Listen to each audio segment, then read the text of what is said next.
enhance the measures of the national government on affirmative action. This is a bill that this afternoon, as members convene for the plenary sitting, is lined up for consideration, or rather for first reading, before it moves to the next stage, a committee, which also is the public participation stage. That is the National Assembly chamber. Members are already in the chambers. 2:30 is the time allocated for the commencement of the House business or the sitting of the plenary.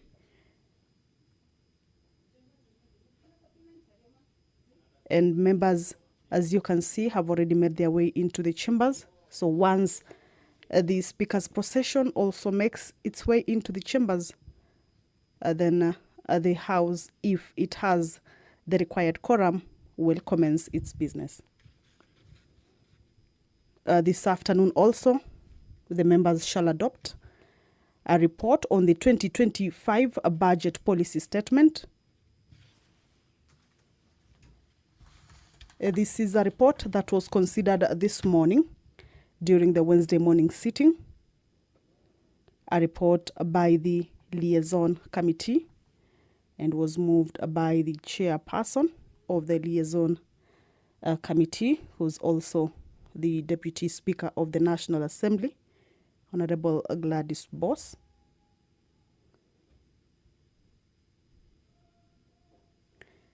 And the budget policy statement, remember, sets the stage for the budget making process. Remember, it's just about 3 months to the end of this particular financial year, 2024-2025, and the commencement of the next financial year, 2025-2026.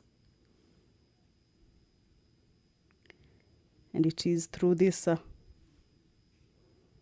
a budget policy statement that also sets the budget making process. So this morning, members considered this particular motion,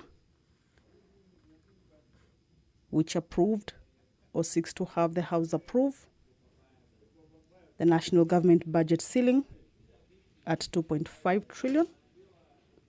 That is the Speaker of the National Assembly, Honorable Dr. Moses Wetangula, already in the chambers to preside over this afternoon sitting. Allow me to hand you over to this live broadcast brought to you by Waheshimiwa, tuombe.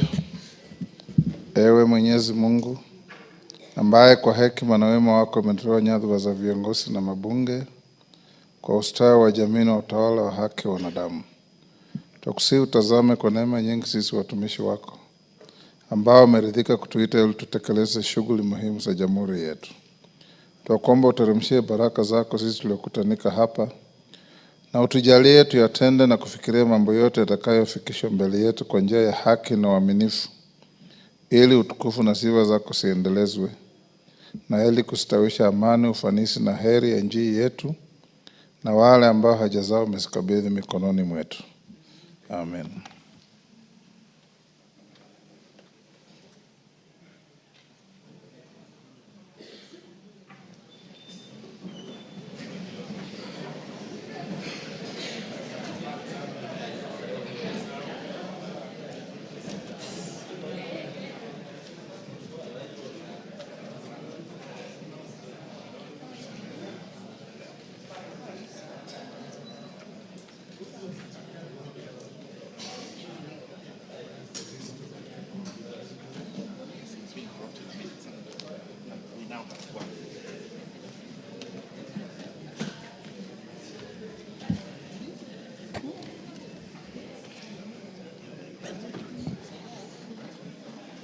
Honorable members, we have quorum to start business.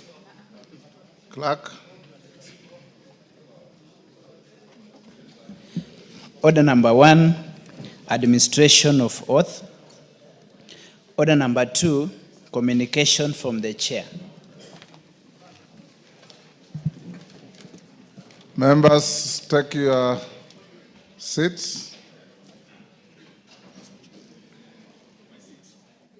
Take the nearest seat.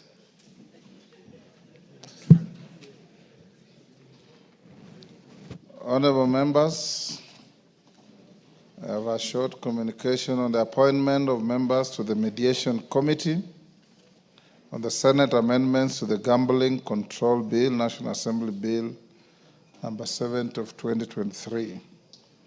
Honorable members, you recall that on Thursday, 16th January 2025, the House rejected the motion on consideration of the Senate amendments to the Gambling Control Bill, National Assembly Bill number 70 of 2023. Consequently, the said bill was referred to Mediation Committee in accordance with Article 112 of the Constitution and Standing Order 149. Honorable members, Article 113 of the Constitution requires that whenever a bill is referred to a mediation committee, the speakers of the Houses of Parliament appoint an equal number of members of each House to attempt to develop a version of the bill that Houses will pass. In this regard, having consulted with the leader of the majority party and the leader of the minority party, I have appointed the following members to represent the National Assembly in the Mediation Committee: the Honorable Daniel Wanyama, CBS MP, the Honorable Omboko Milemba, CBS MP, the Honorable CPA Kuria Kimani, CBS MP, the Honorable Dr. Jackson Kosgei MP, the Honorable Dominic Letipila MP, the Honorable Kwenya Thuku MP, the Honorable Dr. Rico Namoit MP, the Honorable Mark Nyamit MP, the Honorable Dr. Irene Kasalo MP. Honorable members, we shall await the appointment of senators to the Mediation Committee for the committee to be fully constituted for purposes of commencing the mediation process. Once I receive a message from the Senate to that effect, I'll convey it to the House. Thereafter, the Mediation Committee will embark on an attempt to develop a mediated version of the bill in accordance with Article 113 of the Constitution for consideration by the Houses of Parliament. The House is accordingly guided. Honorable members, while I'm still on my feet, allow me to recognize a delegation from the Transitional National Legislature of the Republic of South Sudan. Honorable members, I wish to introduce to you a delegation from the Transitional National Legislature of the Republic of South Sudan seated in the Speaker's row. The delegation comprises the following 6 members of the Parliamentary Service Commission, PSC, of the Transitional National Legislature of South Sudan. 1, Honorable Stephen Ajong Akol, MP, Commissioner and leader of the delegation. Honorable Mary Bicencio Wani, MP, Commissioner. Honorable Regina Joseph Kaba, MP, Commissioner. Honorable Regina Richard Aban, MP, Commissioner. Honorable John Orach Nyiker, MP, Commissioner. And Mr. Dominic Bandima Albert Paul, Commissioner. Honorable members, the delegation, accompanied by 3 senior parliamentary officers, is on a benchmarking visit to our Parliamentary Service Commission to learn about the structure, functions, and operations of the Commission and the Parliament of Kenya. Honorable members, on my behalf and that of the National Assembly, I extend a warm welcome to the delegation, which I had the opportunity to meet this morning, accompanied by Commissioner Faith Kitao and the Commissioner Senator Matinga of Nyeri. I wish them fruitful engagements and an enjoyable stay in their second home, Kenya. Their team leader, Stephen Ajong Akol, was with all of us in the Sudan peace process, starting from Machakos to Naivasha, to the historic signing of the Comprehensive Peace Agreement presided over by our late President Kibaki at Nyayo Stadium. So he's one of the heroes of the Sudan. You can acknowledge him again.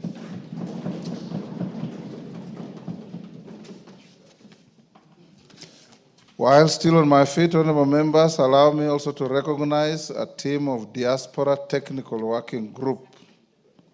I wish to acknowledge the presence of a delegation of 25 Kenyans from the Diaspora Technical Working Group who are seated in the Speaker's Gallery. You may stand to be acknowledged. Thank you. The Diaspora Technical Working Group, led by Mr. Danson Mukule of the United States of America, is a voluntary patriotic coalition of 100 Kenyan citizens. You may sit. Citizens residing across the Africa, Asia, Oceania. Oceania is Australia, New Zealand, and all those Polynesian islands. Europe, North America, the South America, and the Middle East regions. The delegation is on a visit to the country to engage Parliament, civil society groups, and the executive on critical diaspora electoral reforms. Honorable members, on my own behalf and that of the House, I welcome the delegation to the National Assembly and wish them fruitful engagements. Honorable members, the delegation has met with the committee on JLAC, that is Murugara's committee, and the Committee on Defense and Foreign Relations. And this morning, they also had an engagement with yours truly, accompanied by Honorable Murugara and Honorable Retired Major Bashir. You are welcome to the House of Parliament. Next. Order number 3, messages. Order number 4, petitions. Order number 5, papers. Majority Leader. Thank you very much, Honorable Speaker. Honorable Speaker, I beg to lay the following papers on the table of the House today, Wednesday, March 12th, 2025, afternoon sitting. Honorable Speaker, A, reports of the Auditor General and financial statements of the National Government Constituencies Development Fund for the year ended 30th June 2024, and the certificates therein in respect of the following constituencies. Honorable Speaker, I start with Aina Bokoi, Baringo South, Bomet East, Borabu, Bumula, Bura, Butula, Chepalungu, Garsen, and at number 10, Gilgil, Ikolomani, Kabuchai, Kajiado South, Kandui, Huisero, Kibwezi West, Kilifi North, Kinango, Kisauni, and at number 20, Kitui Central, Kitui South, Konoin, Kuresoi South, Kuria West, Lurambi, Magarini, Matayos, Mosop, Mwingi West, Nandi Hills, North Mugirango, Rabai, Sabatia, Sogowait, Soin, Sotik, Suba South, Subukia, Turkana East, Ugenya, Uguja, Vihiga, and West Webuye West, Webuye East at number 42.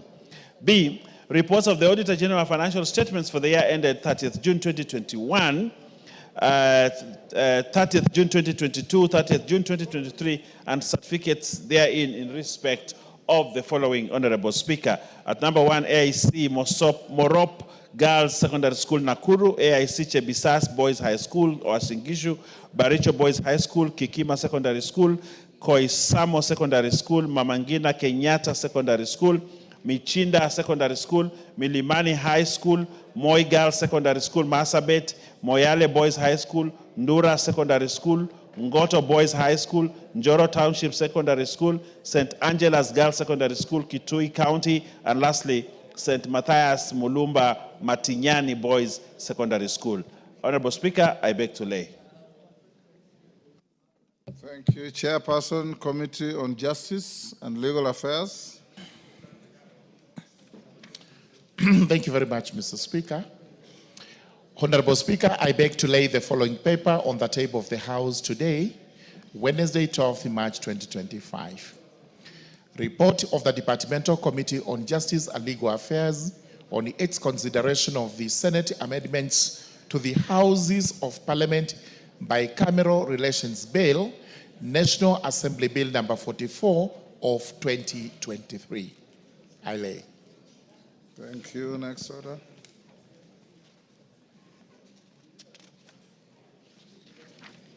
Order number 6, notices of motion. Order number 7, questions and statements.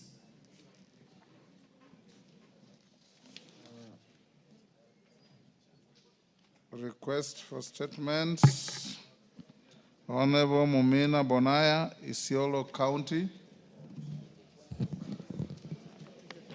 Thank you, Honorable Speaker. Honorable Speaker, I rise to request for a statement regarding delayed operationalization of administrative units in Isiolo County. Honorable Speaker, pursuant to the provision of Standing Order 44-2C, I wish to request for a statement from the chairperson of the Committee on Administration and Internal Security regarding operationalization of administrative units in Isiolo County. Honorable Speaker, administrative units are critical in ensuring essential government services are accessible to the citizenry. On 17th March 2022, the then Cabinet Secretary for Interior and National Administration, via Gazette Notice number 2969, established several administrative units in Isiolo County to enhance the coordination of the functions of national government. The units include Nyiro and Sericho sub-counties, Moliti, Jaldesa, Chafes, Checheles, Lafe, Duse, and Kiwanjani locations, and Moliti, Karsa, Kone, and Chafes sub-locations. During his visits to Isiolo County in 2022, 2023, and 2024, the former Cabinet Secretary for Interior and National Administration gave an assurance that the administrative units will be operational by end of 2024. However, this is yet to be done, and residents of Isiolo continue to travel long distances to access government services. The operationalization of these units will provide an opportunity for socio-economic development through recruitment opportunities for the youth, institutions such as Kenya Defense Forces, National Police Service, Kenya Forest Service, Kenya Wildlife Service, and other government departments. Honorable Speaker, it is against this backdrop that I request for a statement from the chairperson of the Departmental Committee on Administration and Internal Security on the following. 1. Status update on the operationalization of newly created administrative units in Isiolo County that were gazetted in March 2022. And 2, measures the ministry is taking to fast-track the process, including a clear timeline for their operationalization. Thank you, Honorable Speaker. Thank you. Yes, Julius Sunguli, on the same issue. Go ahead. Julius, next to you. Mr. Speaker, I just want to joyride on the statement, on the request for statement, and ask that when the chairman stands to address the issue, kindly not to limit himself to Isiolo, because this is a matter that is affecting many parts of Kenya, including my own constituency, so that we do not know, we would like to have clear timelines. Some people read these things sometimes in different ways, but I think it's good for the statement to come out clearly that operationalization is due to some aspects that the ministry knows.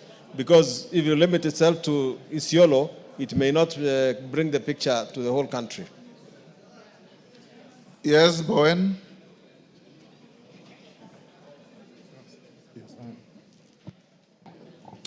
Thank you, Mr. Speaker. Mr. Speaker, allow me to say something about the statement by the Honorable Mumina. Mr. Speaker, there are so many administrative units.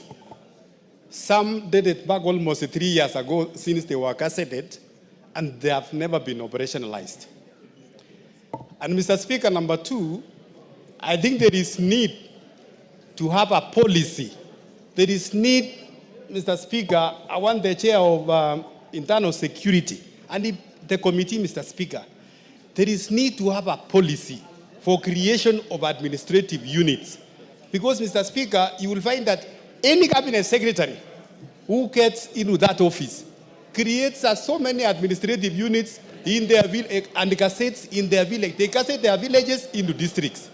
They gazette their locations into divisions, and they are doing it without budget. There is nothing. We have so many across the country, Mr. Speaker, and it requires that even before now, the current cabinet secretary, maybe Cassettes and others, there is need to operationalize, Mr. Speaker, those which are there now. Otherwise, you will find us, there is a precedent, Mr. Speaker, where every CS who comes in, they do their own things and they leave. So, Mr. Speaker, I want the committee, as even as they respond to this, there is need this House to come with a regulation, policy on what guides or which guides the creation of administrative units in the country. I support the statement, Honorable Speaker. Thank you, Honorable Speaker. Honorable Speaker, I would like also to join Ride on the same statement. And I would like just to say one thing, Honorable Speaker, to request the committee in charge to ensure that there is sufficient budget. Because even when we speak and ask all these questions, I have been to the office several times, and they say, okay, we have gazetted, but we don't have budget for operationalization. So I would like to request the Tongoyo Committee to ensure, as we debate this financial year estimates and the budget, to ensure that they have consolidated all the units that have been gazetted and budget for their operationalization. Today, Honorable Speaker, I have like 5 chiefs and assistant chiefs who were actually installed, but they cannot get salary because there is no budget. And this is all over. You know, I received a call from the people of Magarini. They say they have 5 chiefs and 7 assistant chiefs where they have been appointed, chiefs have been installed, and they are not getting salaries. This is very dangerous for a country. My friend Leto is telling he has 26 chiefs and when that have been installed, and there's no budget, so they're not getting salaries. It will enable corruption, and it will make these guys not even work properly. So, the Tongoyo Committee, please, before you approve any budget for that department, ensure money has been set aside to pay the chiefs and also to operationalize the administrative units that have been gazetted and created. I thank you, Honorable Speaker. Those are enough joyriders. Yes, Nicholas, what is it? Nicholas Ngikor. Mr. Speaker, I just want also to echo my voice on the issue of administrative units. Mr. Speaker, in Turkana East, we are facing the same challenge of the administrative units, whereby the sub-county of Sukuta, which was created, and it is now operational, it is only the DDC who is there. There's no ACCs, no chiefs, and all these were gazetted together. I don't know how can they force only the DDC. How can this DDC work without the his assistant chiefs and assistant chiefs? Mr. Speaker, this is where we do the budget for all these ministries, including the Ministry of Interior. It is the time for this House, instead of us asking these questions every time, it is us now to have the budget in place so that these officers can be down there so that they can assist the public on the issue even of security. Like now, for example, in my constituency, people, they are facing a lot of security because we don't have also officers on the ground. But having them there, we can minimize even this issue of insecurity in those areas. Mr. Speaker, it is an issue which is supposed to be addressed, and we help the public to get services closer to them. Thank you, Mr. Speaker. Thank you. Tongoyo. Tongoyo, you can see the number of joyriders, and there are many more. Johanna, when he finishes, just whisper to him what you want. He's next to you. Honorable Speaker, as you actually rightly put it, the interest is so much. Yes. And I want to respond as follows, Honorable Speaker. I want to respond, to give a comprehensive response first week when we come from recess. But at the same time, Honorable Speaker, I want just to confirm that we did actually discuss with the Honorable Member, Honorable Bonaya, and I did confirm that when we were having the BPS, we had the ministry, the CS, and we actually, the committee actually interrogated on the same. And I want actually for record to confirm, Honorable Speaker, as we wait for the comprehensive response from the ministry, Honorable Speaker, I want to confirm for the House, as it is, the ministry had since confirmed that we have got 24 sub-counties which are ready for operationalization. We have got about 88 divisions. We have got about 318 locations. We have got 674 sub-locations. And in this supplementary budget, we had availed about 284 million for the same. But Honorable Speaker, I'm sure if you will have given more time, you will have gotten a lot of riders on the same. And the issue has been always money, resources. This House appropriate resources, Honorable Speaker. Yesterday, when we were sitting in the liaison committee, I was really pleading to these members to give something like $500 million shilling. Then we can able to operationalize all the gazetted units. And at the same time, we had actually already put across a very strict recommendation so that the ministry should be able to have a very clear policy henceforth on creation of new gazettement of new units.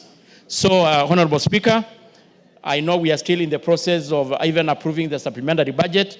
If this House see it fit, give the ministry some money, $500 million shilling, plus the 284, we can operationalize majority of your units. And I submit, Honorable Speaker. And but let's give me money. We can able to operationalize as many as possible. Yes. Well, you'll still have to bring a written response in 3 weeks. Before I call Joshua Kandie, allow me, members, to acknowledge in the Speaker's Gallery Oldakes Secondary School from Narok West, Narok, Kianyaga High School, Gishugu, Kirinyaga. Honorable members, in the tradition of the House, you welcome your visitors. Kibudha Girls High School from Kangema, Muranga. AJC Chebisas Girls from Aldai, Nandi. Iruma Girls High School from Mara, Tarakaniti. Young Aspiring Leaders Association from Nambale, Busia. I've been asked by the member for Aldai to welcome the school from her constituency. On behalf of the House, welcome all the visitors. Thank you, Honorable Speaker. I stand to welcome the girls. You said the school is actually AIC Chebisas from Aldai constituency, as I also welcome the other students from the other schools. Today we are down here with the red seats and they're up there watching us. We want to tell them that they work very hard, they work smart, because tomorrow either one of them could be seated where we are seated here today. So we want to encourage them and tell them that they need to work hard and work smart in school. Welcome to Nairobi. Welcome to the Parliament of Kenya. Member for Gishugu. Thank you, Honorable Speaker. Let me join Honorable Member for Aldai in welcoming all the students who are visiting Parliament this afternoon, and in particular, Kianyaga High School, which is within my constituency. And Honorable Speaker, Kianyaga High School has been shining in many years and performing exemplary well at the national music festivals. And it's one of the schools that has also produced very eminent and prominent leaders in this country, including Honorable GK, who was a student at Kianyaga High School. So without belaboring the point, let me tell you, Kianyaga and all the other students, that education is key. Continue doing well, both academically and in extracurricular activities, and the future is bright for all of you. Thank you so much, Honorable Speaker. Thank you, Honorable Speaker. I want also to join the rest of my colleagues and yourself to welcome all the students who had visited this house, August House, to see firsthand the proceedings in this house. And I know, Honorable Speaker, in particular, I want also to welcome the Olderkesi, which is from my constituency. For record, this is a school which comes from the remotest part of the county. And in the just ended year, they had a mini score of about 8.02, which was the best in the county. And it is really commendable. And I want to welcome all of them. This is their future leaders amongst them. And I want to wish them all the best. Thank you, Honorable Speaker. Joshua Kandie, Baringo Central. Thank you, Honorable Speaker. Pursuant to provisions of Standing Order 44-2C, I wish to request for a statement from the chairperson of the Committee on Education regarding shortage of teachers in Baringo Central constituency. Honorable Speaker, a teacher shortfall in a school presents several challenges, including increased workload for existing teachers, inconsistent student learning experiences, difficult meeting diverse student needs, large class sizes, potential for curriculum gaps, reduced quality of instruction, and difficulties in maintaining a positive learning environment, all of which can significantly impact student performance and overall school operations. Recent reports indicate a shortfall of teachers across all educational levels in Baringo Central constituency. Many schools in the constituency remain severely understaffed, affecting the delivery of quality education. Honorable Speaker, it is against this background that I request for a statement from the chairperson of Departmental Committee on Education on the measures that the Ministry of Education has put in place to ensure schools have adequate teachers to meet the shortfall, especially in Baringo Central constituency. Thank you, Honorable Speaker. Thank you, Honorable Kandie. Meli, 3 weeks. Yes, I will respond to it in the next 3 weeks. 3 weeks. Speaker. Thank you. Doris Donya. Doris Donya. Yeah, thank you, Mr. Speaker. I rise to request for a statement regarding the payment of annual bonuses to the tea farmers. Honorable Speaker, pursuant to the provisions of Standing Order 42-2C, I rise to request for a statement from the chairperson of the Departmental Committee on Agriculture and Livestock regarding the payment of annual bonuses to tea farmers. Honorable Speaker, tea farming is a major economic activity in Kenya, contributing significantly to the country's export earnings and providing livelihoods for millions of Kenyans. However, there have been growing concerns and complaints from tea farmers regarding the disparity in the payment of bonuses by factories in various regions. Tea farmers in some regions, such as Kisii County, Nyamira County, and parts of Rift Valley, receive significantly lower bonuses compared to their counterparts in other regions, despite similar input and production levels.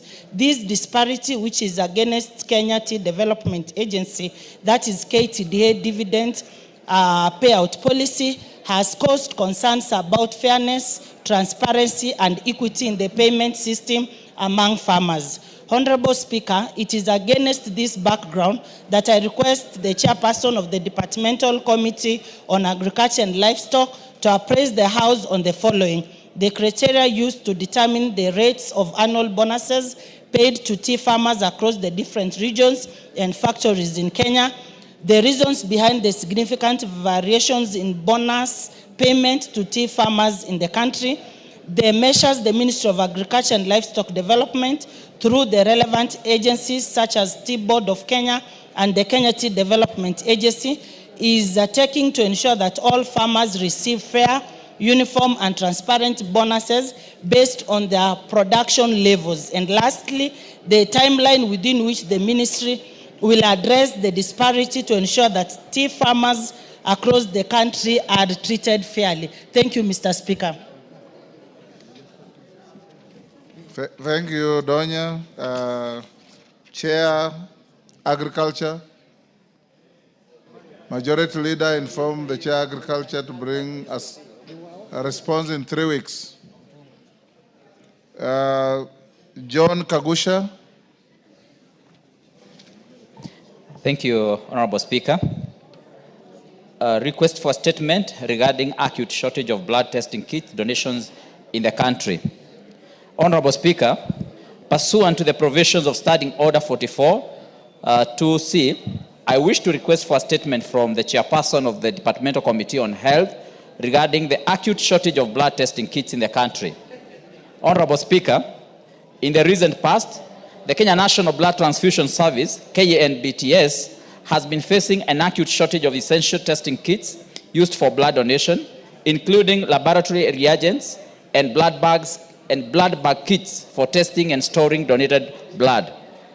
The lack of essential kits has led to wastage of donated blood, a very critical resource. The crisis, which has led to the shortage of supply of screened blood in the country, if not resolved, could lead to increased cases of death of patients in need of blood transfusion. I dare say, Honorable Speaker, the issue of blood bank depletion is a national security concern. Honorable Speaker, it is against this background that I request for a statement from the chairperson of the Department Committee on Health on the following. 1, report on the measures that the government has put in place to avert a crisis and ensure there are adequate essential testing kits to enable screening of blood donated across the country. 2, what immediate measures is the government taking to ensure uninterrupted provision of screened blood for transfusion to patients, especially those in current need? 3, the long-term measures being put in place to mitigate the risk and ensure constant supply of essential medical testing kits. And 4, measures to adequately facilitate the Kenya National Blood Transfusion Service to carry out its mandate uninterrupted. Thank you, Honorable Speaker. Thank you, Honorable Kagusha. Chair, Health. Majority Leader, a response. Majority Leader. Oh, yes, Bukoze.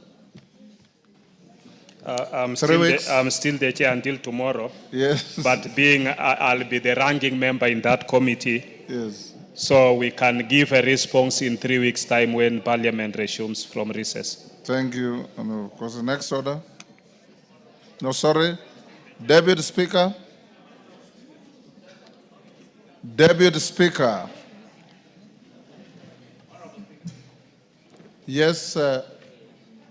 Hold on, Deputy Speaker. Yes. Honorable Speaker, Yes, I tend to disagree a little with the Honorable Chair on the number of weeks that he has given. Since this is a very sensitive issue, an issue of health, Honorable Speaker, by the time we are done with 3 weeks, we'll have lost so many patients in the country. Honorable Speaker, I propose that he gives the response as early as this Friday, Honorable Speaker, if you allow.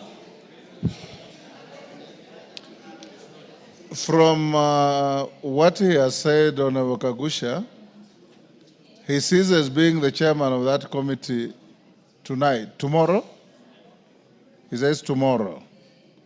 And the committee has to elect a chairman or a chair. And we are going on recess on Friday after the morning sitting. So you'll just have to bear with us. And I direct that a response be brought on day 1 after the recess. The recess is only 2 weeks. We can bear with that. Are you okay with that? Honorable Speaker, I think because the committee is a going concern, the incoming chair can take up the matter immediately he is elected tomorrow, so that we ensure that we put a bit of pressure as a parliament to executive to ensure that members of this nation are accessing blood services because of the sensitivity of the issue, Honorable Speaker. No problem, Honorable Bukoze, whoever you will elect chair, ask, yes, Bukoze? Honorable Speaker, I know the issue that is being raised by Honorable Kagusha is critical, but I will indulge him that he allows the transition, the smooth transition, so that we are able to get the answers and give him a satisfactory answer. Because if we are to give him an answer by Friday, I know that he will still complain that that is not satisfactory. Yes. And I want to ask the member that he be patient, and in 3 weeks' time, we'll give him a satisfactory answer. Thank you. 3 weeks. Deputy Speaker.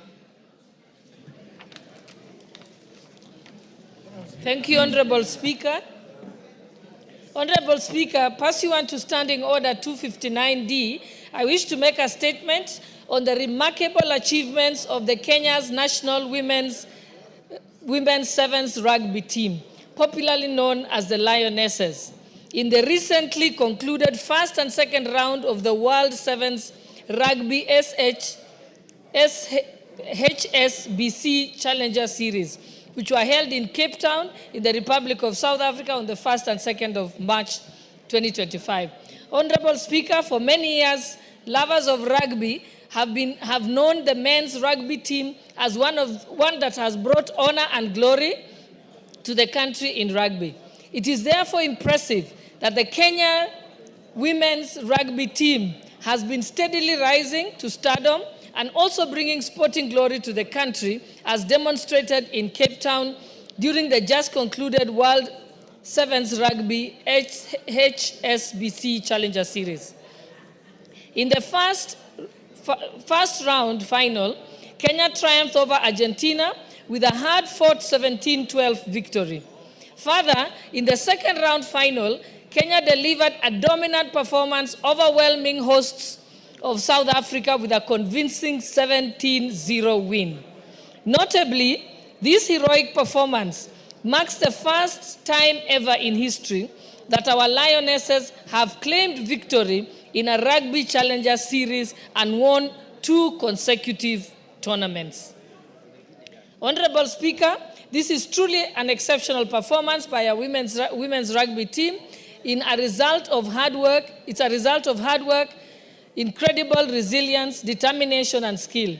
Their achievements are even more commendable considering the numerous challenges that our women's rugby team continues to face, including financial constraints, resource limitations, limited visibility. And as you know, Honorable Speaker, they visited Bunge and we were able to provide for them food for a year. And those are some of the obstacles that can potentially hinder the sport growth and advancement. The Lionesses have shown unwavering dedication by overcoming these to excel at a global stage.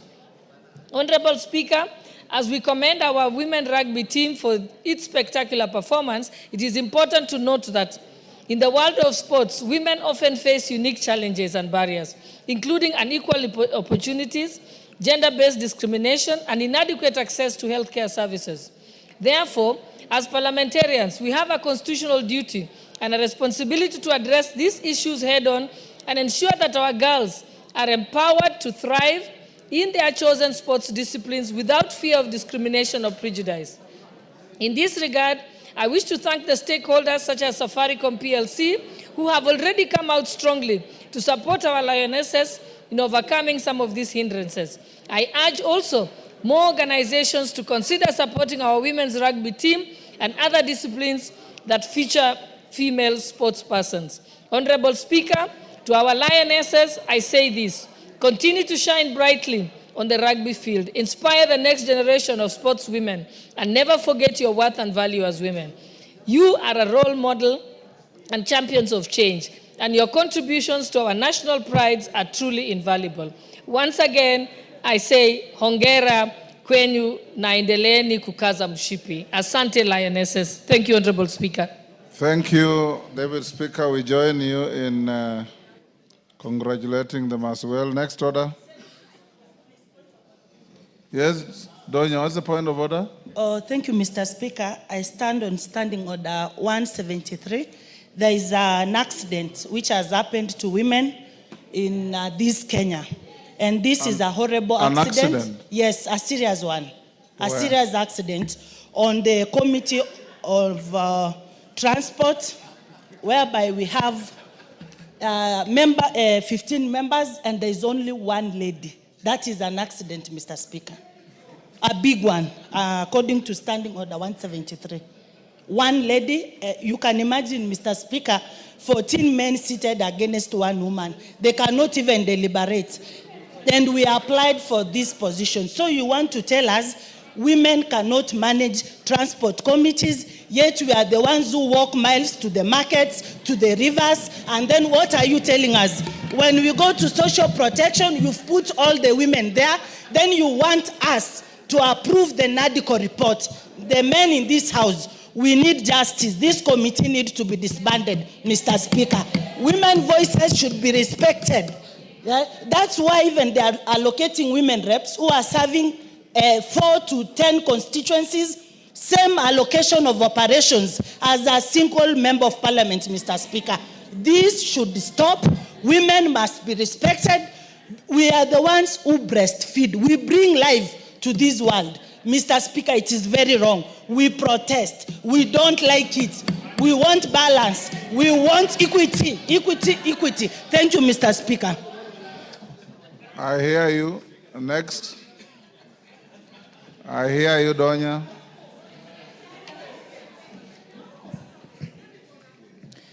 Order number 8, the Constitution of Kenya Amendment Bill, National Assembly Bill number 4 of 2025, first reading. Yeah, hold on, clerk. Yes, Minority Leader.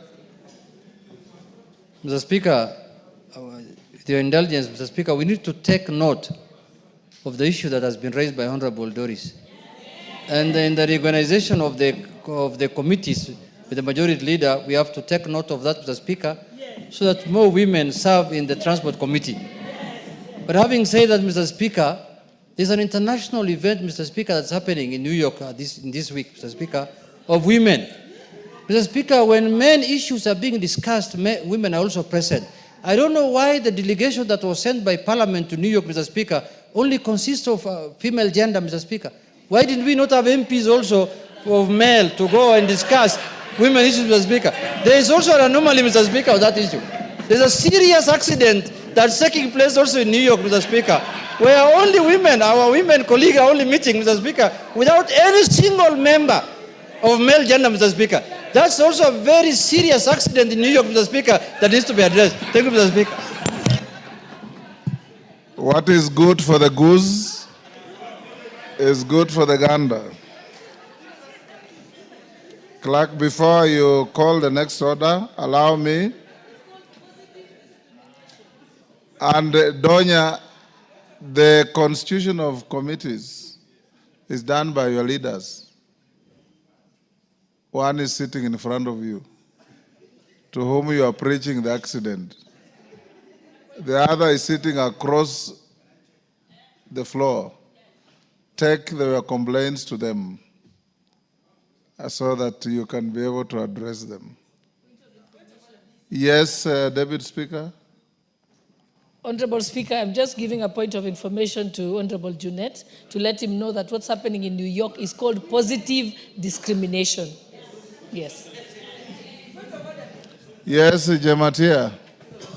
Thank you, Mr. Speaker. On the same note, on an order paper, okay, standing order 173, on what Donya said, it is also a replica in Committee of Finance, Mr. Speaker. The same thing, and when you talk about CSW, CSW is a meeting that is done for women agendas and women affairs, but this is a committee that deals with resources, deals with issues, policies of government, and it does not mean that women can be isolated because it is a gender, and I mean men cannot. Yes, Janet. No, but you know, Mr. Speaker. Mr. Speaker. Order, Jematia. Address the Speaker. Mr. Speaker. Yes. Majority Leader, we have acknowledged the anomalies in the committees, and we have to address them, Mr. Speaker. The committees must have gender parity. But, Mr. Speaker, also what's happening in New York, men are stakeholders. What women are discussing there affects us, Mr. Speaker. We must be present in the New York, Mr. Speaker, Because we are stakeholders also on issues of women. They affect us, Mr. Speaker. What you are going there and discussing, you are going to implement it when we are present where we are, Mr. Speaker. So we are stakeholders. You must engage us. Especially fathers to girls like me, Mr. Speaker. I must know the agenda of women in New York, Mr. Speaker. I must know. Order, no more agenda passions on the floor. I want to acknowledge the presence of Kirirwa Junior School from Ndindi Central, Meru, in the public gallery, and Koelel Forces Academy, Gilgil, Nakuru, in the speaker's gallery. On my behalf and on your behalf, we welcome the students and their teachers to the House of Parliament. Next order. Order number 8, the Constitution of Kenya Amendment Bill, National Assembly Bill number 4 of 2025, first reading. A bill for an act of parliament to amend the Constitution of Kenya. Order number 9, motion, report on the 2025 budget policy statement, question to be put. Next order.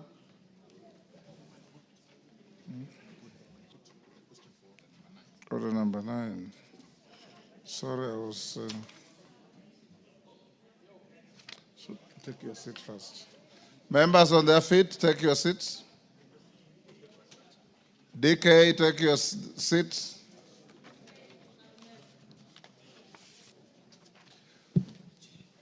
Order, Leader and Canaan, take your seats. Honorable members, I'll now put the question at order number 9, which is that this House adopts the report of the Liaison Committee on the Budget Policy Statement, BPS, for the financial year 2025-26, and a compendium of departmental committee reports on the 2025 BPS laid on the table of the House on Tuesday, 11th March 2025, and pursuant to the provisions of Section 25(7) of the Public Finance Management Act 2012, and Standing Order 2329 and 10A, approves the Budget Policy Statement, BPS, for the financial year 2025-26. B, makes the following financial resolutions with respect to the BPS: that the national government budget ceiling be approved at 2,523,774,081,480,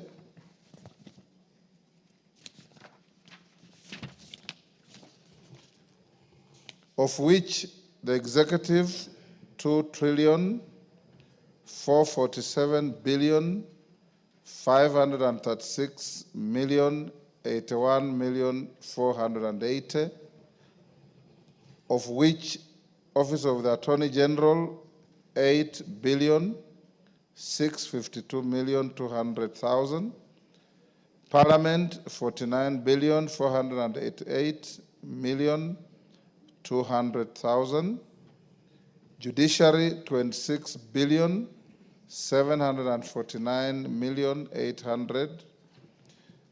2, that the allocation of county government equitable share be approved at Kenya shillings 405,069,420,197.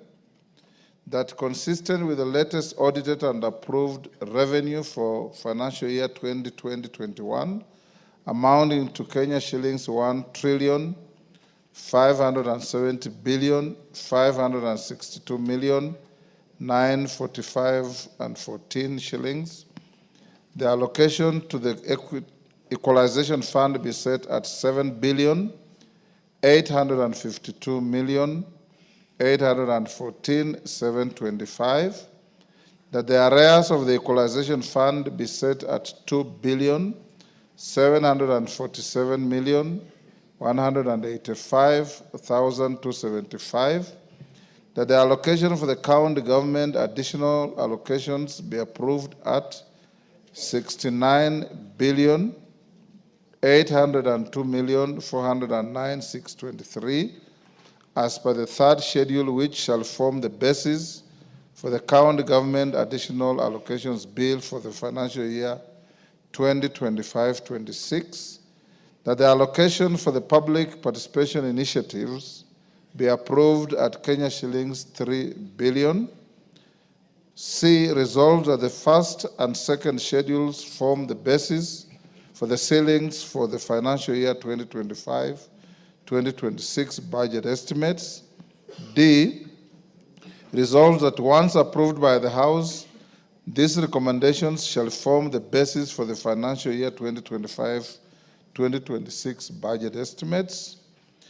E, resolves that consistent with the resolution of the House on the 2025 medium-term debt strategy, the fiscal deficit is maintained at 4.3% of the GDP.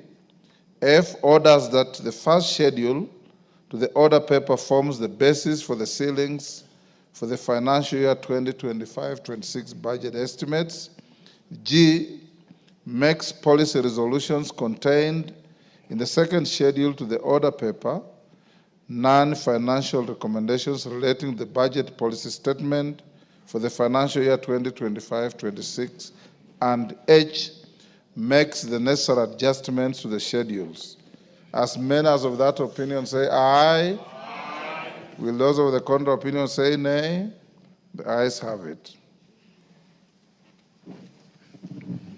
Order number 10, the County Government's Additional Allocations Bill, National Assembly Bill number 2 of 2025, second reading. Mover to reply. Majority Leader. Thank you, Honorable Speaker. Allow me, Honorable Speaker, to reply to the County Government Additional Allocations Bill, National Assembly Bill number 2 of 2025. And first, to begin by thanking all the members who contributed to the debate on this bill. Honorable Speaker, as I said in moving, and as many members did observe during debate on this bill, this is a second attempt on the additional county allocations bill after the failed attempt to pass this legislation in the last session of 2024. Honorable Speaker, as many members did allude to, the RMLF funds that were in the bill are not in this published bill. Honorable Speaker, for very good reasons, and that's why we are pleading on the Senate and the Council of Governors to see the logic in allowing this bill to progress as it is, so that our county governments are able to access the tens of billions of additional money that is going to our county governments and to offer services, especially in critical areas like water and sanitation, healthcare, and even to an extent in urban development, especially in the area of sewerage and road infrastructure. Therefore, Honorable Speaker, mine is just to improve on them. I have seen attempts already to try and water down this bill by having another one published in the Senate, Honorable Speaker. But I would really urge them, since this is a money bill, to allow this one to progress into the Senate and allow governors to access money that will help our constituents and the area ward representatives. Honorable Speaker, I was shocked yesterday, or the day before, I was watching a clip on social media where an MCA, I think from Honorable Mburu Kahangara's constituency in Lari, is shedding tears in front of the governor, pleading for resources to be allocated to her ward to at least maintain roads that are impassable. And she was shedding tears, pleading with the governor that they cannot even transport bodies when there's a funeral in the ward because of the state of roads. And this is a dire state of roads, not in Kiambu County, but across the country. And I know a few governors may want the world to believe. And in fact, I was told the governor of Kiambu was alleging that it's the National Assembly that is holding 10 billion shillings for road maintenance, which is very far from the truth. It is the Council of Governors, through the case that is bound to be determined tomorrow on the 12th of March, that has held to 10 billion shillings that should be helping the Kenya Rural Roads Authority to rehabilitate roads. And KERA does also assist governors when they maintain some of the roads in the rural areas, some of which may definitely be the burden of those governors to maintain them. But because KERA is there, it helps. And I know the other notion, Honorable Speaker, that they have attempted to drive is that these funds are going to members of parliament. Again, far from the truth. Members of parliament do not manage any of these funds. They go to the regional offices of KERA and KURA, and that is where they manage the resources, that is where they do the procurement from. And it is KERA and KURA engineers who superintend over the construction and maintenance of those roads in our constituencies, in wards, and of course in counties, Honorable Speaker.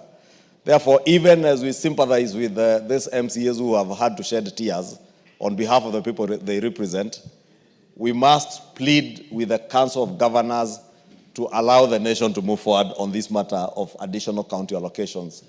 Honorable Speaker, many urban areas, and I have seen a number of adverts done by KURA in maintenance of roads in Nairobi, but in many urban areas, they were benefiting immensely from KUSIP and KISIP funds.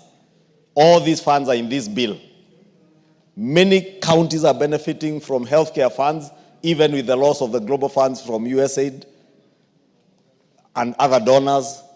There is additional money from other donors in grants. Some not even loans, some are grants, but which counties cannot access because this bill has not become an act of parliament. Therefore, Honorable Speaker, I really want to plead with our colleagues in the Senate, when this bill is transmitted to them, to hasten its processing and allow governors to access this money so that they may help our constituents. And with that, I beg to reply.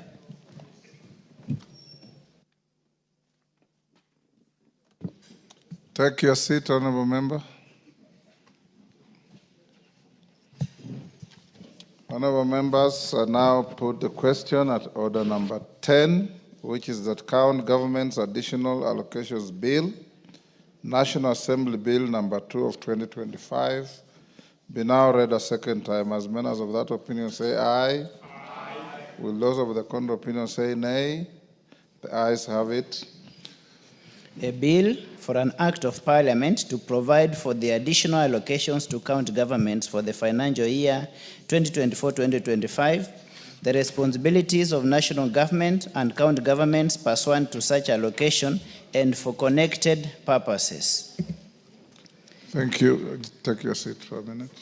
Honorable members, I have been requested by the member for Nambale that I acknowledge the group from his constituency before they came to the public gallery. And this is Young Aspiring Leaders Association from Nambale, Busia. I give you 1 minute to acknowledge their presence. Thank you, Mr. Speaker, for giving me the opportunity to welcome the young aspiring leaders from Nambale constituency in this August House. Mr. Speaker, this is a group of young people who have decided to come together with a common goal of aspiring on how to offer leadership in future. As they say, Mr. Speaker, youth are the future leaders and drivers of innovation, expected to drive economic growth of a nation. And if they don't move closer to other leaders so that they can learn how leadership is carried out, they may not understand the difficulties and duty that are expected to be performed as a leader.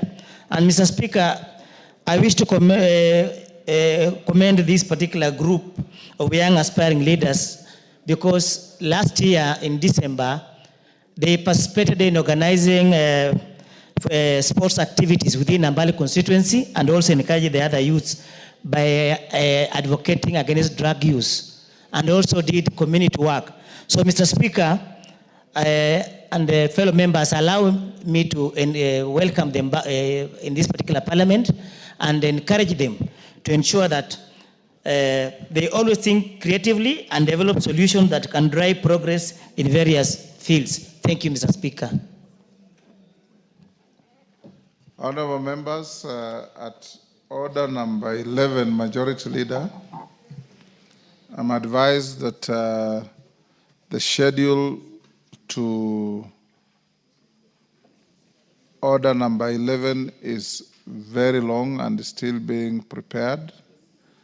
And on that score, if it is agreeable with you, we go to order number 12. And when we are ready with the schedules, then we go back to order number 11. Is that okay? Does that sit well with you, Majority Leader? Yes, Mr. Speaker, so long as soon as the clerk's table is able to share the schedules. But I was thinking probably they should have just published them on the gadgets and we access them from there. Can you post them on the... You just post them on the gadget. These are time-bound legislations. Yes. So call out order number 11.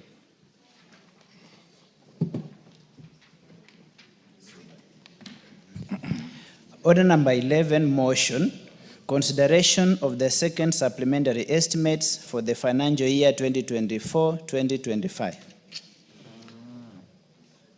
Chairman Liaison Committee, David Speaker.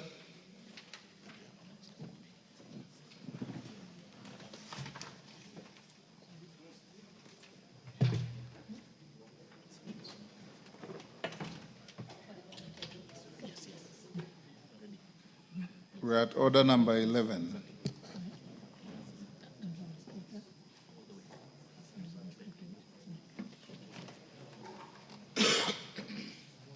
Apologies, Honorable Speaker.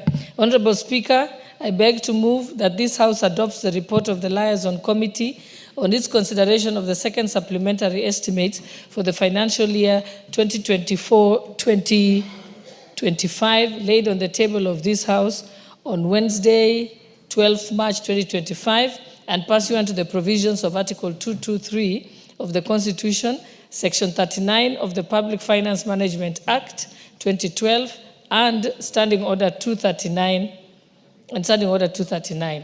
that 1, approve the supplementary estimates 2 for the financial year 2024-2025 as indicated in the schedules to the report, and 2, resolves that the schedules form the basis for the introduction of the Supplementary Appropriations Bill 2025, and 3, orders that the Speaker do now leave the chair to facilitate the consideration of the said budget estimates with respect to each vote and program in the Committee of Supply as contemplated under Standing Order 240, which is consideration of supplementary estimates in the Committee of Supply.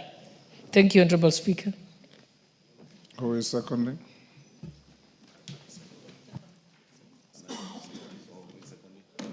Who is seconding you?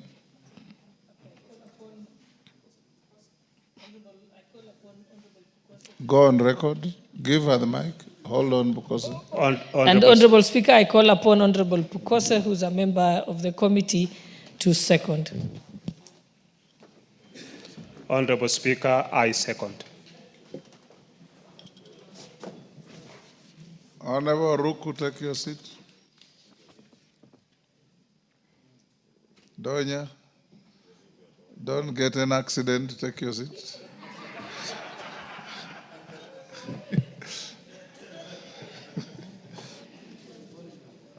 Honorable members, I now propose the question at order number 11, which is that this House adopts the report of the Liaison Committee on its consideration of the second supplementary estimates for the financial year 2024-25, laid on the table of the House on Wednesday, 12th March 2025, and pursuant to the provisions of Article 223 of the Constitution, Section 39 of the Public Finance Management Act 2012 and Standing Order 239, 1, approves the supplementary estimates 2 for financial year 2024-25 as indicated in the schedules to the order paper. 2, resolves that the schedules form the basis for the introduction of the Supplementary Appropriation Bill 2025. And 3, orders that the Speaker do now leave the chair to facilitate the consideration of the said budget estimates with respect to each vote and program in the Committee of Supply as contemplated under Standing Order 240 consideration of supplementary estimates in the Committee of Supply. As members of that opinion say aye. Aye. Will those of the contrary opinion say nay? The ayes have it.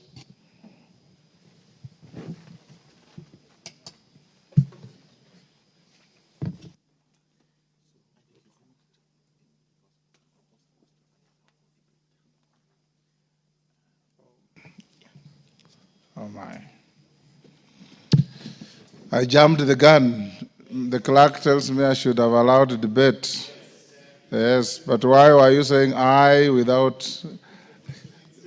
I'm sorry, I was proposing the question. Let me rewind. Sorry. No, you cannot praise that. I now propose the question and retract and remove from the Hansard the transaction immediately preceding this. That this House adopts the report of the Liaison Committee on its consideration of the second supplementary estimates for the financial year 2024-25 laid on the table of the House on Wednesday, 12th March 2025, and pursuant to the provisions of Article 223 of the Constitution, Section 39 of the Public Finance Management Act 2012 and Standing Order 239, 1 approves the supplementary estimates, 2 of financial year 2024-25 as indicated in the schedules to the report. 2, resolves that the schedules form the basis for the introduction of the Supplementary Appropriation Bill 2025. And 3, orders that the Speaker do now leave the chair, and I suspect that's what made me put the question, to facilitate the consideration of the said budget estimates with respect to each vote and program in the Committee of Supply as contemplated under Standing Order 240, consideration of supplementary estimates in the Committee of Supply. Yes, Majority Leader. Thank you, Honorable Speaker. Honorable Speaker, I rise to support this motion on the second. As Majority Leader speaks, I want to believe that those on the screen are queuing for this debate. If you are not, log out so that we follow the list on the screen. Yes, Makalimul, what's the point of order? Yeah, thank you very much, Honorable Speaker. Honorable Speaker, I don't know whether I'm right, but has even this report been moved and seconded before we debate it? Because I thought the committee should have moved the report. It was moved by the Deputy Speaker, who is the chair of the Liaison Committee, and seconded by the Honorable Distinguished Member for Endebess. This afternoon? A few minutes ago. Okay. Honorable Speaker. I noticed you are busy reading something. No. You know, the thing is, anyway, let me not question the moving and the seconding, but let me just continue. What is the problem? You know, Honorable Speaker, what I thought was such an important report, earlier you did indicate to us that even the schedule is not here. I thought the mover should have taken a bit of time to educate the House in terms of what are the highlights of this supplementary budget, what are the recommendations of the Liaison Committee, just as read the budget policy statement. Honorable Speaker, in the morning, we were debating the budget policy statement with very good moving and seconding, where the issues were highlighted and seconded. Now this one, that's what I'm saying, I don't want to question the moving. But I thought for such an important report, it would have been important that we get the highlights in terms of what is changing, Honorable Speaker, in terms of total figures, and then we'll be able to Honorable Makalimul, as far as the Speaker is concerned, motion has been moved and seconded. Get ready to debate it. Yes. Majority Leader, go ahead. Thank you, Honorable Speaker. I was saying, Honorable Speaker, I rise to support this motion for consideration of the second supplementary estimates for this financial year as ably moved by the Deputy Speaker and seconded by the Honorable Pokose. I know the Honorable Makali Mulu, being an economist, would have wanted more details, but I believe he was also very busy reading the same report. That's why he did not hear the Deputy Speaker and the Honorable Pokose move and second. But Honorable Speaker, This second supplementary comes in the backdrop of a period where the nation, as I said earlier when we were discussing the budget policy statement, our economy is stabilizing and increasingly becoming better than the position that we were in. True, Honorable Speaker, it comes in the backdrop of a situation where we found ourselves in with a loss of almost 6 months without a finance bill following the events of June last year and the eventual rejection of the finance bill. Honorable Speaker, many people may take it for granted that there was no impact on our budget process by the events of June 2024. But Kenyans across the country can bear witness that there was a real impact of the disruptions that came with the rejection of the finance bill in 2024. Many Kenyans around the country have been agitating for rehabilitation of roads that have had no money to rehabilitate. You have seen many actors in the labor movement, right from doctors, teachers, professionals in the teaching fraternity, those in our universities, agitating for implementation of collective bargaining agreements, which were supposed to be funded out of the monies or revenues that were to be raised by the finance bill of 2024. But, Honorable Speaker, allow me to take this opportunity to thank the House and thank the many Kenyans who in October last year joined the Finance and National Planning Committee during public participation to reconsider many of the proposals that were there in the finance bill. And therefore, we may need to understand that this supplementary too comes in that backdrop of reduced revenues out of the events of June 2024, the belated mobilization of revenues because we did not have a finance bill to mobilize resources, as was expected by the 1st of July 2024. It wasn't until the end of December, because the bills that we passed on the 4th of December commenced to mobilize revenues from the 27th of December. And therefore, we have only mobilized resources for about 2 months, the whole of January and now February. This is only the 2.5 month when we have had the tax measures that we put mobilizing resources. And it is in the backdrop of that, Honorable Speaker, that the National Treasury has had to review the budget of the financial year 2024-2025 so that they're in tandem with the revenues and the reality of the time, because the revenues that were projected at the time we were doing the budget last year were projected with having in mind that we'd have a finance bill that would collect revenues from the 1st of July to the 30th of June this year. But as the case may be, we have only, as I said, been able to collect revenues from January to date. And therefore, you may have, we have now to review the revenue projections. And with the revision of revenue projections, we also have to review the expenditure projections, Honorable Speaker. And I'm glad the National Treasury has factored in all this in the revision of the expenditure and in an effort to continue the fiscal consolidation that I was speaking about earlier in the morning, to ensure that we close this financial year with a supplementary budget that is as close to reality as possible, Honorable Speaker. Honorable Speaker, if you look at the proposed reallocations and additional allocations that are contained in this report and the schedules that are being printed and which members will be able to access from the tablets shortly, part of the gainers, Honorable Speaker, is the security sector. And again, Honorable Speaker, is also worth noting that the National Police Service has been allocated an additional 7.5 billion, 5 billion of which is shortfalls in insurance costs, and 2.5 billion to support the Haiti peacekeeping mission, Honorable Speaker, and in addition, also other resources to ensure that we continue to secure our country. Honorable Speaker, you know, I heard many people recently fault the policy proposal to allow Kenyans from all corners of the country to be able to access ID cards fairly and in an equitable way without discrimination.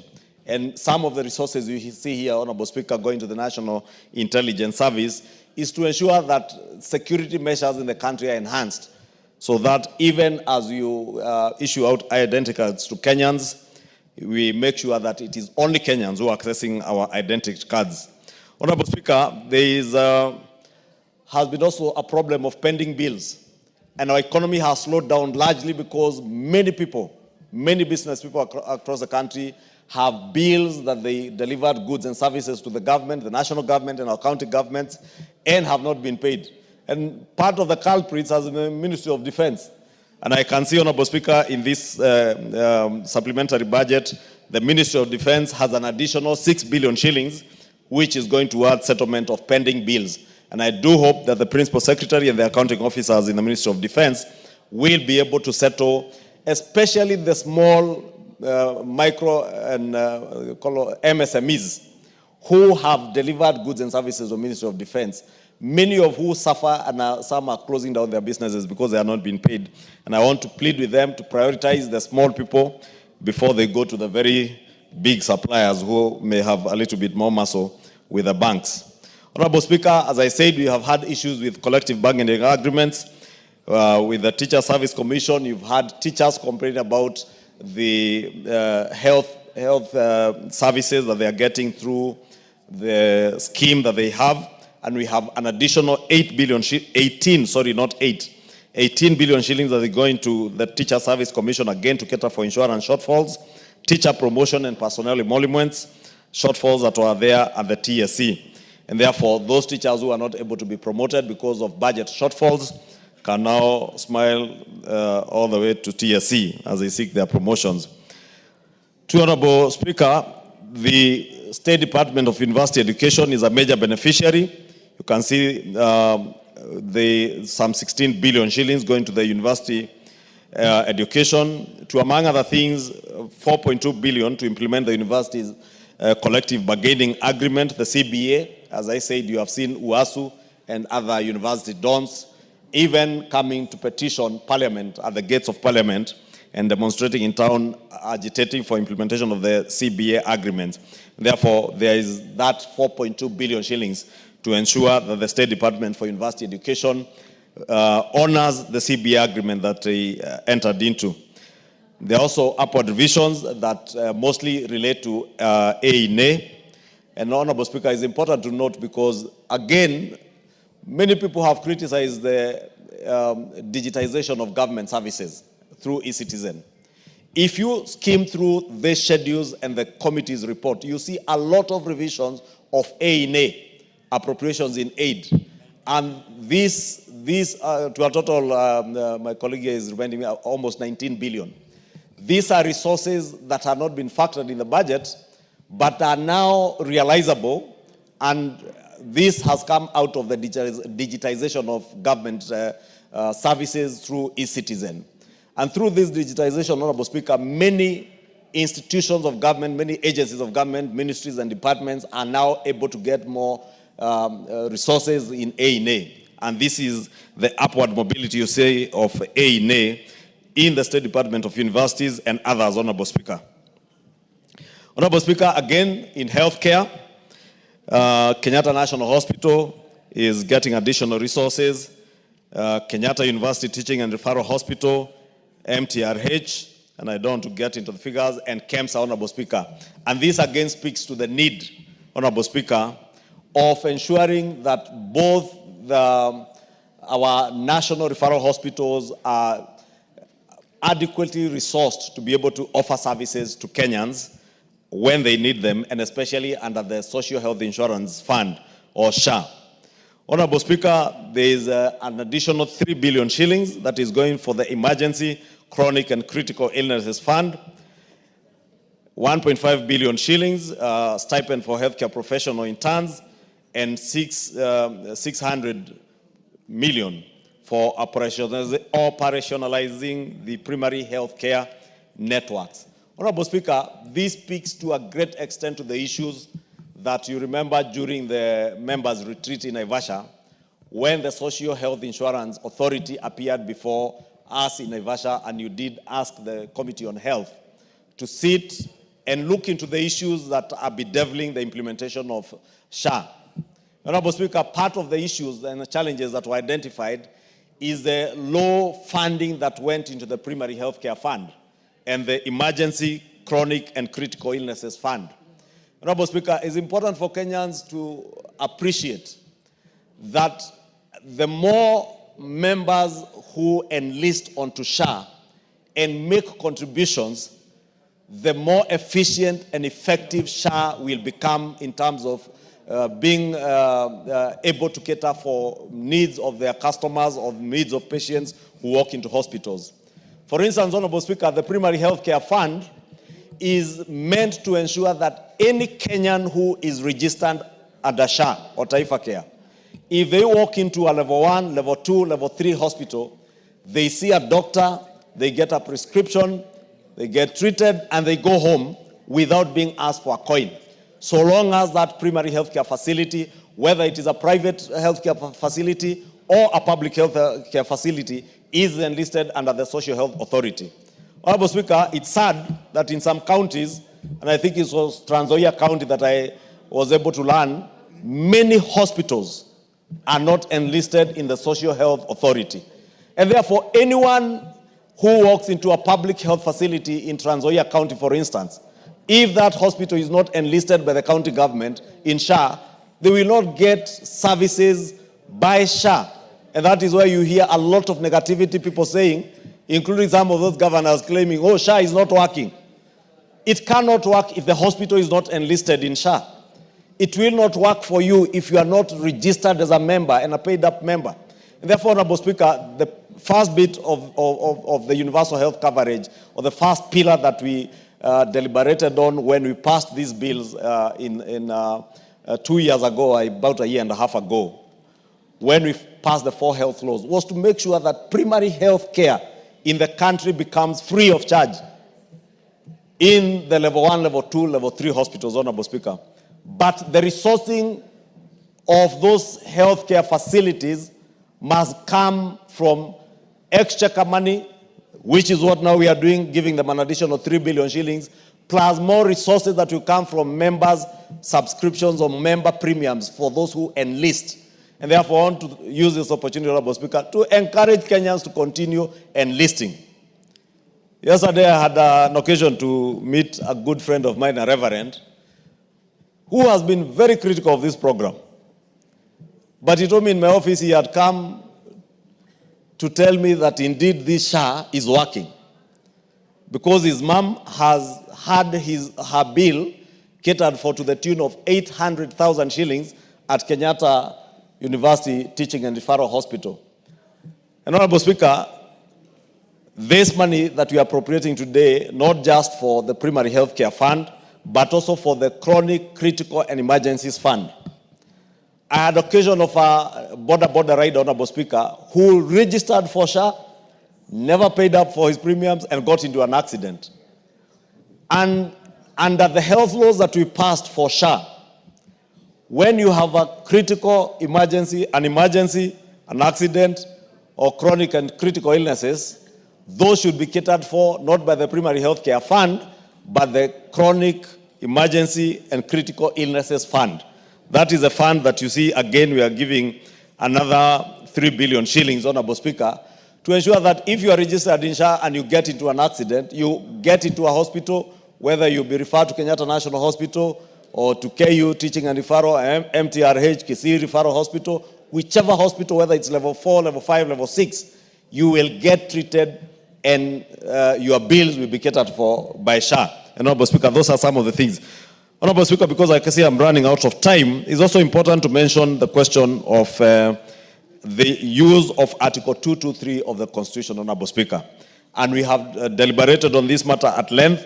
I am happy to note, Honorable Speaker, as much as we have requests of almost 86 billion for use under Article 223.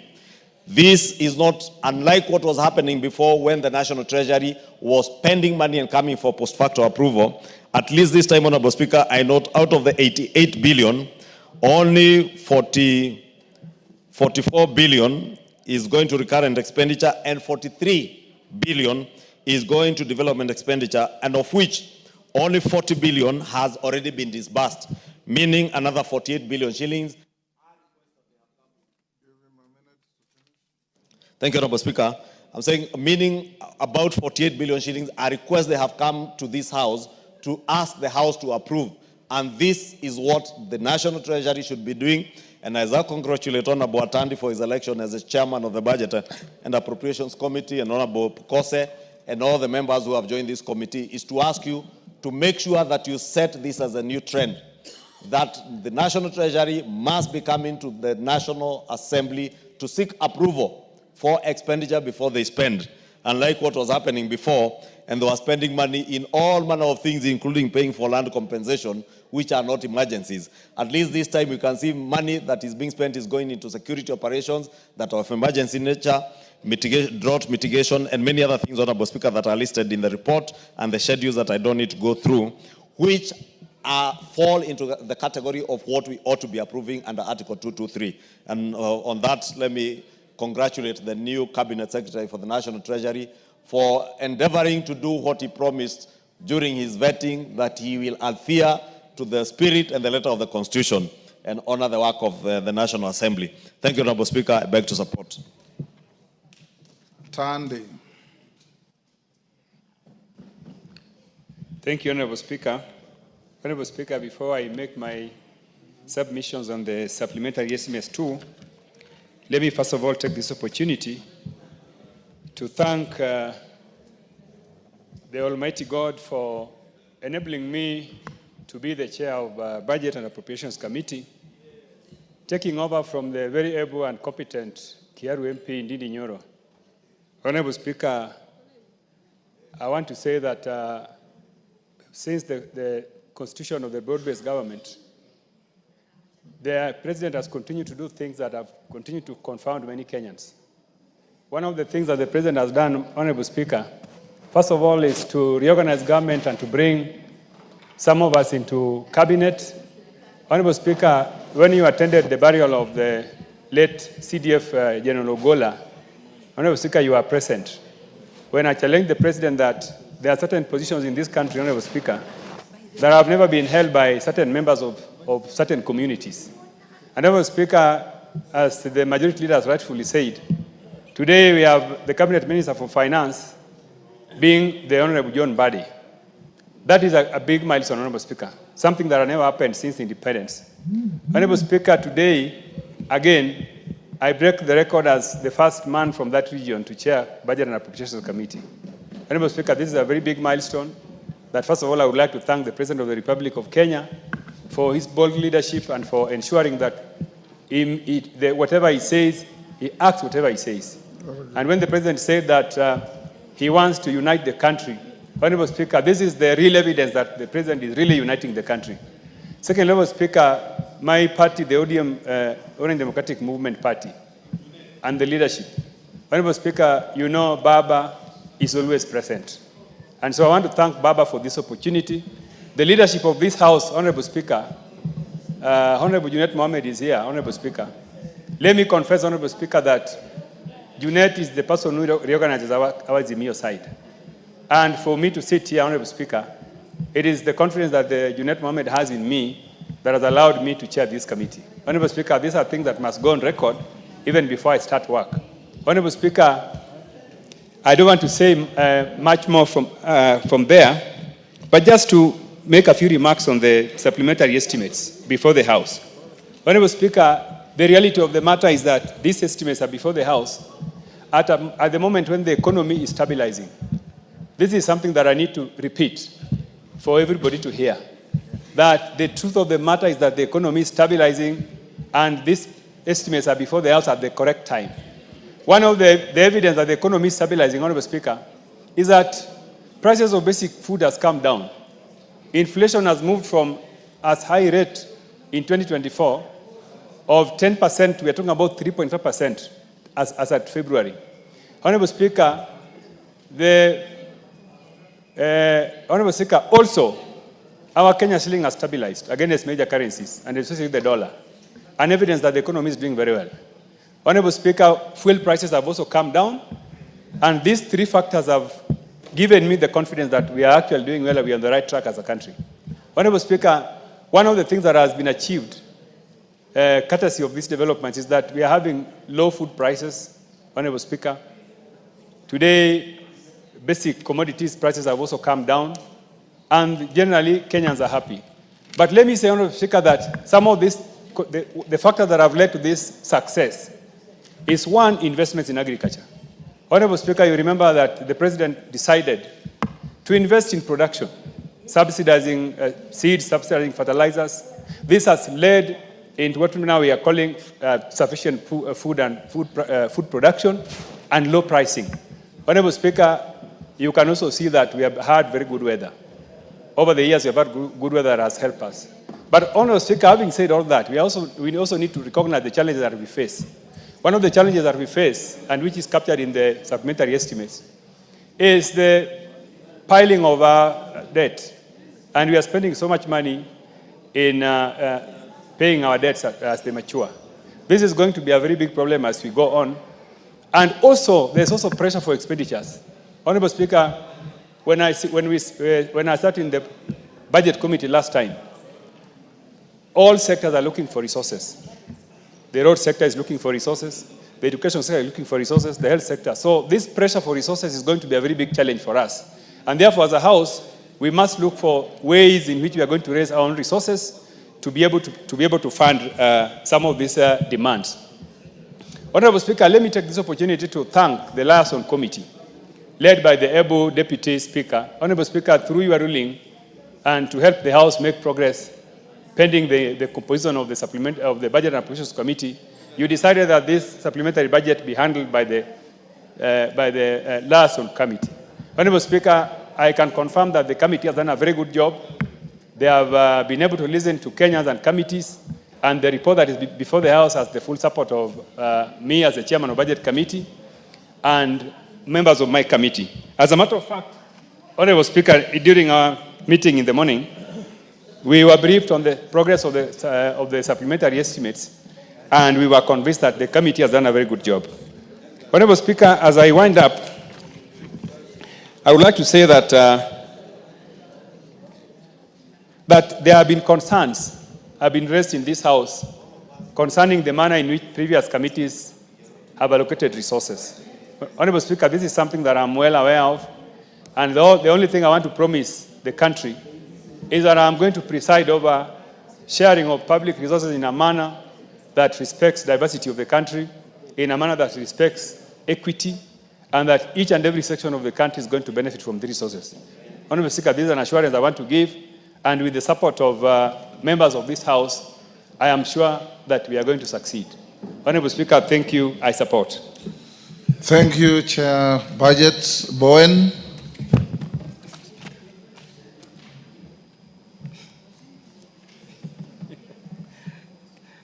Give Honorable Bowen the mic.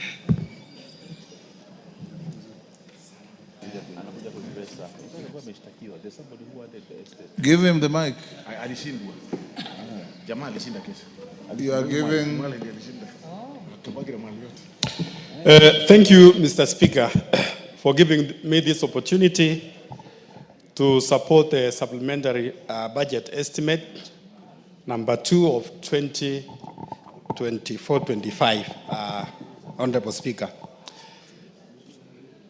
Honorable Speaker, budgets are projections. That's why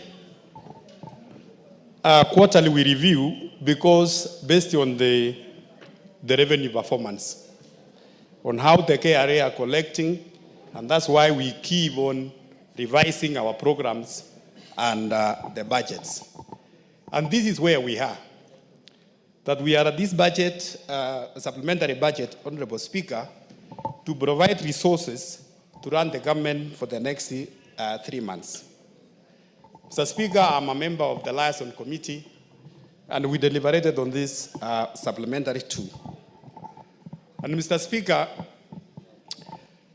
you will find that, Mr. Speaker, as a country, we are operating at a very difficult time, given especially when the finance bill, when we lost the finance bill, Honorable Speaker, through the Gen Z demonstrations and all what we experienced in the country. Having said that, Mr. Speaker, we prioritized our key areas in this supplementary. Mr. Speaker, we prioritized the education sector because of the teachers which the government even employed. Some of them, they were interns, and in the past we were not able to absorb all of them. Mr. Speaker, there were also some bargaining agreements between the government and the various actors in education. Like what we saw in the Moi University, there was the government had an agreement with those tutors, and so we had to allocate some resources. So another area, Mr. Speaker, is the security sector, which also we prioritized as a committee. So we have a mission in IT. There is also some quite a number of operations, police operations going on across the country. In the North Rift areas of Turkana, Elgeyo Marakwet, because of the banditry there is some resources which were allocated, and also to our military, because those are the important sectors, Mr. Speaker, because if we don't have a peace in the country, so the economy we are talking about and all that comes with it, it is not possible. Mr. Speaker, there are many roads in the country which are stalled. We have so many roads across the country, and in this supplementary also, we were able to prioritize to make sure that our contractors goes back again to work.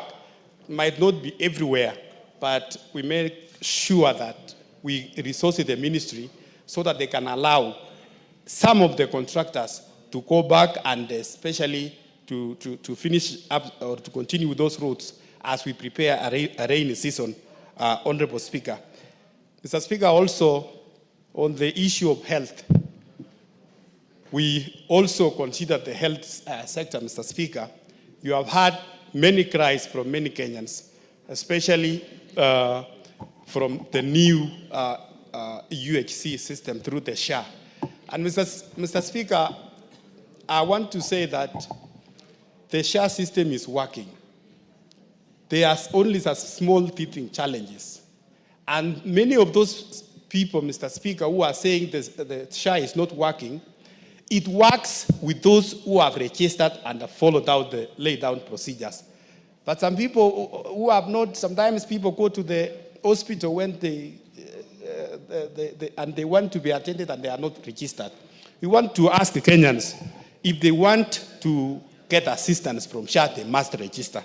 And Mr. Speaker, we have also allocated some money towards CDF, Mr. Speaker, so that to help many of our students who are still waiting for the bursaries. So, Mr. Speaker,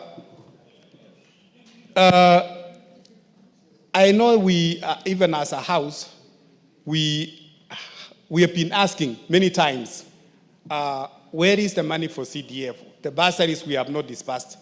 May I want to tell the honorable members, Mr. Speaker, that we have some allocation which will go towards the bursaries of our students. Mr. Speaker, on the water sector also, we considered there are so many stalled dams, water projects across the country, Mr. Speaker, and in this supplementary, we have provided some resources so that we can sort out pending bills and make sure that those stalled projects are again taken up and the contractors goes back to site. Mr. Speaker, on the issue of digitization, we want to really thank the government, Mr. Speaker, for moving many government services to e-citizen. Mr. Speaker, before, the government was collecting in terms of A in A. They were collecting almost close to 500 million a month from A in A. Lakini now, Mr. Speaker, the reports we got from... but now, Mr. Speaker, we are collecting close to 19 billion every month through the e-citizen, Mr. Speaker. So, you know, the honorable buyer is confusing me with Kiswahili here, Mr. Speaker. So, We are collecting close to 19 billion, Mr. Speaker. And it is, if we continue with the remaining services, Mr. Speaker, if we continue digitizing and put more services to e-government, I'm sure we are going to collect more in terms of as a government. Mr. Speaker, Treasury, when they appeared before us, we told the CS Treasury, many government services have been digitized. But in Treasury itself, apart from the IFMIS, there is need for government to integrate IFMIS with the government payroll. There is need to integrate IFMIS with the government pension system. There is need to integrate IFMIS and have one single treasury account and create an accrual account so that we don't have every ministries, having their own accounts. And by so doing, we will be streamlining the government finances. We also request the Treasury, Mr. Speaker, there is need to have a debt register.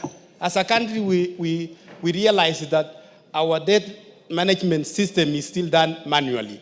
So, and there is need to digitize so that we have one debt management system for the government. And the last, Mr. Speaker, I can say is the Article 223, which, Mr. Speaker, from what we saw, to an extent, if this House is not careful, Mr. Speaker, the Article 223 can be misused. Many is just withdrawn, and then they say, okay, because it's an emergency, it is a serious for security reason in government, and by so doing, Mr. Speaker, if it is not checked, it can be misused. So we requested the CS Treasury to make sure that if he wants to use the Article 223, he must write to this House for approval, Mr. Speaker. So, Mr. Speaker, with those many remarks, I want to ask colleagues that we support this supplementary budget too, so that we can resource our ministries, we can resource our government in the next remaining months of the year. Asante. Thank you, Mr. Speaker. George Murugara. Thank you very much, Mr. Speaker. Mr. Speaker, allow me also to join members of the House in supporting the supplementary estimates too, which the Liaison Committee went through, burnt the midnight oil to ensure that we have this report ready, and we are able to approve the same for purposes of running the country for the next couple of months. Allow me to congratulate the Honorable Ndindi, who is the new chairperson of the Budget and Appropriations Committee. I have worked with him in that committee severally in the past. I know he's very firm, meticulous, and that he's actually cut for the job. We'll only ask him to be a little bit slow to allow us to do committee works. And when we go there, let him not just tell us, you have to go by what we say. We will be there to plead for our agencies, and he has to listen to us and allocate to us the resources those agencies need badly so that they are also able to operate. Mr. Speaker, it goes without gainsaying that, in fact, the country continues to make strides in the economic sector. And this is welcome. And especially after we lost the Finance Act of 2024-25. And as a result, the country has been operating on the supplementary estimates. I've just seen a report that we have actually paid out the Eurobond through various economic transactions, some of which may not be known to me because I'm a layman in economic matters, and that we've been able to procure further funding for the country, and therefore our liquidity levels continue to improve. As we pass this supplementary, mine would be to ask the Treasury, the National Treasury, the Committee on Budget and Appropriations, that let us consider the entire country for development, even if not equally, but equitably. We know very well that in the last few days, we had mamas in the house, and those mamas came along when we were shown figures regarding how budgets were applied to various parts of the country. We cannot say by any iota of speech that this was equitable, because possibly it was done in a very covert manner, that this was behind our backs. We didn't know what was being done because it was covered, but now it is coming to light that there would be skewed allocation of resources to favor certain regions against others. Let Treasury now come up, and especially for the rural marginalized constituencies, including my own constituency of Tharaka, we need to see resources being allocated so that we can also develop and catch up with those other areas that are actually developed in the country. We need to see resources going to energy. We have allocated resources both in the supplementary and the BPS. Areas that are down in connectivity, their percentages are too low, must be looked at. We have areas that need to be watered. Our level of water availability is not the same in as much as water is devolved. The policy of water, the budgeting for water is actually done by the national government, and it should reign on even county governments to ensure there is equity when it comes to water supply in the various areas.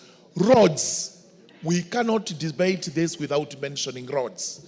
That it cannot be that only certain areas would be developed in terms of road network when others are left behind.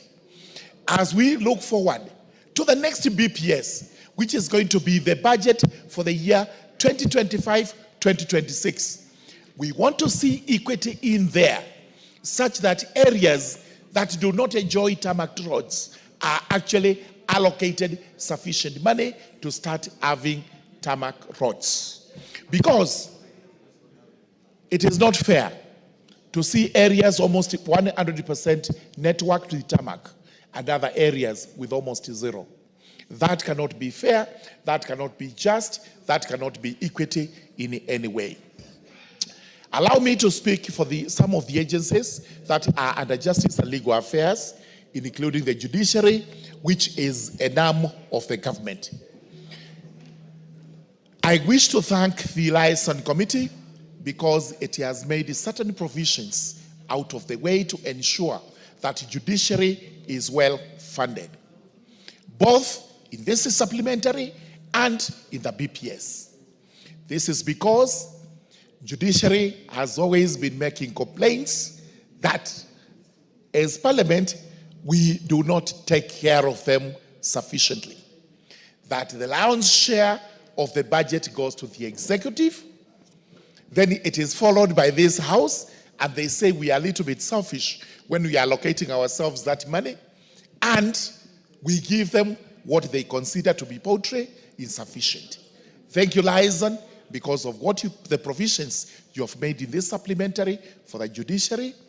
Thank you, Liaison, for the provisions you've made in the BPS, which we urge the Treasury to sustain, because there has been additional funding to ensure that the judiciary, which must succeed itself from time to time, we require new judges, we require new magistrates, we require new staff. This is why we have made those provisions. We also require courthouses in all constituencies in the country. It is the high time that people are served from where they are. You do not have to walk long distances to acquire legal services or judicial services or court services. Let services for the courts go as near as they can to the people. And this was across all the other agencies, including some in the state law department, others like the DPP the EACC, and even the witness protection. They talked a lot about devolution, going to the counties so that they are also visible there, so that they are also able to actually render services there. So with those remarks, I do support the supplementary estimates too, and I urge the House to actually pass the motion. Thank you very much, Mr. Speaker. Makali Mulu.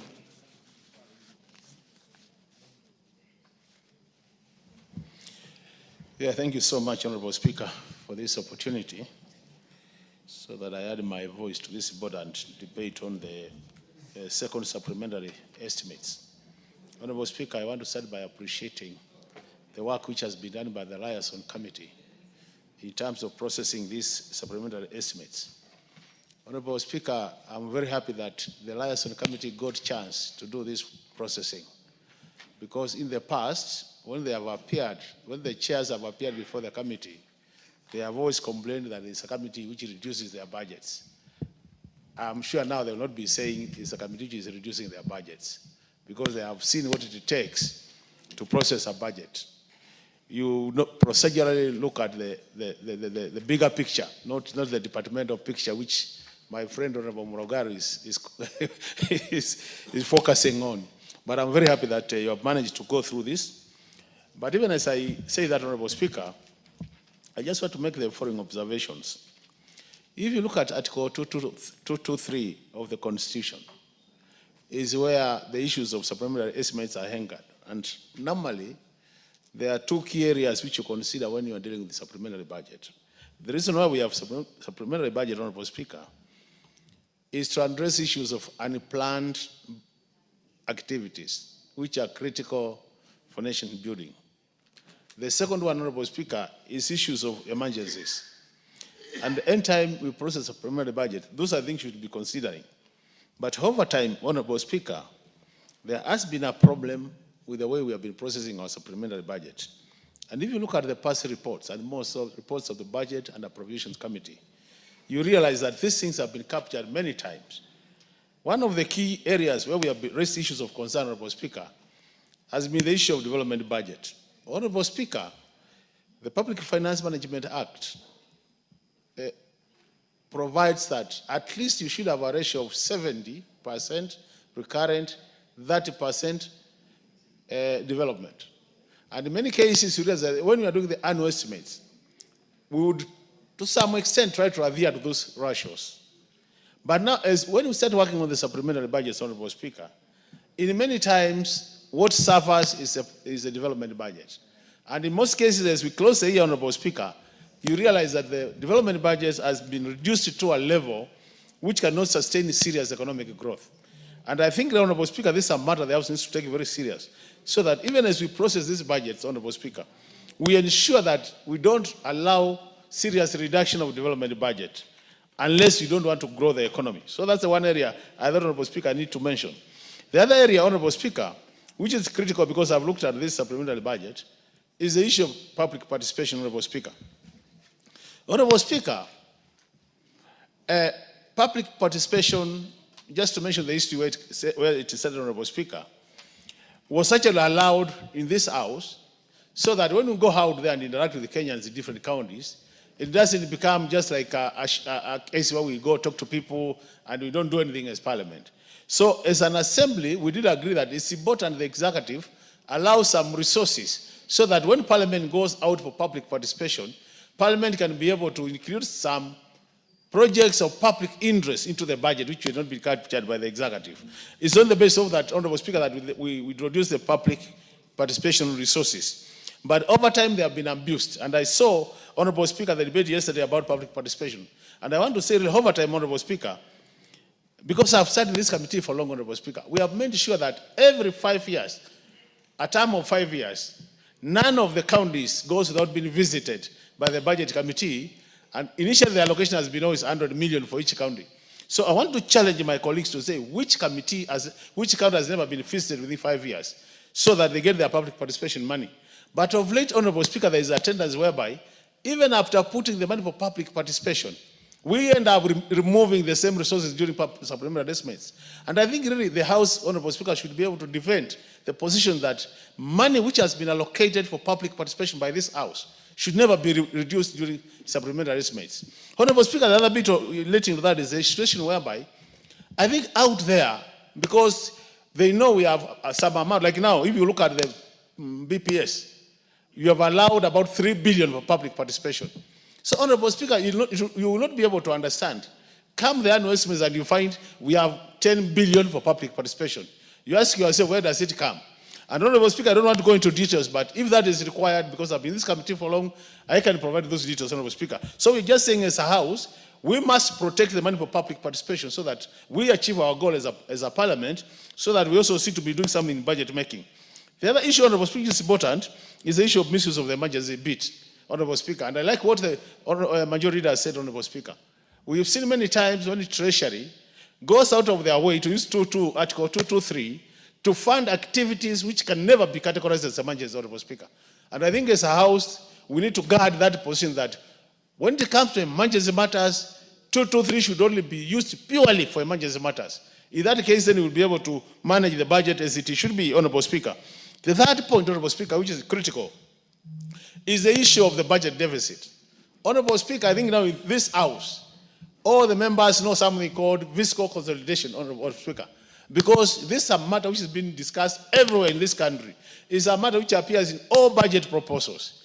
But Honorable Speaker, over time, we started very well. Like now, we are proposed in the coming year, we are going to have a budget deficit of 4.3% of the GDP. But I can tell you for sure, Honorable Speaker, by the time we close the year, you find we are around 6% or 5.something%, meaning that we are using the supplementary budgets to widen the budget deficit. And in reality, the more you do that, honorable members, the more you create room for more borrowing. And the other worrying thing, Honorable Speaker, is if you look at now our borrowing ratios, Honorable Speaker, we have moved from borrowing externally to borrowing domestically, Honorable Speaker. So you find, you look at the ratios, we are borrowing more domestically than externally. And what that does to our economy is that domestic borrowing, you pay higher interest rates and you have a shorter repayment period. So the loans become very expensive. And that's why you see most of our recurrent demand now, our revenue is going to servicing interest payments. So, Honorable Speaker, as a House, we must guard a situation where we say now, like now I've seen we have proposed that 65%, that 5%. 65 should be external, that 5 internal. But the way I look at it, Honorable Speaker, once we take that position as a House, can we stick to it as a House so that we don't allow this flexibility which allows changing these ratios? Because they have serious implications to the economy when you allow them to be changed. So while I agree that this is important, even as we approve this supplementary budget, it is important we analyze what do these additional figures do to our budget deficit in terms of the ratios we approved the other time. The other thing, Honorable Speaker, is the issue of privatization of expenditure. Honorable Speaker, this is something which worries me a lot. And I want to speak as an economist, Honorable Speaker.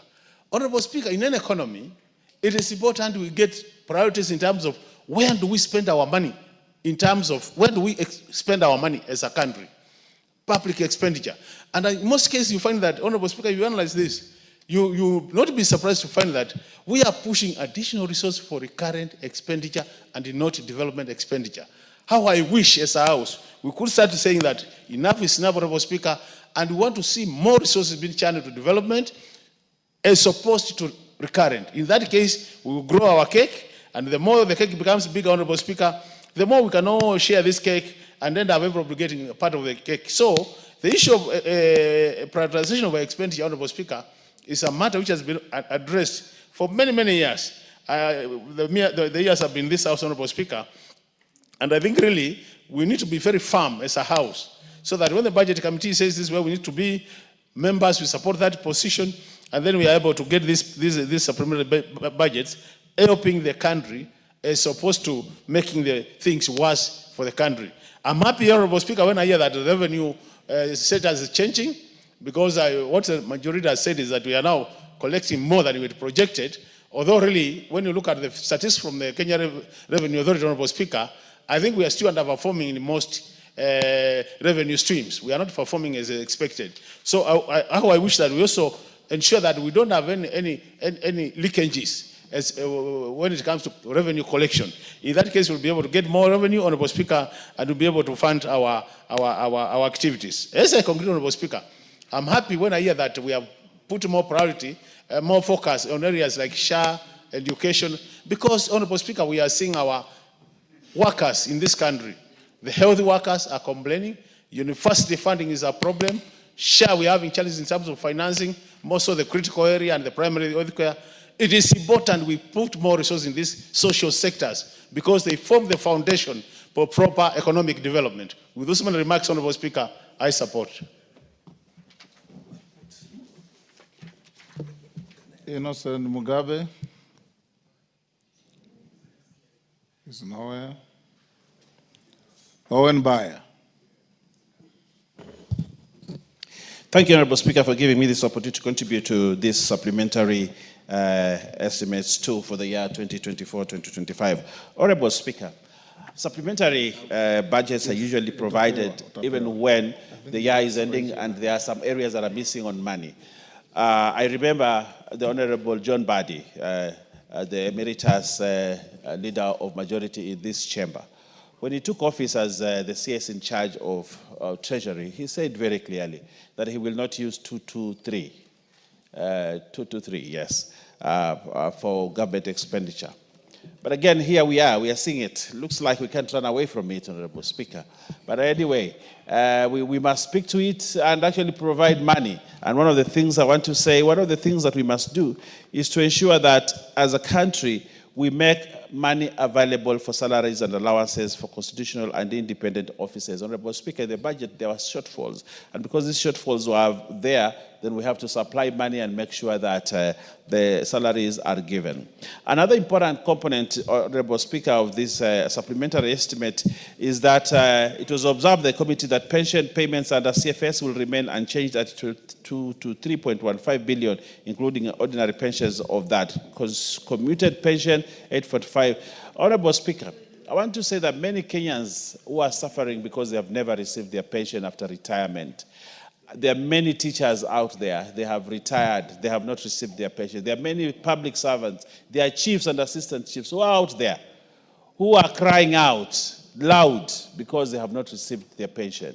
Honorable Speaker, if this supplementary budget is going to make available funds to ensure that we give money to chiefs in terms of and other public servants, we give them money to ensure that we pay their salaries, then this will do what is required to be done. Honorable Speaker, one important component is the health insurance, Honorable Speaker. The Social Health Authority has registered over 20.2 million Kenyans. There are many stories that it doesn't work, but there are also very good stories that it is working.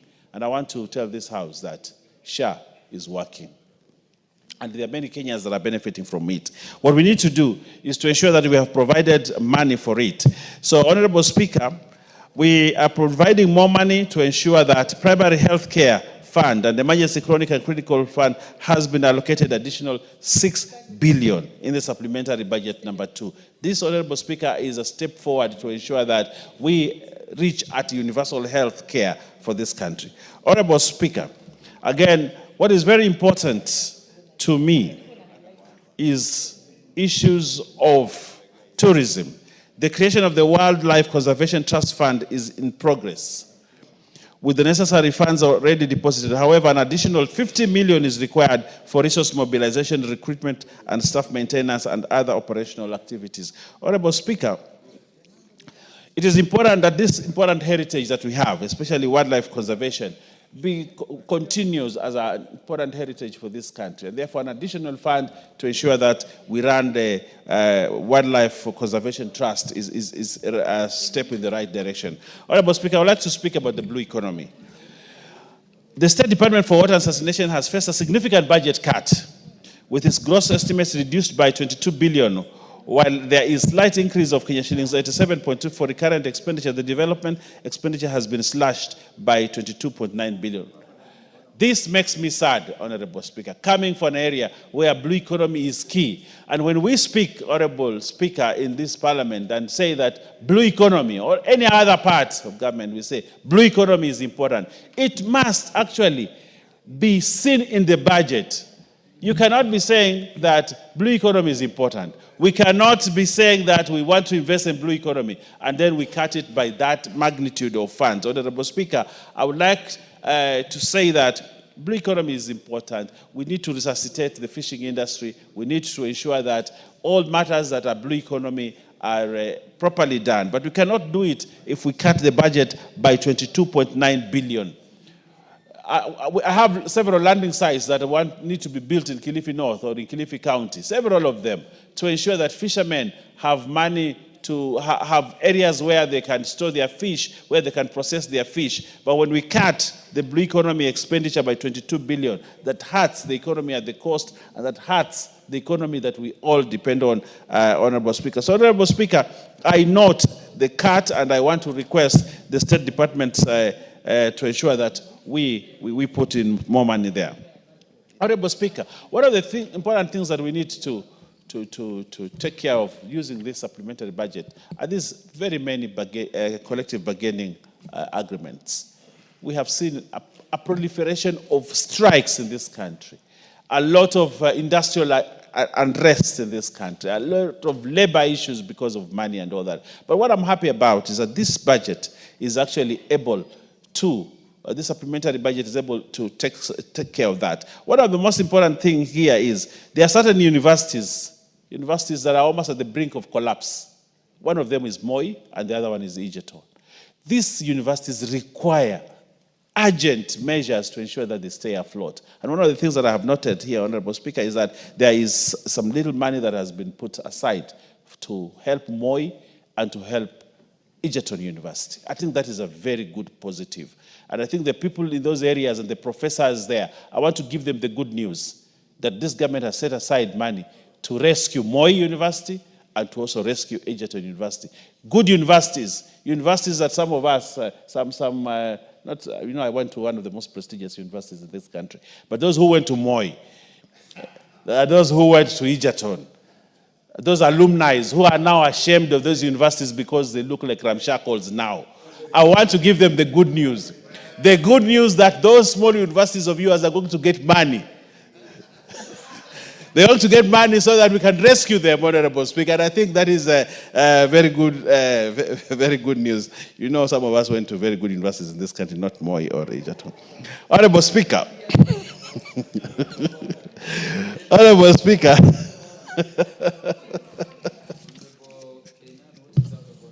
Mr. Speaker, is it in order for the Honorable Buyer to use the floor of this House to demean and downgrade critical national institutions like Moi University, Egerton University, while our role as the representative of the people of Kenya is to boost the image and pride of those institutions? Because if any non-Kenyans today listens to what the Deputy Leader of Majority has said, it's like you will believe Moi University is it's a small university. No, Moi University, I'm an alumni of Moi University. Professor Kindiki is an alumni of Moi University.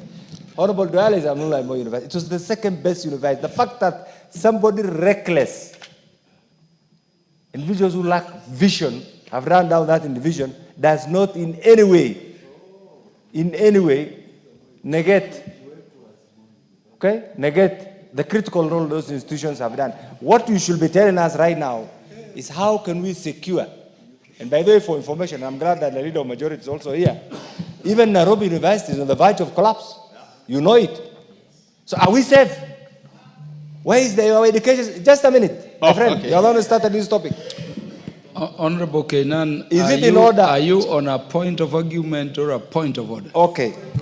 My point of order is this, Mr. Speaker. Our education sector is going through a very serious crisis. Man-made crisis, financial crisis, mismanagement crisis, perceptual crisis. My friend Kimani Ichung'wah, once upon a time when he was, now you know he's a big man, when he was my vice chair and the pick, he used to say, I am a product of the university. That university is no more. We have lost more university because of mismanagement. So I expect the good leader, deputy leader majority to say, we are doing this to resuscitate those good institutions, good former institutions, to their former original, so that these young Kenyans who are now still going to colleges can get the taste and the pride of those institutions.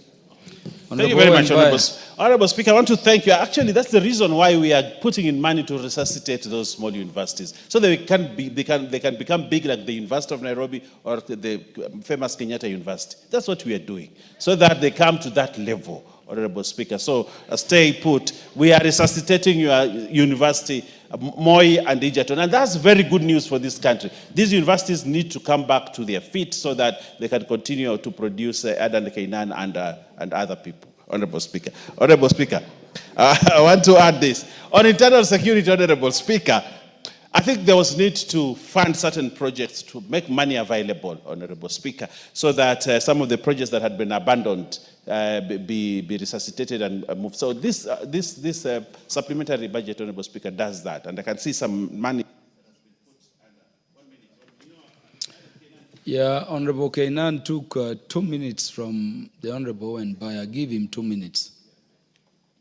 So we are putting more money in administration and internal security, Honorable Speaker, so that we can, those areas that had seemed to be underfunded are given an opportunity. Honorable Speaker, one other important thing is energy.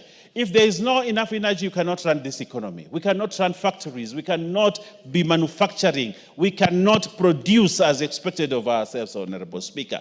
And because there had been underfunding in the energy sector, there was a very noble idea, Honorable Speaker. I don't know why, that every constituency gets 50 million for rural electrification, which came in the previous budget.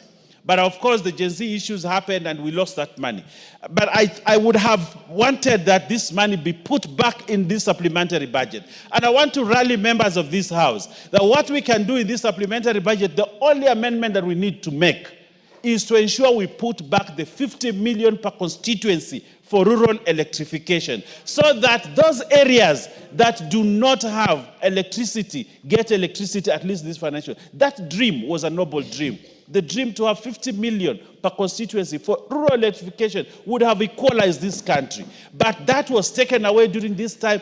But this supplementary budget should have done that, Honorable Speaker. They should have reinstated that 50 million times 290. And we are the budget-making house. And I would like to request members here to stand up to move an amendment to put back that money, the 50 million per constituency, so that the people of Kilifi North can also see power in the villages that we have, and the people of other areas in this country can see power. There's actually a skewed distribution of power, Honorable Speaker, in this country. But we can use the 50 million that was intended to rectify that error that was there, Honorable Speaker. So I want to request members of this House, as we pass this supplementary budget, I will move an amendment to put in the money back, the 50 million per constituency, so that we can get electricity in our areas. I want to thank you, Honorable Speaker.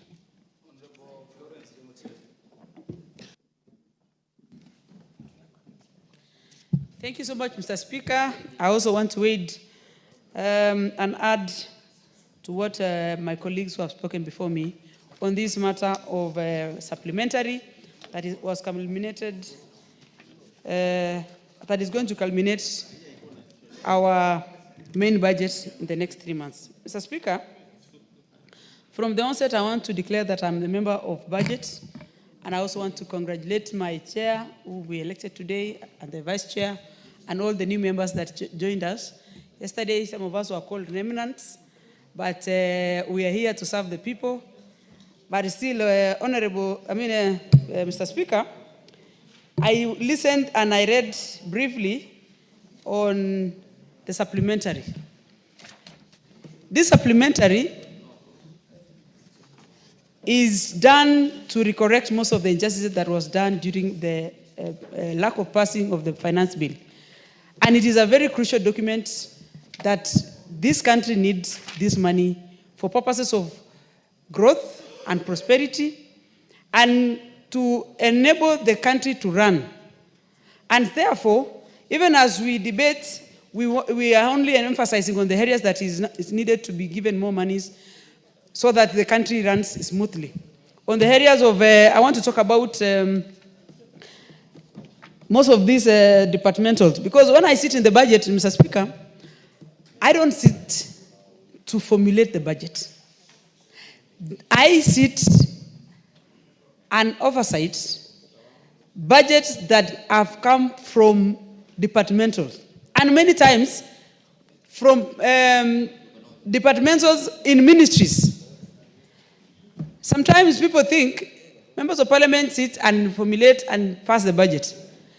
The executive, through economic advisors of the president, play a very key role when determining where the budget of this country goes.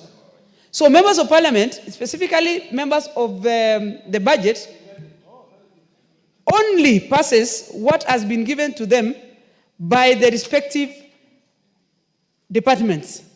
And therefore, it is very easy to say, someone else and members of parliament, please, when you are distributing or you are passing this, please give us equity. The equity does not start in parliament. The equity starts right from the departments of government, ministries. These are people we should lay and ask them to distribute resources fully, so that when it comes to us here on the floor of the House, it is going to be reflecting the map of this country. Mr. Speaker,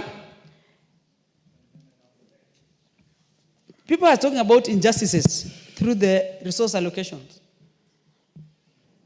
If you talk about water, roads, for instance, electricity or energy, there are areas that has, for a very long time, benefited better than other areas in the country.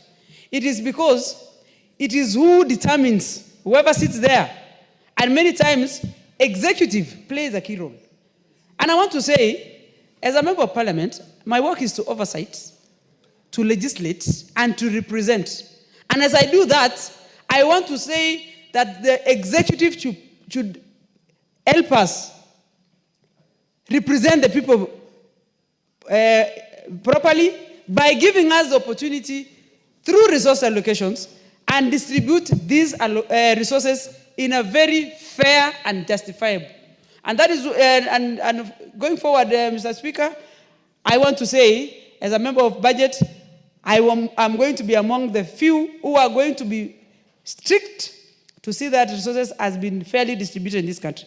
On matters of health, which is a consideration in this supplementary, when we introduce the Taifa Care in replacement of NHIF, apart from the teething problem that people say that we are still having, the whole program is working, but we must have the consistency, not only through government programs, but even the registration of Kenyans. They should learn that services can only be given to them when they adhere to the rules and policies that are given by government, so that we have the flow.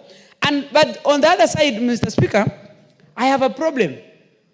On these matters universal, on SHA, and I can see the chair, the newly appointed chair of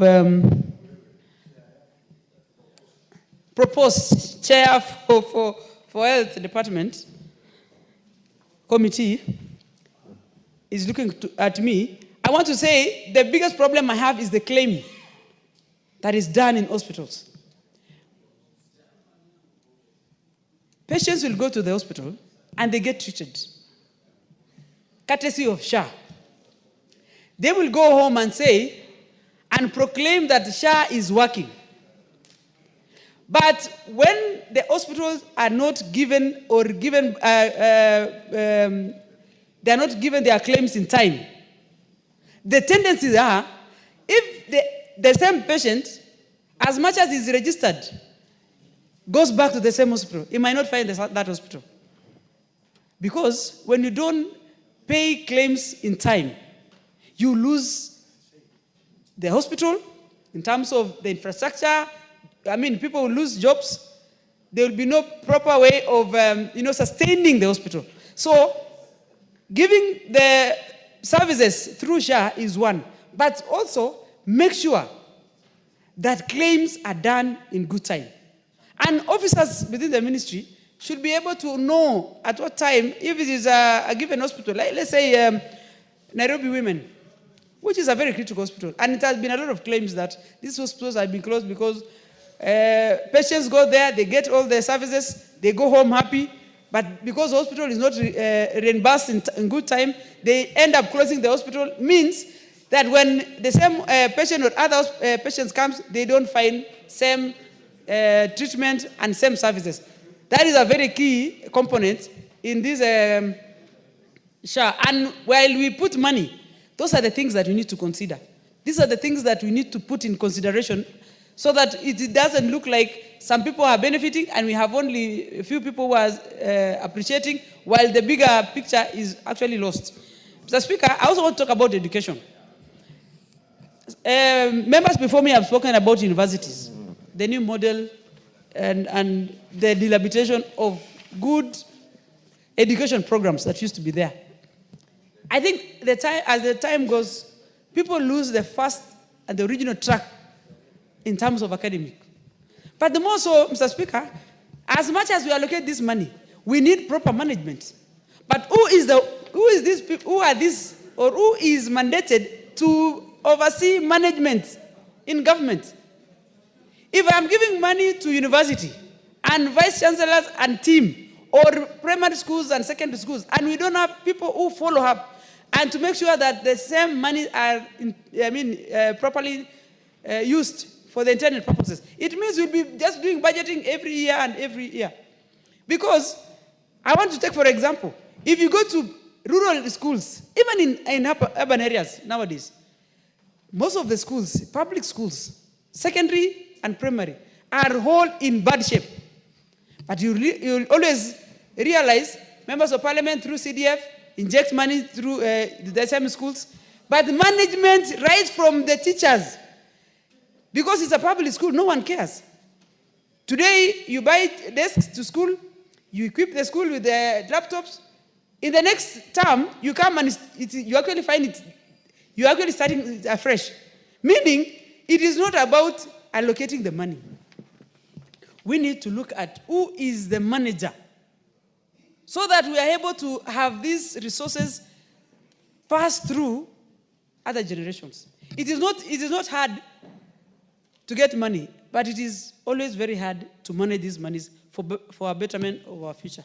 Others, I want to say I support, and I'm going to be very vigilant this time as I meet a survivor of the remnants. And I want to say we are going to do as much as possible to make sure this country gets equitable resources. Thank you, Mr. Chair.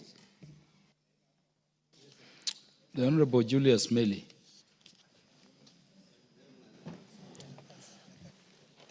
Thank you, Mr. Speaker. Mr. Speaker, I rise up to support the supplementary.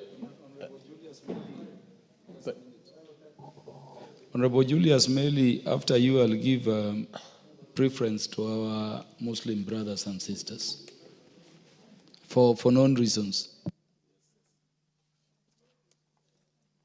Thank you, Mr. Speaker. I know our Muslim brothers, they are having, what do you call it, a celebration or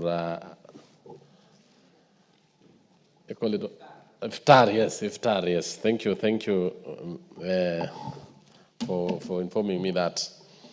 Honorable Speaker, I rise to support this bill. This is a supplementary appropriation bill, supplementary bill 2.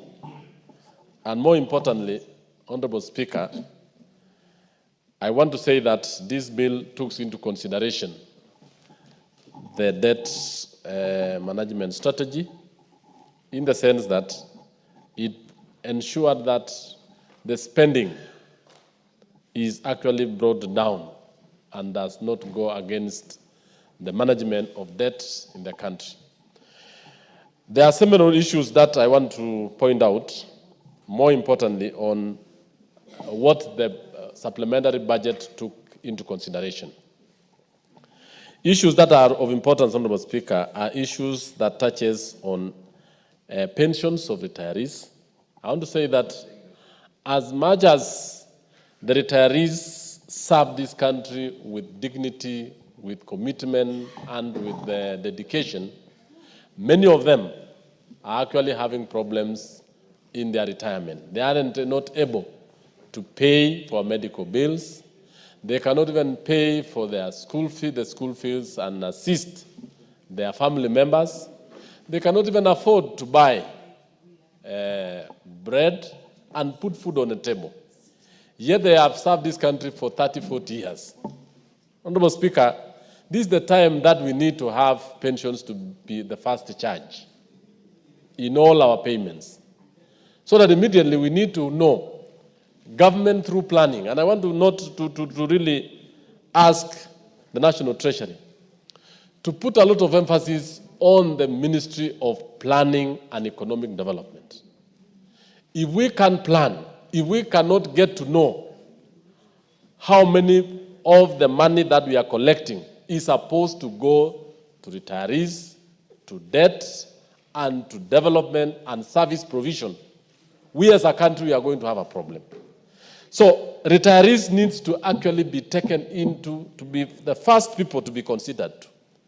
Majority of members here are actually in their 50s, 60s, and even some are even senior. Yes. I'm saying so because even for those who are young, if you don't make a plan, you will retire into problems. You will retire into a lot of problems as you leave this particular house. So I want to call the National Treasury that as they are preparing this budget, as we are preparing the supplementary budget, every other time, critical considerations have to come into play so that we do not make or put into place cuts that injure certain programs, certain projects, certain government services. Two, Honorable Speaker, I want also to say that the budget speaks of a number of cuts. We have several cuts which at times will also injure the growth, the overall growth of the economy. We also need to look into to put into consideration areas where we need to know why are we cutting.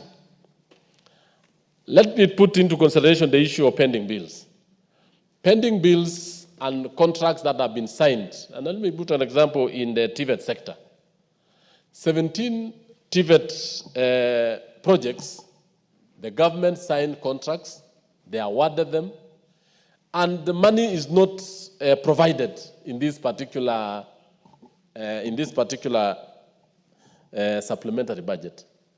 This means that the government will, first of all, get into court litigations, will get a lot of interest, and in fact, because they have actually gone against contractual obligations, the government will lose a lot. So in trying to develop a supplementary budget, we really need to know what are we bringing supplementary budget for. If we have the 52 TVET institutions without money, yet the ministry awarded the contracts for them, what will the contractors do? These contractors owe suppliers. They have workers. They have individuals they depend on. If this money is paid to them, it will spur the economy of that particular area and therefore enable the young people who could have worked in these particular projects to have the ability to purchase and buy and use resources. So, Honorable Speaker, I want to say that the issue of having a budget cut, which is not strategic or which is not informed, is quite wrong. We also have the issue of, and this brings into the issue of planning.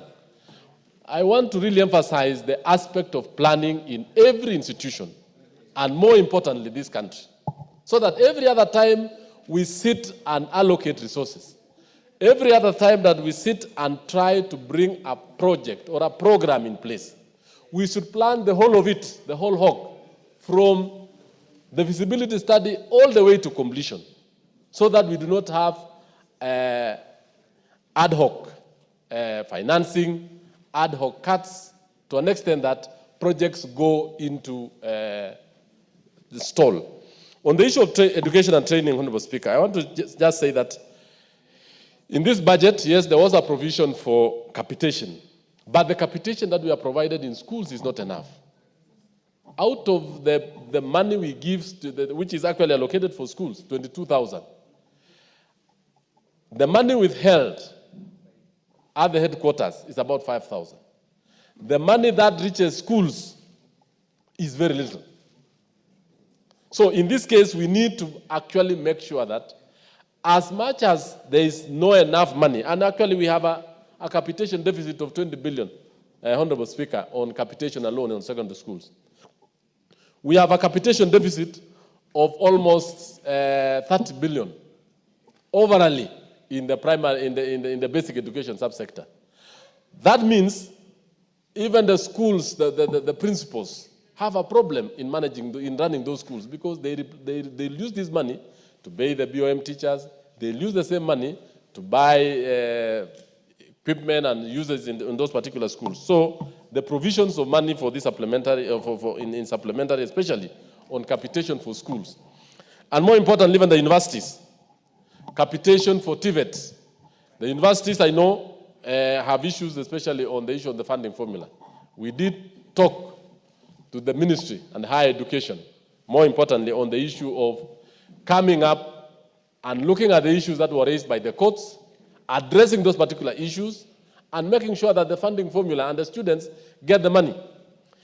The biggest problem that we have in this particular supplementary is the university stalled projects. We have over 80 stalled projects in the universities, and none of them, I think about 2 of them were only funded. This raises a lot of questions now on the use, the rot that will be occasioned by the rain, the pending bills that will attract penalties for the government, and even more, that the students have their hostels or their administration blocks are not in use, the laboratories and all this.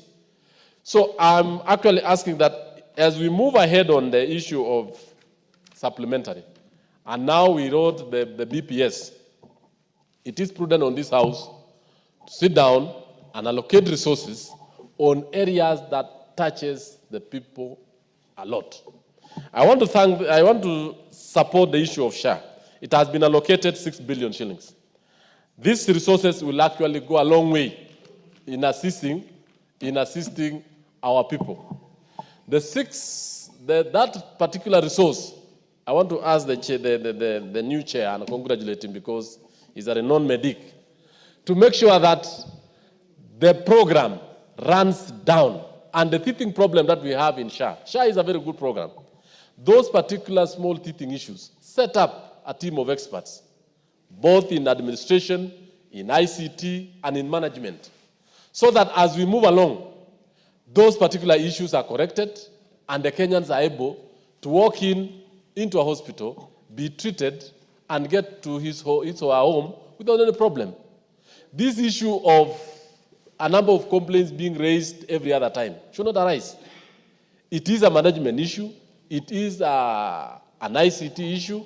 It is an issue that needs to be addressed, our chair health.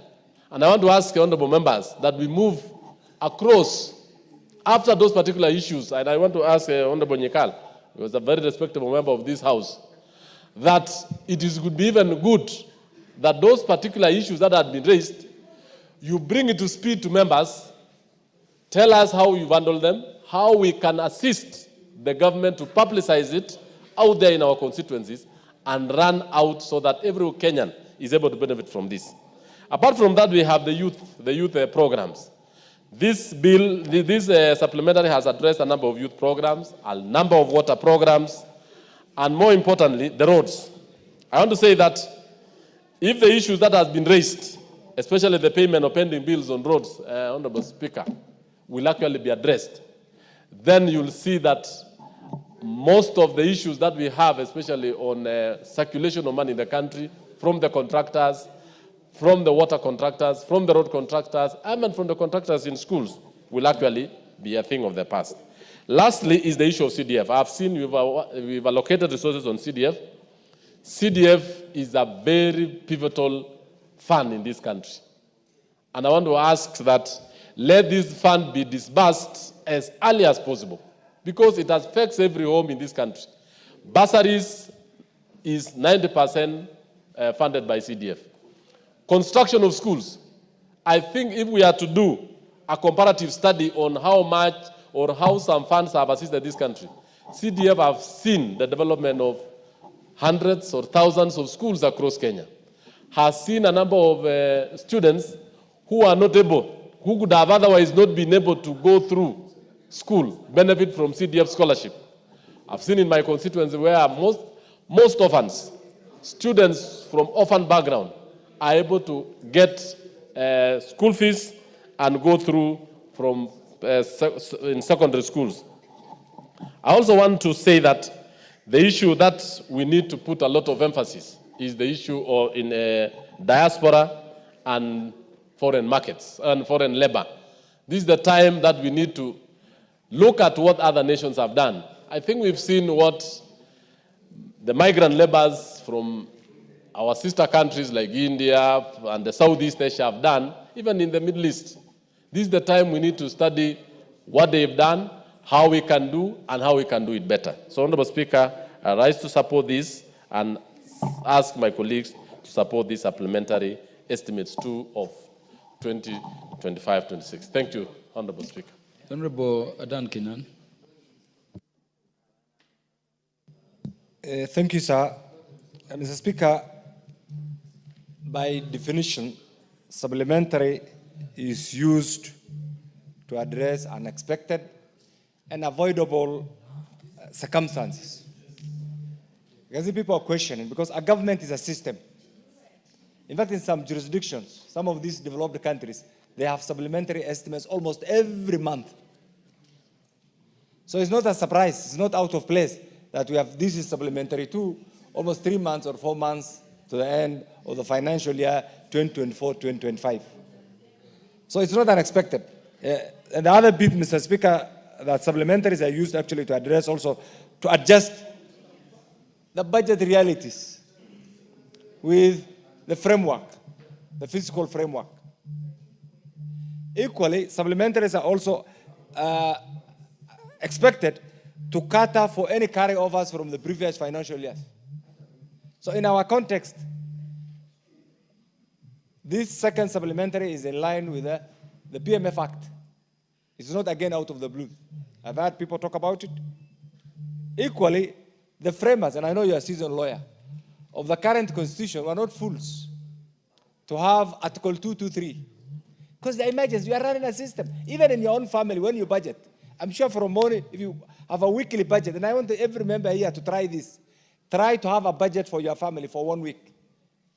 Within that week, you'll change 3, 4, 4 times.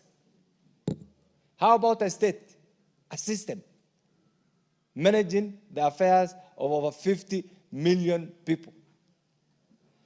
So it's not out of the norms. But Mr. Speaker, there are certain things that we need to address. While we expect that is the reality, we must also look at what will add value to the well-being of the people of Kenya, in particular the crisis in the education sector. Is it because of lack of funding? Is it because of inadequate funding? Is it because of mismanagement? Is it because of the decay in our society that today some of the key critical institutions like Nairobi University, Moi University, Egerton University are almost struggling? If you go to Moi University, Mr. Speaker, Moi University has some of the best infrastructure, educational infrastructure an institution is supposed to have. I am told during our days in the late early 90s or late 80s, some of the facilities like the Margaret Thatcher Library was the epicenter of the best ICT facilities, not only in Africa, but in the entire world. Today, I'm told, we used to have some of the best student facilities. Even the administration, I'm told the whole infrastructure is dilapidated. Students are running away. We can only blame ourselves. That rot needs to be cured. Nairobi University in ICU, and I'm sure many of you, your colleagues here, have gone to Nairobi University simply because of the tussle, the power struggle between the management and the council. Can that not be cured? Egerton University is going through the same. As much as we invest in CPC, we must also be prepared to protect those critical institutions that are supposed to take over. You know, look at the stages in our education system. You have gone through CPC. Ultimately, you want to go to a university. That university is being destroyed. Mr. Speaker, I want to urge colleagues, and I know the chairman, our able chairman of the education is here. Please don't fear. We need to support our institutions. I know you have done something about Moi University after 4 years, after 8 years, because of that rock VC. I'm sorry to say this. But equally, look at Nairobi University here. Mr. Speaker, the other bit is the issue of bending bills, both at the national and the county government. Somebody has rightly put it here. Unless we have a thriving business environment for entrepreneurs, because state avenues or business with the state is supposed to be the most lucrative business for any will-be business person. But instead, because there's comfort, there's predictability, there's also certainty when you trade with business with governments, and that's all over the world. But here in our Kenya system here, Mr. Speaker, you do business with the national government, you are not paid. You have a loan, you have other commitments, so we are destroying the sector. The same thing applies to the county government.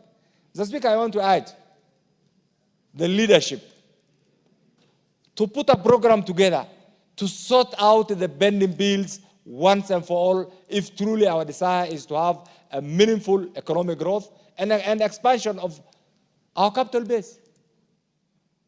Mr. Speaker, doing business right now is becoming a very risky venture. Mr. Speaker, as we go through this, in the next supplementary or in the next budget, priorities should be given to the business community. Because once we have a thriving business community, I can assure you, you will have a thriving economic growth. Mr. Speaker, this country on the face of it, we are supposed to be the epicenter of commerce and civilization. I'll not use the other one. And East, South, and Central Africa. But if you compare ourselves right now with the neighboring countries, Tanzania, Uganda, Ethiopia, look at their GDP growth. Why are we stagnant and why are they growing? Yet we are in the same environment, the same ecosystem called the East African Community. It's simply because of our management styles. Mr. Speaker, if you look at the news right now, every day, and I'm sure you are an analyst, and open the first page of all the leading newspapers, it is negative news. It's as if Kenya is coming to an end. It's as if everybody wants to run away from Kenya. This country is about us. And we are the leadership. I want to urge also the owners and the media practitioners to be fair to this country. We do not have a second country. This is the only country. Maybe Kenyans are lucky. We have never gone through militarism. We have never gone through a civil war.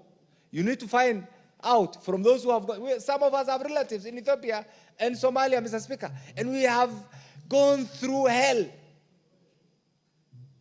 So can we be responsible in what we do, even as we criticize the government, even as we criticize ourselves? Let's be objective. That will not destroy anybody. Mr. Speaker, coming to this, I know right now under the leadership of the Honorable Body, this particular department actually is being properly managed, but the realities. When he was being vetted, he talked about the use or not using of Article 223. It's just like when you want to marry, you know it, all the sweet things that you want to use. But when the reality that will come is once you affirm that commitment, there are certain things that change in your modus operandi. So Article 223 will forever be there for any government. You can have it under different names. And that is why right now it's a reality.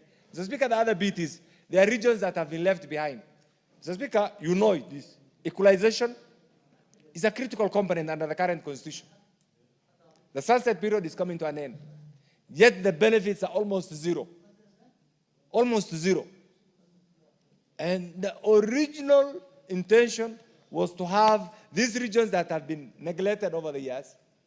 Actually, we crafted it along the lines of the Marshall Plan of the end of the Second World War.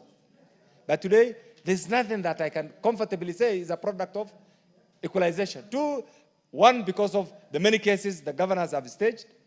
Two, because of the bureaucratic nature of our system. Mr. Speaker, I want to urge the leadership to prioritize this, address all the lacunas, and ensure that equalization benefits as it was intended. Mr. Speaker, the other bit is, and it's something that I've heard you comment about. This country is about us.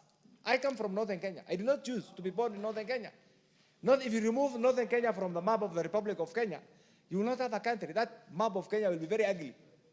Yet the people that I represent are entitled to the same developmental needs like somebody from the mount. We do not have first class or second class citizens. We have Kenyan citizens. Meaning, therefore, there must be equity, there must be fairness in the distribution of the national resource. That is the only way we can collectively pride ourselves and say we are citizens of the Republic of Kenya, equal before God and equal before the law. So that we can all submit to the will of God through this constitution. The will of the people through this constitution. Because it's God that ordains everything. And Mr. Speaker, the framers of the current constitution were not also fools. In the opening chapter, when they equated representation to our sovereignty. This must be reflected in the budget-making process. And that's why, Mr. Speaker, again, the framers of the current constitution in the past, the budget-making process was a preserve of the executive. Luckily, this morning, we have passed the budget policy statement. It's a precursor to the budget-making process. Today, we are doing supplementary too. So I want us to look at this holistically so that when my region that has been disadvantaged gets a small benefit, it should be the pride for every Kenyan citizen. When the people of the lake who have been neglected over the years get certain benefits out of right now the broad-based arrangement, that should attract celebrations, not condemnations. And this is what will give us a country. So in conclusion, this is good, it's an eye-opener, and I want to urge the leadership to be fair in the distribution of our national cake. I support this, Mr. Speaker. Thank you. The Honorable Gabriel Tongoya. Thank you so much, Honorable Speaker, for giving me an opportunity also to add my voice on this very important matter on the consideration of the second supplementary estimate for the financial year 2024-2025. Honorable Speaker, from the very onset, I want really to most sincerely appreciate the Liaison Committee under the leadership of our very able Deputy Speaker, who really midwifed the entire process until to this stage. And they have really done it very well, despite that they got themselves in that particular position, occasioned by dissolution of the budget committee, and they have really done quite well. They had put their time, commitment, and that's why we are here. Honorable Speaker, and even, of course, not to forget the departmental committee, who really put a lot of effort to this particular work. Honorable Speaker, this supplementary 2 is coming after the suspension, of course, of the finance bill, which occasioned the more of actually kind of a revision of the estimates of the previous year. And that the suspension of finance bill, Honorable Speaker, occasioned extreme cuts and reduction across all government sectors. So this supplementary budget is really coming in handy to help the MDS and SAGAs to smoothly run their departments, awaiting the estimates ahead of us.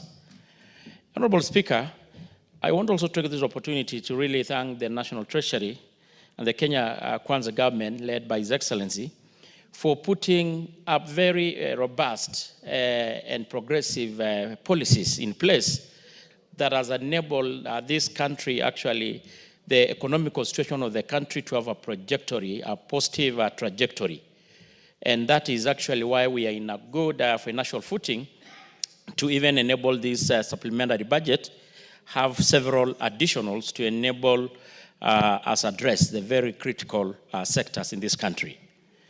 Honorable Speakers, I want just to mention a little bit highlight in the supplementary budget that is before this House for consideration. And actually, I just mentioned that several key government sectors have really had positive additionals. And more importantly, like in the road sector, Honorable Speaker, the road sector in the supplementary budget before consideration in this House, the road sector has had a 7 billion addition, which is actually the majority of it has been securitized through the the road fuel levy, which will go a long way to enable us, actually, majority of this country, which has not been getting equitable distribution of road resources to get a majority of their projects, which are stalled, addressed, Honorable Speaker. In fact, when we were going through this kind of documents and reviewing the figures, we were so impressed, and it's good to note, Honorable Speaker, and to be on record, that looking at around 6-point-something billion that are actually has been already been utilized under 223, you can really appreciate the principle of equity, the principle of fairness, that this road has been fairly distributed across the country. And there's no question this opening up of roads fairly distributed in the country will enable even the agriculture sector to really grow and able to address the issue of difficulties of having the farmers across the country having really access of their produce, access to the market. So the security sector really had a big increase, which I support, Honorable Speaker. On the issues of agriculture, Honorable Speaker, there is an additional about 7 billion, which seems to be addressing the issue of fertilizer subsidy. And Honorable Speaker, it's good to note that when the Kenya Kwanza government came into power, this country was really struggling with food insecurity. We remember, Honorable Speaker, we have some people who are doing demonstration all over the place, putting the souvenirs in their heads, because the cost, yeah, it's true. I see Dr. Nyikal laughing. Because actually the cost of food, edible oil, the maize flour, and many foods were really so much high, beyond the reach of the majority poor Kenyans. But through the intervention of Kenya Kwanza government, largely through fertilizer subsidy, we as a country managed to produce more and food in plenty, and definitely the prices of food produce went down, and of course translated even the cost, the inflation to come down. Honorable Speaker, there is also an additional 7 billion, which goes to the issue of sugar. We know the President has been so much categorical and determined to address the big problem in sugar in this country, which has been there for quite too long. And I'm sure there are our colleagues here in the House who come from the sugarcane growing belt. They are actually in celebration mood because the flourishing of the sugars. And I want really to support this. I know it's no doubt is going really to enable this sector, very crucial sector in this country, to continue grow happy, having an upward growth. Honorable Speaker, more importantly also, the issue in the milk sector. In the budget, there is an additional 2 billion shilling, which the majority of the pastoralist community and members here, where some of us come from, there is an additional 2 billion, which I think will actually enable some farmers and communities to have the milk coolers, which has been promised by His Excellency the President.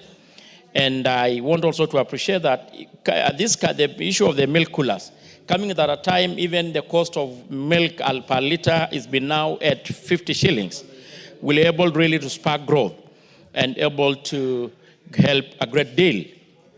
Honorable Speaker, I want also to mention the critical sector, security sector.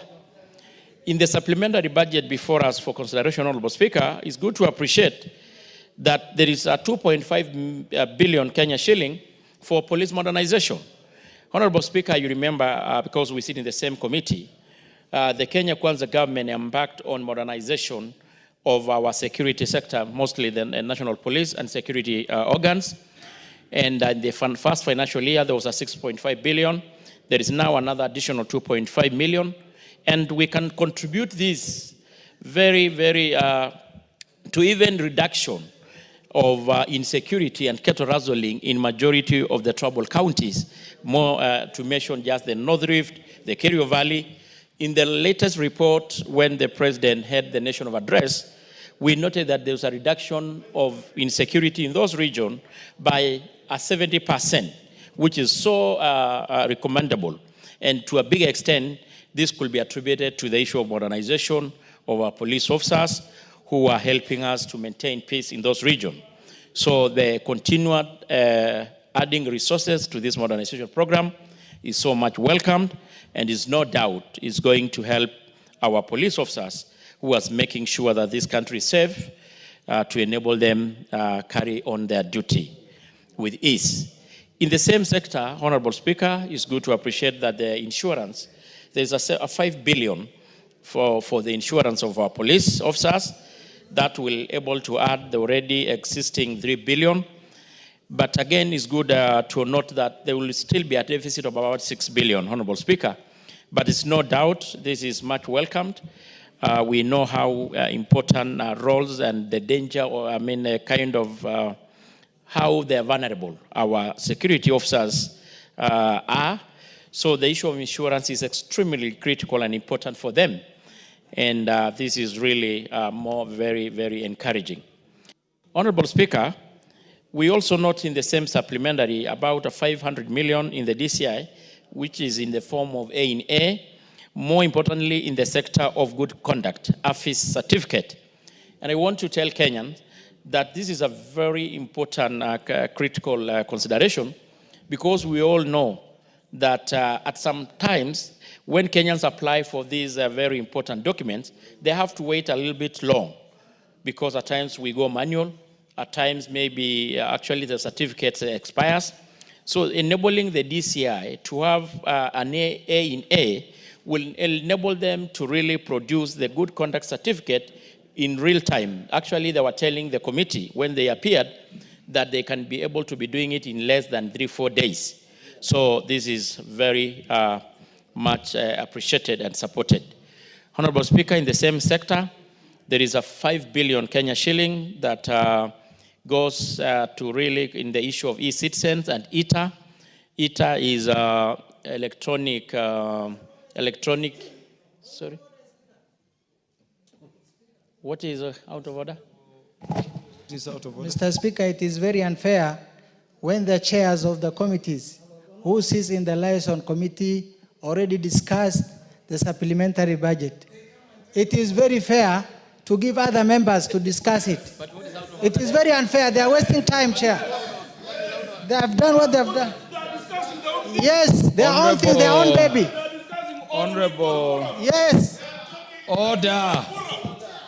Order. Order. Please, Honorable Wario, take your seat. The Honorable Chairs, Honorable Wamboka.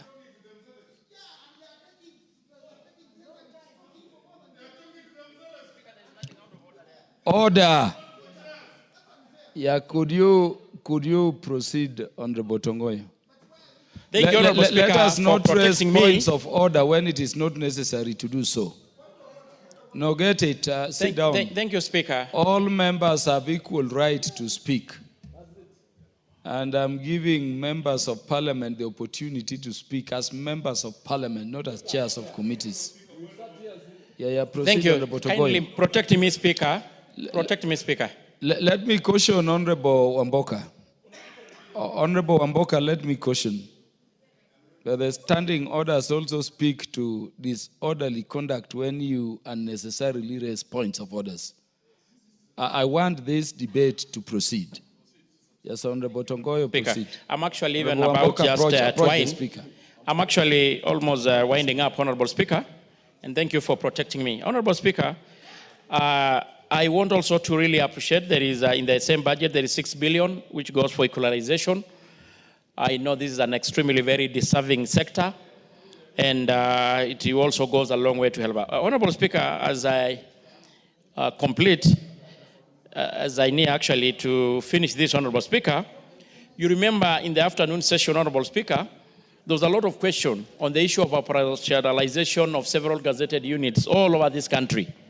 And members from both divide were really on my neck on actually why the ministry is not operationalizing this unit, And in the same budget, Honorable Speaker, it's good to appreciate there is an allocation of about 280 million, which will enable us to operationalize a few units, though the sector still needs a lot of resources to have all of our gazetted units operationalized. So, Honorable Speaker, with this, I want to really support the motion, and want to say that it is really coming at the right time. Thank you, Honorable Speaker, and I support. The Honorable Ali Wario Guyo. Ali Wario. Thank you, Mr. Speaker. Mimi leo nafurahi kuongea hapa. Niko tayari nisiende kufuturu lakini niongee chair. Kwa sababu leo ni siku ya Kiswahili, napenda kuongea kwa ile dhulma imefanyika kwa hii supplementary budget. Mr. Speaker, inasikitisha sana. Wakati bajeti ya Kenya inapangwa, kuna wale wa Kenya bora zaidi kuliko wa Kenya wengine. Wakati Tana River kuna shida ya maji. Kuna miradi ya maji zimetangazwa kupitia Ministry of Water chini ya Coast Water Development Works. Imetangazwa miradi ya maji kwa magazeti.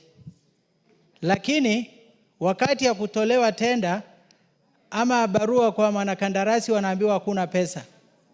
Tukikuja kuangalia katika supplementary budget, imekuwa sisi wabunge wa sehemu hizo ni kusindikiza tu.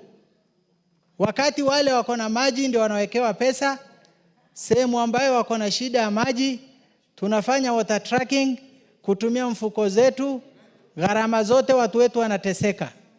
Wamama wanakufa kwa visima ya kuchimba na mkono, wanyama wetu wanakufa kwa ukosefu wa maji. Bwana Speaker, ni dhulma kubwa sana. Kwa hivyo hii supplementary budget, zile miradi ambayo kwamba imetangazwa kwa magazeti hasa sehemu zetu, ni miradi ukiona Tana River mzima ni less than 50 million. How can you remove 50 million from a supplementary budget when the entire billions of shillings going to other parts of the country? Kwa hivyo Bwana Speaker, mimi nasimama hapa kuweka wazi kwamba kuna dhulma imefanyika katika hii supplementary budget. Lazima irekebishwe chini ya mwenyekiti ambaye amefanya hii mambo, Deputy Speaker wa hii bunge la kitaifa, Mheshimiwa Gladys Bosholei. Hiyo ni dhulma sana. Kwa hivyo Bwana Speaker, hiyo ndio imefanyika. Ile miradi ya Tana River ya maji yote irudishwe. Kuna miradi ya public participation. Bunge la kitaifa imeweka bilioni 2 kufanya public participation. Inafanya rotation county zote. Nimesikia katika hii bunge inakuwa bashed. Sisi ni afueni tumepata kupitia supplementary budget ambaye ni milioni 100 inawekwa miradi tofauti. Saa hii Mr. Speaker, hiyo yote imetolewa. Kwa hivyo sisi tunasema kama haki inatendeka nchi hii chini ya broad based government ambaye sisi tunaunga mkono, hizo miradi zote zirudishwe ili watu wa Tana River wapate haki zao. Pole sana Mr. Speaker, nilikuwa nimesimama kwa point of order kwa sababu I'm seeing on the motion some 3 billion approved to go through public participation. Is it the same thing? Chair, I think it is not the same thing. Okay. So Chair, mimi nasema hiyo pesa ambayo miradi ishatangazwa kwa magazeti, sheria imefuatwa na pesa ilikuwa kwa bajeti, chini ya hii supplementary budget imetolewa, hizo pesa irudishwe ili haki ipatikane. Kama hiyo haijafanyika basi hiyo ni dhulma kubwa sana. Bunge la kitaifa imefanyia watu wa Tana River. Kwa hivyo yangu ndio hiyo. Asante sana Bwana Speaker. But Honorable Wario, why should some regions be entitled to billions of money simply because the Budget and Appropriations Committee chose to meet there? Doesn't it distort the national budget? Because just look, why should some regions get up to 2, I'm seeing up to 3 billion simply because the Budget and Appropriations Committee chose to go and meet there? Does it not distort budget, and what would be the legal anchorage for it? Mr. Speaker, hiyo sio budget committee imefanya. Hiyo ni mtu binafsi ambaye anatumia majina ya wale wadosi wakubwa wa Kenya hii. Sio budget committee imefanya. Budget committee imedhulumika, hakuna chochote inapata kwa sababu sisi wengine unajua vile tumeingilia pande gani. Kwa hivyo mwenyekiti, hiyo ukienda kwa bajeti, nenda kwa bajeti hata ya barabara. Nenda uiangalie Tana River inapata ngapi. You made your point. Yes, Mr. Speaker. Kwa hivyo hiyo sio budget committee imeweka hiyo. Hiyo ni haki ya watu wa Tana River ambaye ni Wakenya kama Wakenya wengine. Na si Tana River peke yake, Mr. Speaker. Wakenya wengine wengi wanaumia sana kwa sababu ya hii dhulma ya kihistoria. Kwa hivyo tunasema hiyo pesa irudishwe ndio Wakenya wengi wapate haki yao. Asante sana. The Honorable Yusuf Mohamed.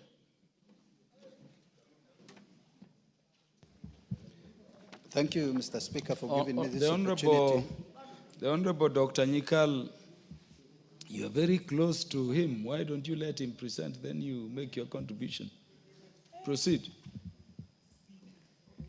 Thank you, Mr. Speaker, for giving me this opportunity to add voice to this supplementary budget. Mr. Speaker, first, I want to support partially the supplementary budget. I am saying partially because it is better than before, but it is not still showing the face of Kenya. Mr. Speaker, the supplementary budget is brought to cure certain issues or gaps that has been seen in the main budget. Mr. Speaker, it is very unfortunate this country budgets for certain projects, advertises, procures, and awards contractors to go to site. But unfortunately, after the award, then the government of Kenya, the executive comes up with a supplementary budget proposal that again removes the same projects from the list of the supplementary budget.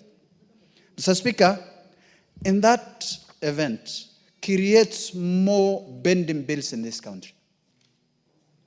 We have bending bills in each and every sector and department in this country, Mr. Speaker. That puts the entrepreneurs, the contractors, the business people into problems by not doing business at all, or some of them even becoming bankrupt, Mr. Speaker. Mr. Speaker, there are TVETs, 22 of them that was advertised, awarded, and contractors were sent to site. But unfortunately, to my dismay, it is not reflected in this supplementary budget. What do you expect of the same contractor who was sent to site to construct a TVET somewhere in Harado, but with no budget? What will he do? He has put his money there. It was in the main budget, but not now. And probably the next budget, we will not find it. How do we cure the problems that the department are prioritizing new projects over the ongoing projects? This House needs to come up with a mechanism. Although the bending bill is the first charge of each department, but the problem is it has not been implemented. How do we force the department to implement that before they procure new projects, they must clear the bending bills? Mr. Speaker, I am in the Committee of Agriculture and Livestock. We know agriculture and livestock is the backbone of this country. If we invest in agriculture, if we invest in livestock, I'm sure this country will be in a better place today. We will see our youth employed. We will see more revenues coming back. We will see more food on our table, and even lean meat on our table. But unfortunately, the government and this House are not prioritizing this sector. And this sector has been neglected completely. Nothing is going on. It was left only for the devolved county government to do agriculture, which even the resources they have might not be enough. Mr. Speaker, it is high time this House to prioritize agriculture and livestock over any other department in this country. If we want to employ our youth, if we want our people to be healthy, if we want our people to get food, if we want our people to progress. But so long we are treating agriculture and livestock like a secondary issue, then we are not going nowhere. Mr. Speaker, we budget for projects. But when we budget, there is always a delay in exchequer that affects the execution of certain projects in all departments. This clearly hinders the development of this country. I want to speak to the Treasury Department headed by our brother CS Honorable Ndindi to fast track the disbursement of all the projects that have been allocated money to, so that timely execution of programs are done. Otherwise, we will continue budgeting, rebudgeting, bringing another supplementary over another supplementary, and piling up the pending bills in this country. Mr. Speaker, I am happy today to see a new budget chair in this parliament. The first one was from Mount Kenya. This one is from Nyanza. And I expect this budget chairman to be rotational, Mr. Speaker, so that each and every part of this country feels the development of this country. It has come to the... Are you suggesting development follows the budget, Chair? Yes, I'm coming to Chair. I'm coming to that point. Yes. Chair, it has come clearly that the budget chair has the prerogative power to allocate billions of money into his constituency or his county. To cure that kind of mismanagement, to cure that kind of injustice, to cure that kind of inequality, I suggest and propose that the chair committees should be rotational and each region should be given a chance to serve in that docket, so that we feel if we are part and parcel of this country. Mr. Speaker, I come from northern Kenya and the Asal areas. If you see, it is the only first time I can see a budget that has at least some considerations in northern Kenya, thanks to the broad-based government, which I believe has brought the inclusivity and the fairness in this country, Mr. Speaker. Mr. Speaker, to finalize my thoughts and to conclude my debate, I want the next budget committee to kindly consider each region. I don't know how budgets are done in this committee. I am part of parliament. I am a member of parliament. I know how it is done, but it is not done the way it is required to be done. Nobody is following the law. If you see the Department of Water, you will not find one project from my constituency, one project in my constituency. Equally, go to energy, see somewhere else. How do you expect me to run up and down to each and every department, to see each and every committee to request for projects? I have written over 55 letters to both the committees and the departments to include projects in my constituency. But it becomes, you will see, when you are told we will do, and the budget is brought in front of this House, you will not find one even single project. Anybody who can honor his word. How do we cure this, Mr. Speaker? We, as members of Parliament, we are the ones who are supposed to appropriate budget. But what are we doing it? Are we doing it the right way? So with those few remarks, thank you, Mr. Speaker, for giving me this opportunity. I don't appear to see Honorable Tom Odege in the House. The Honorable Dr. James Nikal. Thank you, Mr. Speaker. For the avoidance of doubt, I go with the list of requests except for exceptional cases. Thank you, Mr. Speaker, for giving me this opportunity. Mr. Speaker, I rise to support the second supplementary budget estimate for this financial year. And Mr. Speaker, I do so because it does address or attempts to address major issues in the health sector that are of great concern to me. Mr. Speaker, I do appreciate that all our 6 referral hospitals have actually gotten some increased allocation. But if you look at it, all of them, they are actually addressing human resource, which you know is a big issue in this country.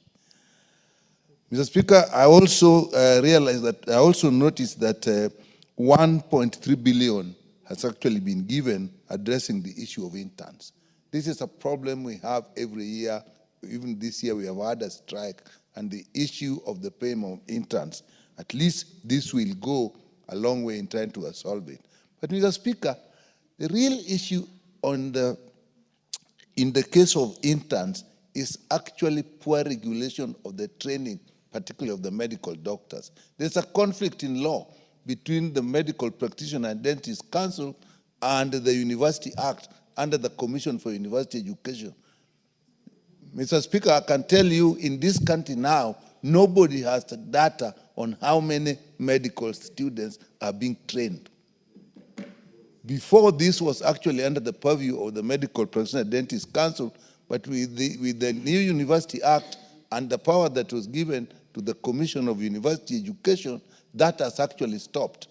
And nobody is even looking at the programs that the way they are being trained. We just meet the problems when we come to internship. So it's not just a matter of numbers, it's also a matter of quality. And that's something we actually need to address.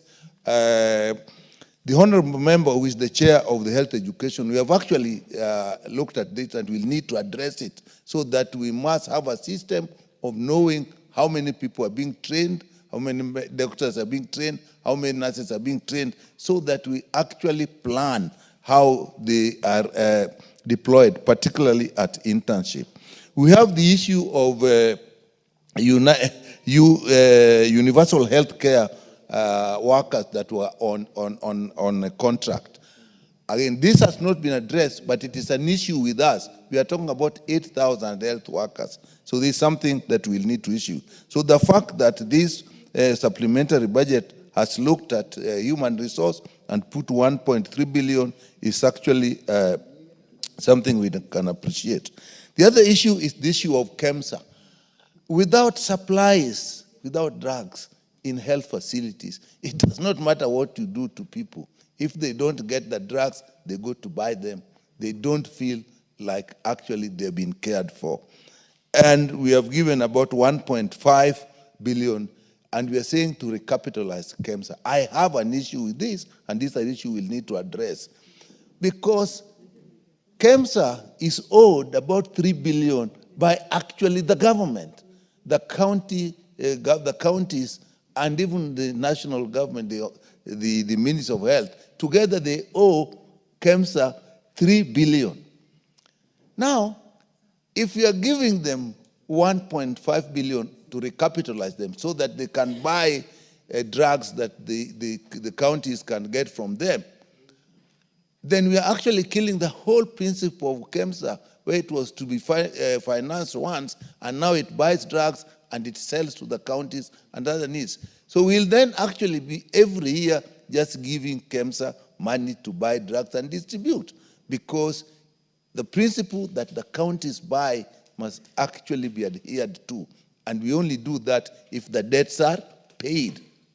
So that's something we need to look at. It's extremely important.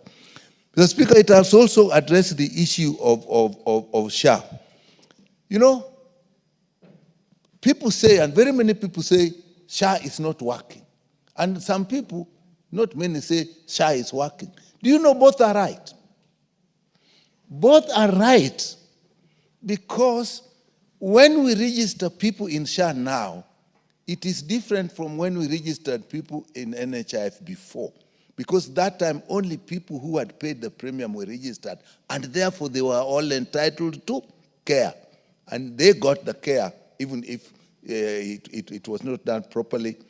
But now, when we register people into SHA, there are two registrations. There's a registration, general registration, that everybody gets. And that is because we have in SHA three funds.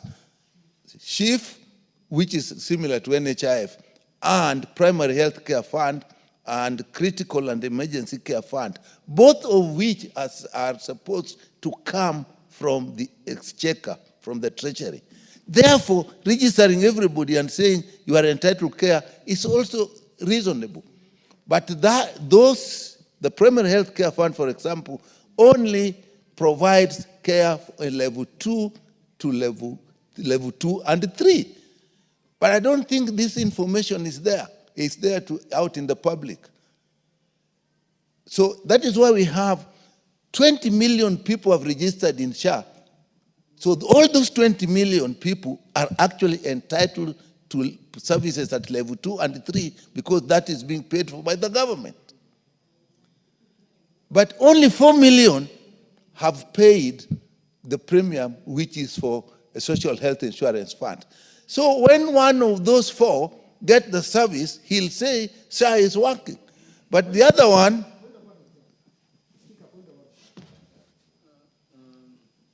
freeze the time for Honorable Nyikal. What is out of order?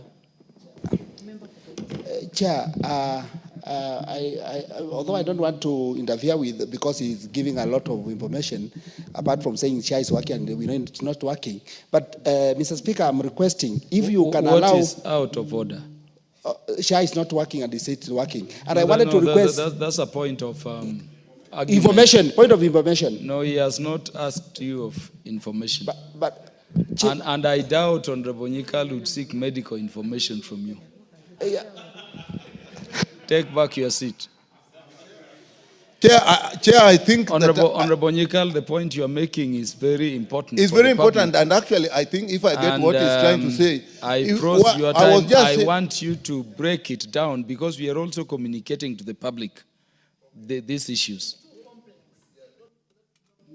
Yeah. So what we break it down is that if you register generally, all of you are entitled to the primary care fund, which is offered in level 2 and 3. So you should all get it. But what is happening, and why I like this budget, is that is what now we have put some money on, which is 3 billion for primary care fund and 3 billion for critical care and emergency fund. So we expect that there will be improvement in that so that people will get that. Now, the registration and paying the premium is where the problem is, because very few people have paid the premium, and so they expect that when they get admission, they'll get FICA because they've been registered in SHA. And then they are not really entitled because they have not paid the premium. So 20 million people, or let me say 16 million people, are more likely to complain, while only 4 million people are likely to be satisfied. In general, that comes out as many people are not satisfied. So that is what I think you need to address. If you address that, and I like it, when we start putting money there, if we start putting money there, then obviously this is something that is going to improve the performance of CHAM. Are you standing on a point of order or point of information? Of information. Yeah, inform Dr. Nyikal. Yes. Yeah, thank you very much, Honorable Chair. I'm so sure that the Honorable Nyikal, Dr. Nyikal, would like to be informed by myself, because tomorrow he's likely, I think he's going to be the Chair Health, something that he has looked forward to for so many years. But Honorable Speaker, I wanted to inform you that the Honorable Member for Kaiti was saying that Honorable Nyikal is speaking for a long time. Are you informing me? Yeah, I'm informing Honorable Nyikal. Yes. And he has already agreed that I inform him, that the Honorable Member for Kaiti was saying that the Honorable Nyikal is speaking for long because he's going to be the chair tomorrow.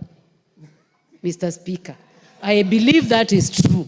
That is why he wants to tell you everything that he knew before he came to the House, everything he has known for the last 15 years, no, 13 years, and what he's going to be doing in the next 2 years. So I think the Honorable Nyikal is duly informed. Thank you, Honorable Speaker. Honorable Nyikal, you now notice the danger of allowing information. Yeah, well, is there anything wrong with campaigning? We all do it. So, but actually, what my real point was trying to say, why is it in this program, there are people who are very satisfied, and in the same program, there are people who are not, because of the two components. And if tomorrow comes out as everybody suggesting, then obviously I'll have to address the challenge that I'm putting before the House. Finally, Mr. Speaker, I also want to bring to our attention again that as we end this, there was a suggestion that we should control how Article 223 is used. I think Article 223 is important, but how it is used, we can actually look into that. Because even now, I can see we are going to use it. We have a problem which has arisen from the executive order by the US President on foreign aid. And even today, we actually can tell you there's $5 billion that is needed urgently, which we could have put in this supplementary, but it's not there. The only option maybe then will be Article 223. So I think it is something we can use. If we use it properly, it's okay. But the suggestion that we find ways that we can look at it before the money is used is a good suggestion. With that, Mr. Speaker, I support.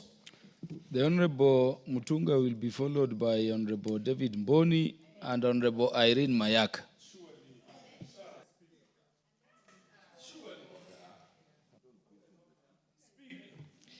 Thank you, Honorable Speaker. Honorable Wamboka, I can't even notice you on the screen.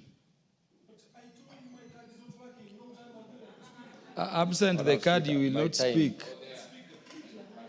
Proceed. Honorable Speaker, thank you very much for the opportunity to also contribute to this debate, Honorable Speaker. Honorable Speaker, I stand to support the adoption of the report by the Liaison Committee on the Supplementary 2024-2025.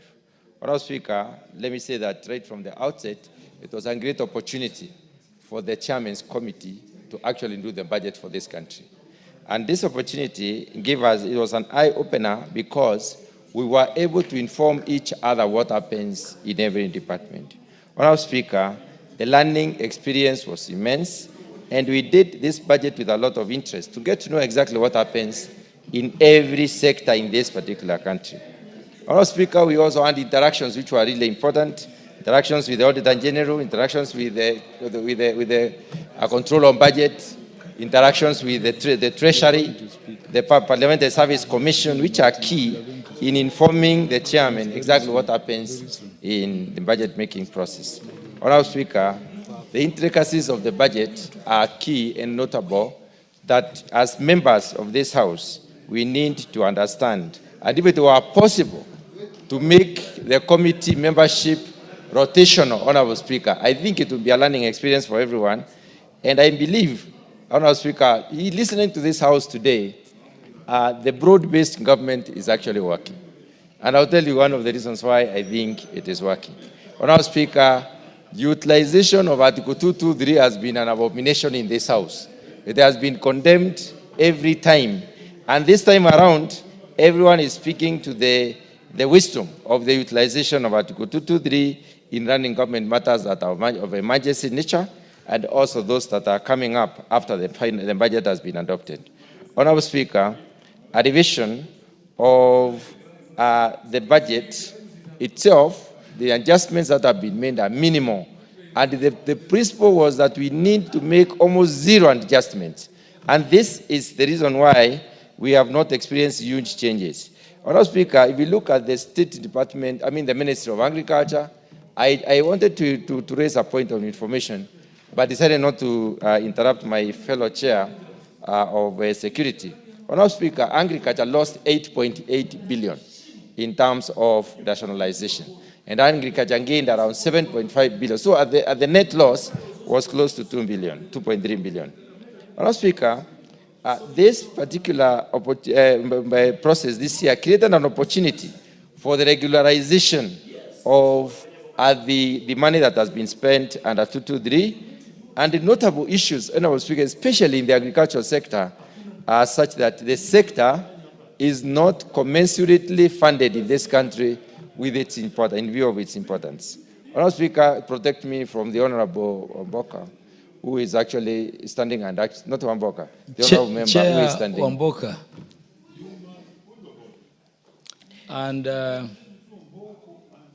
And the Honorable Mboko, there is a distinction. Proceed, Honorable Mutunga. Thank you, Honorable Speaker. Honorable Speaker. Honorable Speaker, I just want to highlight a few issues that are notable in the agriculture sector. The first one is the fact that the country now is focusing on revisiting the oilseed industry. We have been importing oil and edible oil from outside this country for a very long time. We have seen efforts in this particular revised estimate, or rather the supplementary budget, to try and put in energy into producing more of the seeds and distributing to the farmers, and trying to encourage the production of oilseeds. Honorable Speaker, this is an initiative that is likely to support more than 2 million Kenyans who have been denied the opportunity for a very long time, thanks to the importation that we reverted to. Honorable Speaker, during this particular revision, we also have noted that in some areas, we are trying to look at fertilizer as a subsidy, and also we are bringing in the issue of the seeds and seedlings.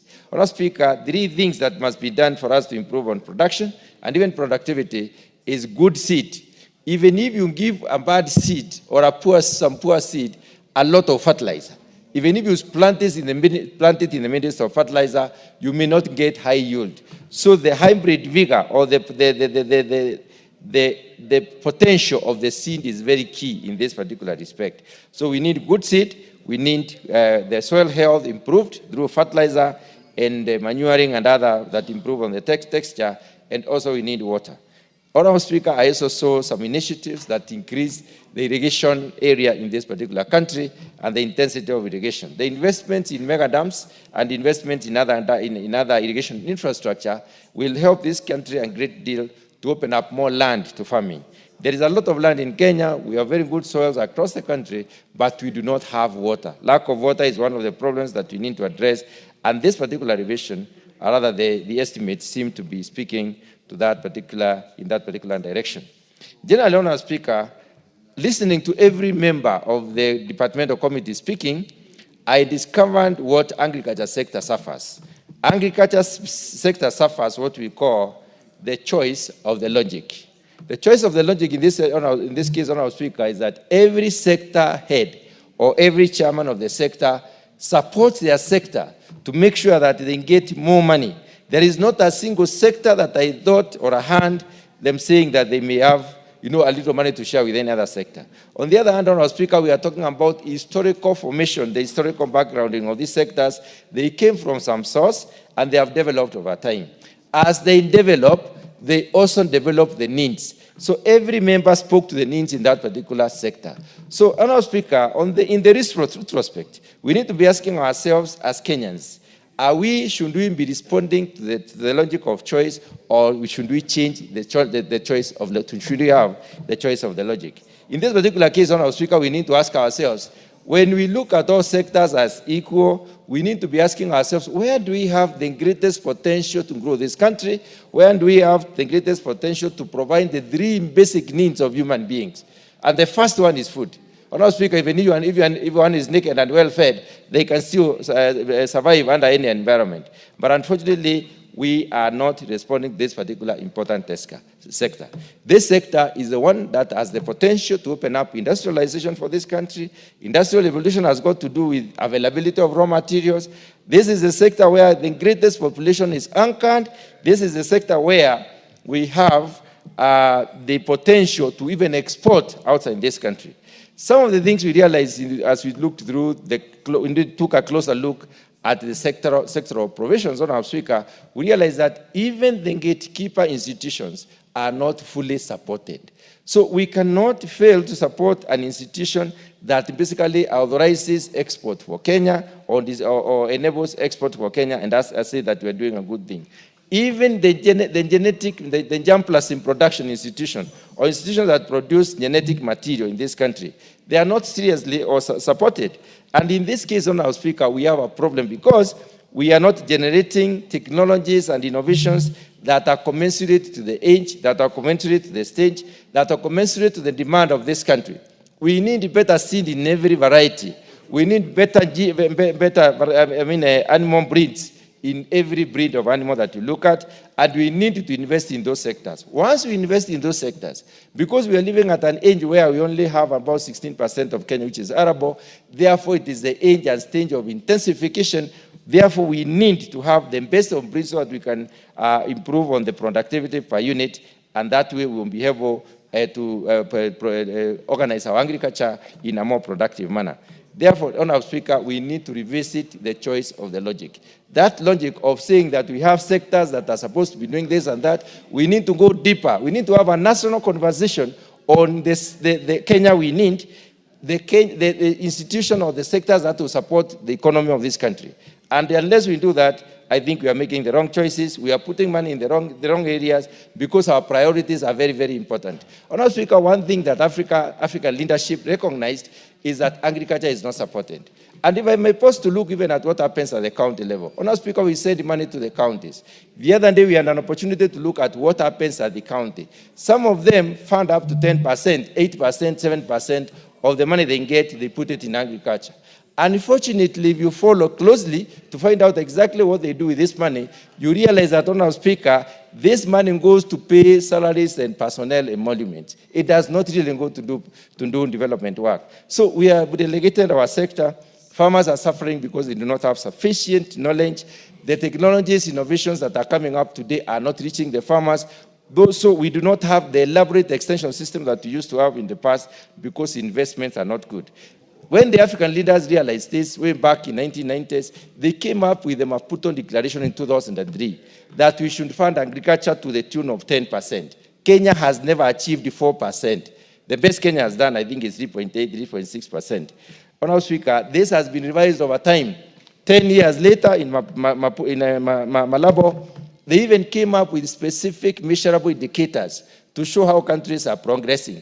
Every 2 years, there's a biannual review. And Kenya is rated very poorly in terms of these biannual reviews. Everybody in this country in a good position knows that Kenya does not do well in terms of the performance of agriculture. The reason why the African leadership decided to go this direction is to try and focus or arouse the consciousness of the leadership of Africa to focus on a sector that is likely to support and help people to get out of poverty. Honourable Speaker, agriculture has got 2.5 times potential to get people out of poverty than any other sector that we may say is best performing. So, Honourable Speaker, the situation is in some of the cases was threatening closure of some institutions before we get to the action budgeting, and the committee and to look at some of these issues and articulate them to the liaison committee so that the liaison committee takes it as it were. Honourable Speaker, let me very briefly look at the recurrent versus development. What you have noticed and witnessed through this particular process is that in this country, we normally regularize money for recurrent into, money for development into recurrent. There has been some resistance and some policy direction that we should not be transferring money from recurrent, from development to recurrent. But the general trend and the general tendency and the practice is that we actually move money from development to recurrent.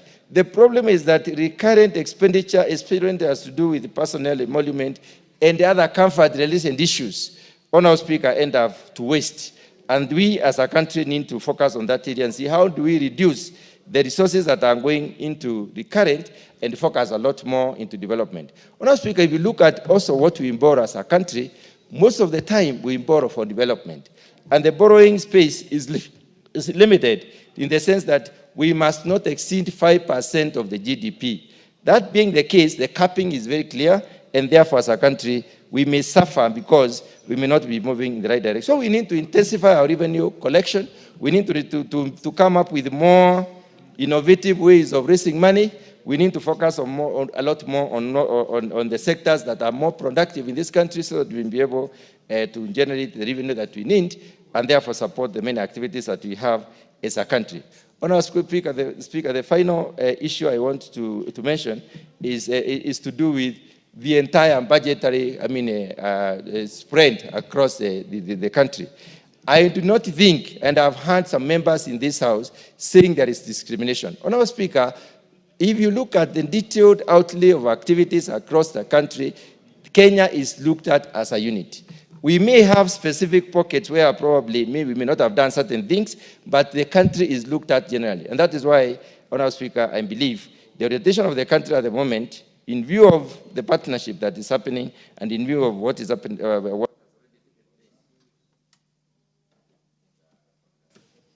I'd said Honorable David Mboni will be followed by Honorable Irene Mayaka. Thank you, Mr. Speaker. Let me say on the outset, I'm supporting Supplementary Budget Estimate 2 because they are addressing balance shortfall in critical sectors in the economy, like agriculture, education, and security. Mr. Speaker, we all agree that this country has been facing financial management challenges. Balancing of revenues and expenditure has been a challenge.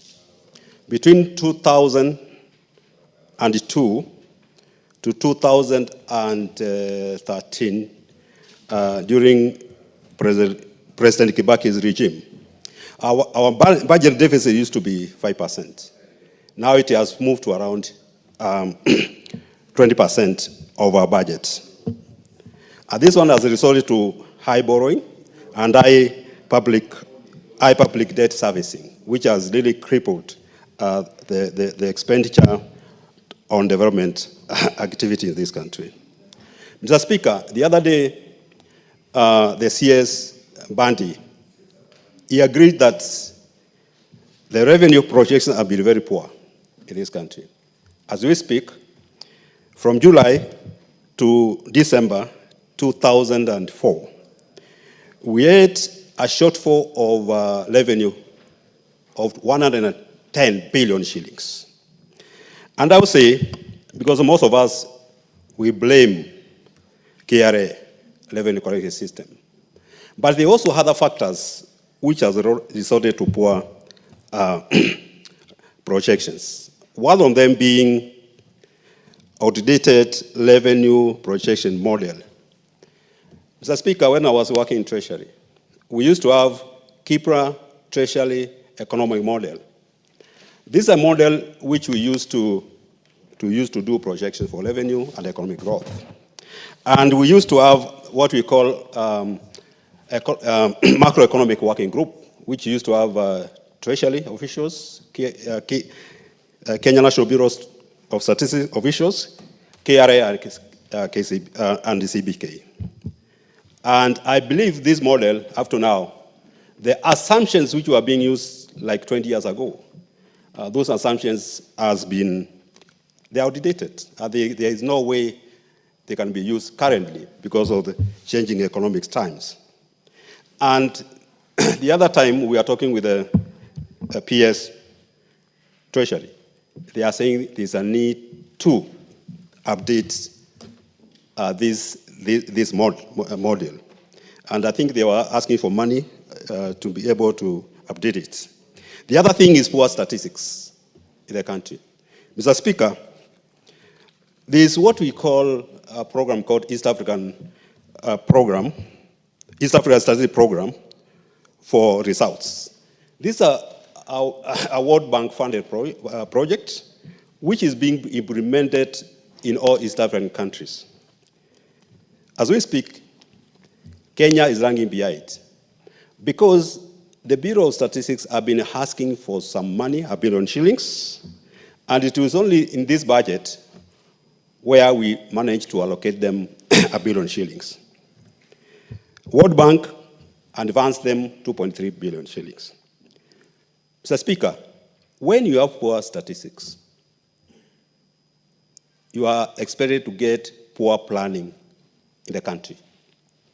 If you have poor statistics, even if that model is updated, but the statistics are poor, then garbage in, garbage out. So there's a need, seriously, to fund statistics in this country. Mr. Speaker, a lot of members have talked about Article 223. And by December, the request for Article 223, they were 88 billion. Treasury had approved 40 billion. Out of this 40 billion, 8 billion was going to roads. I really don't know the 8 billion were going to roads, which roads? And we asked for that list so that we can know which roads are emerging. Is it emergency to fund those roads? Mr. Speaker, it's high time we look at Article 223. Some of the activities which are being funded under Article 223.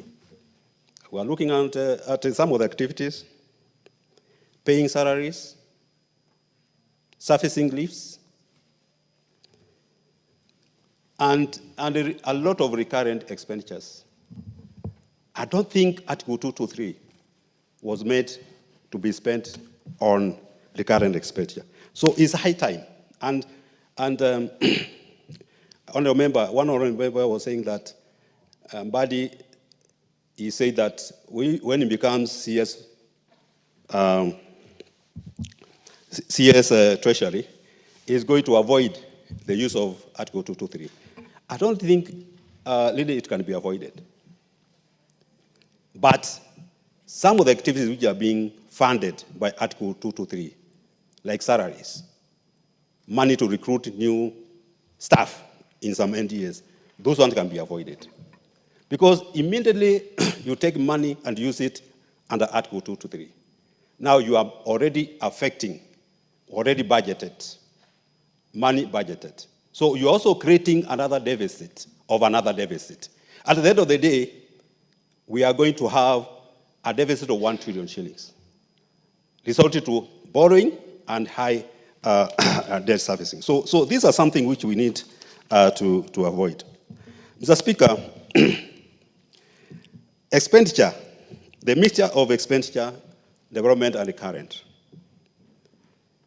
The recommended expenditure on development is 30%. But this one has been going down. Look at development expenditure in counties. I think most of them have even gone to 10%. And this one affects development. It affects economic growth. Because if you are not investing in development projects, then you don't expect growth. So it's high time we increase development expenditures so that we can realize economic growth. Mr. Speaker, it's high time also we look at the wastage. Mr. Speaker, before I joined Parliament, I was a consultant, actually international consultant. And we did a study on LAPSET. And LAPSET projects, all implemented, they were supposed to contribute 2 percentage points to GDP. At the current GDP of, nominal GDP of 15 trillion, that's around 300 billion shillings to the GDP, creating employment, incomes, reducing poverty, all that kind of thing.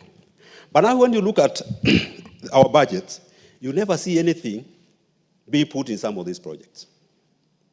Mr. Speaker, Lamport is lying idle. It's Nyoro Port. I don't know how many planes are using that airport. And that airport was completed in 2016. That is like 10 years ago. That's money we have put there in the airport. That's the money we have put in Lamport. But in terms of returns, there's almost zero returns. And we are paying loans for them, Mr. Speaker.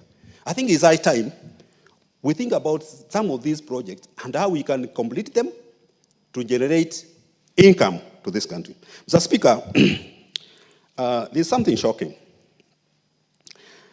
There's another recovery center in Naivasha. I think last year, but one, we went there with our chairman,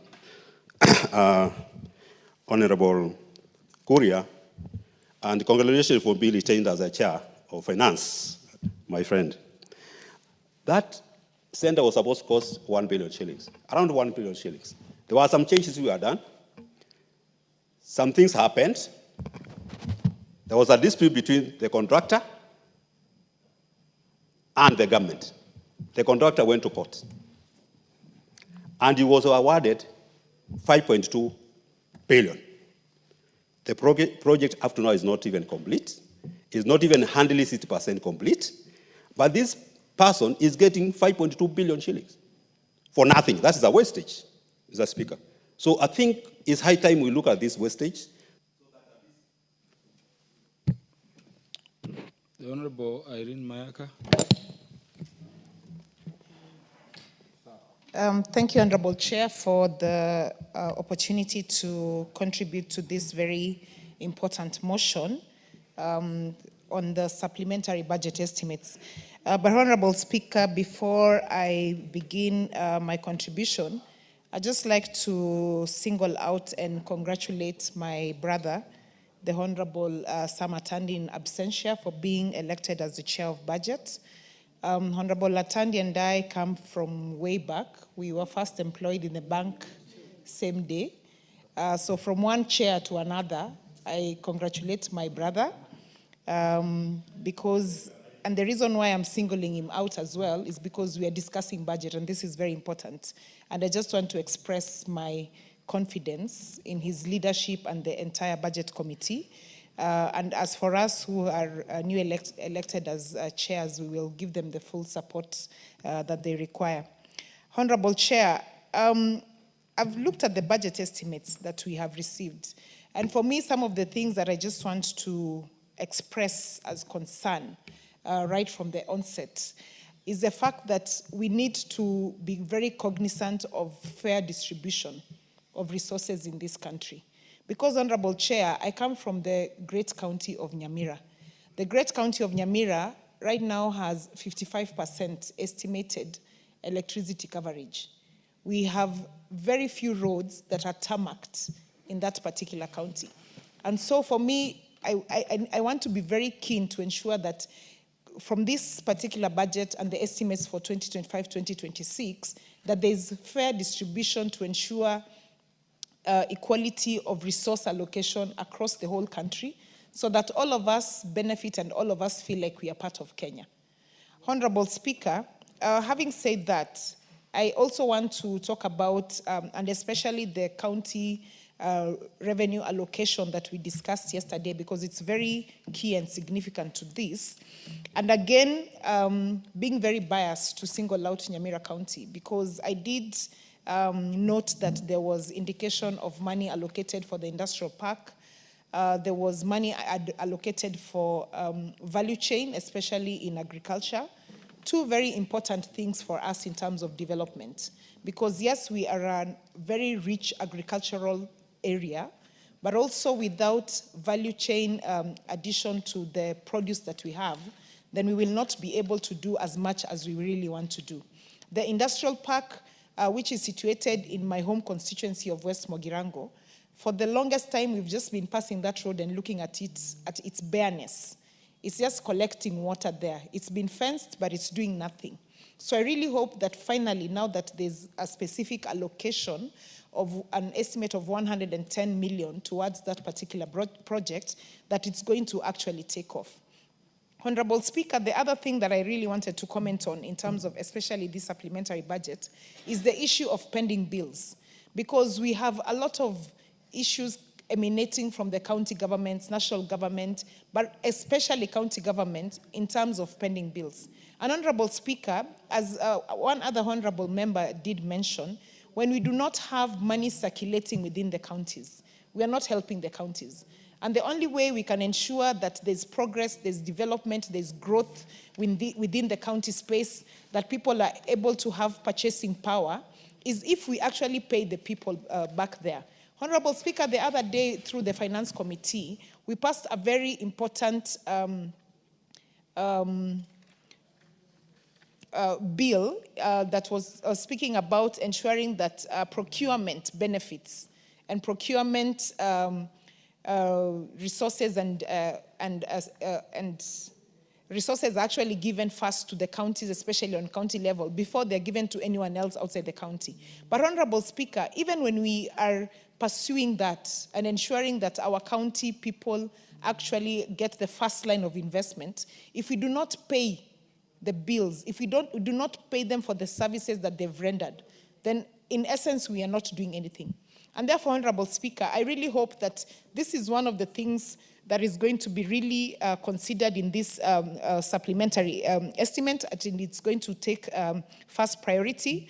And Honorable Speaker, also just looking at the timelines, because we are in the month of March, we have 3 months, if not less, of ensuring that these monies are actually utilized within the different spaces, both national and county government.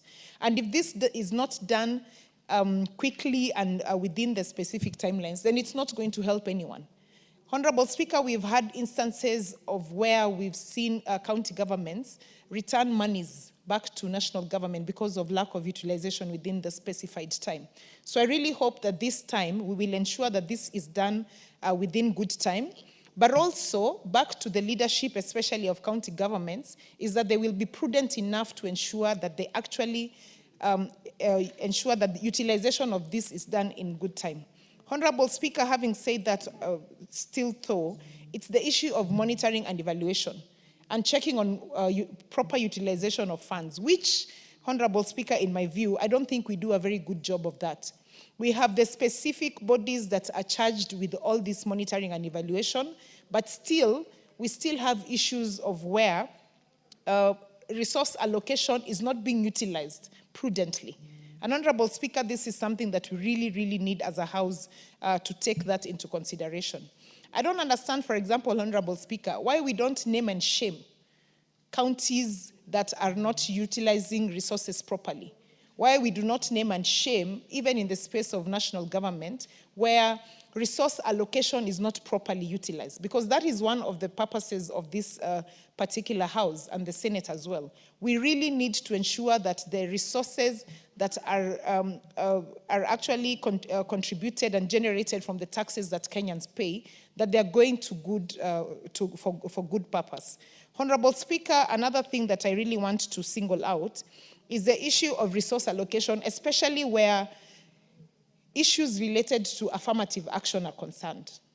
Issues related to women, issues related to girls. Honorable Speaker, the women representatives have been complaining for the longest time that resource allocation, especially to things like sanitary pads, is not being done in an adequate and regular manner. It's not being done on time. And Honorable Speaker, sanitary pads is a basic need for a young girl in this country. And some of these things, Honorable Speaker, should actually take precedence in terms of resource allocation and ensuring that they are well financed. Honorable Speaker, when you look at ICT, which is my previous committee, there has been resource allocation for youth-based training activities, especially in the ICT space. Because, Honorable Speaker, right now we are in a world where our young people are extremely IT and technologically savvy, and they really need to be trained in that particular space. And I've seen there's allocation for youth development. We have the Ajira, we have the presidential digital program that are very, very good programs that we need to allocate. Honorable Speaker, I've also seen, and not to anticipate debate, but I've seen in the 2025-2026 estimates, we have talked about allocation for resources on communication and how the services that are provided by SHA are going to be properly communicated and properly utilized within our spaces. Honorable Speaker, that is the other one thing that I really want to encourage us to all ensure that this is properly done and that those resources go in the right direction. Because, Honorable Speaker, if we have decided that SHA is here with us, that this is the new norm in our health space, then we must ensure that there's proper communication, there's proper feedback channeling from the Mwananchi who are utilizing this back to the government and the other way around, if this is going to work. And Honorable Speaker, having said that, I also want to speak about the issue of the housing levy, because that is another matter that is still a thorn in terms of discussion with the people of this country. But Honorable Speaker, in anything that we do, if there's no proper communication, if there's no proper channel of ensuring that you're telling Mwananchi how these things are being done, then you will not be able to address it appropriately. Honorable Speaker, I have seen that we do have what we call government delivery. But that government delivery channel needs to be expanded to the local Mwananchi. It needs to be utilized, and it needs to go even to the local radio stations, so that even my grandmother back there in Wogichora Ward in Nyamira is able to understand that this is actually beneficial to them. So, Honorable Speaker, having said that and with all the comments, yes, I do support the supplementary budget.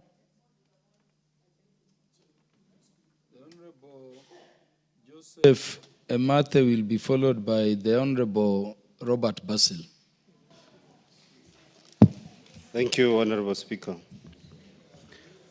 Honorable Speaker, I know today... Out members, we are going up to 9 o'clock today, and we barely have some 6 of us remaining. We are all going to speak up to 9 o'clock. Honorable Speaker, thank you so much for the opportunity to speak to Supplementary Budget 2. Honorable Speaker, today we've indulged ourselves into discussing the budget policy statement, and we are also now into the Supplementary Budget 2 for financial year 2024-2025. Honorable Speaker, a budget is a political tool, and all the time when we discuss about the budget, it is a time when we are able to discuss a roadmap or the future of our country. And when we speak about the budget, Honorable Speaker, we also talk about equity. And I thank our President for being a champion of the word equity. And this budget, Supplementary Budget 2, Honorable Speaker, must be able to tell us how the word equity in distribution of our resources is going to be realized, Honorable Speaker.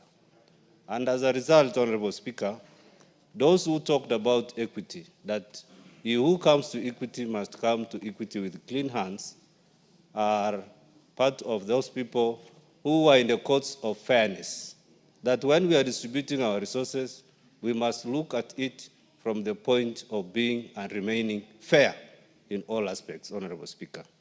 And Honorable Speaker, allow me to make some contributions or comments on environment, climate change, and forestry in this country, Honorable Speaker. I have looked at the supplementary budget, and environment has been allocated 6.4 billion Kenya shillings, and forestry has been awarded or allocated 16.3 billion Kenya shillings. Honorable Speaker, it is a time for us as a country to discuss issues on climate change, especially carbon credit and resource mobilization, Honorable Speaker. I am very particular on what we are able to receive on carbon credit. And therefore, how is our country prepared for carbon markets, Honorable Speaker? Still on the same sphere, Honorable Speaker, we need to discuss about our legal framework on the same. How will we be able to roll out? Do we have the right regulations to speak to carbon credit? Because, Honorable Speaker, for me, we have to discuss our GDP, even as we provide this budget. And therefore, how much will we be able to discuss as a contribution from the carbon bonds, or what they call the green bonds, Honorable Speaker? And therefore, this ministry or State Department on Environment, Climate Change must be able to let us know how much are we going to venture into the carbon credit markets. And also, this State Department on Forestry should also be able to explain to us how much are we getting from forestry in terms of the GDP.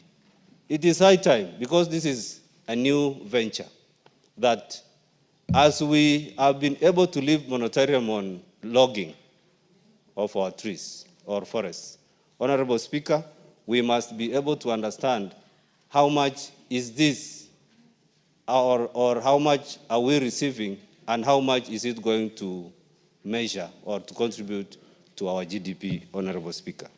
And therefore, the aid in appropriation must be directly explained for us to understand all that we are receiving under this as part of our basket in terms of revenue.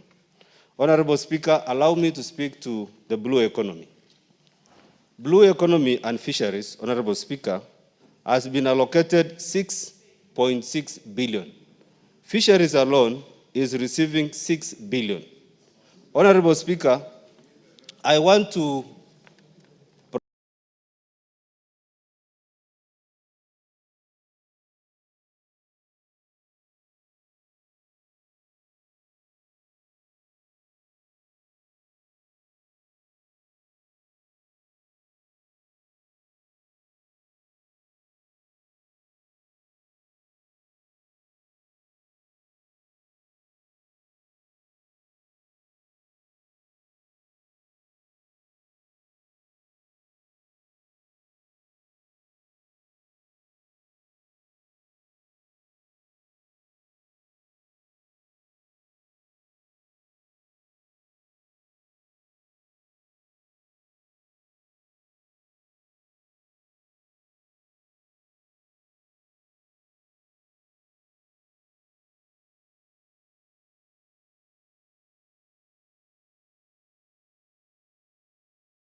grants to the tune of more than 42 billion Kenya shillings.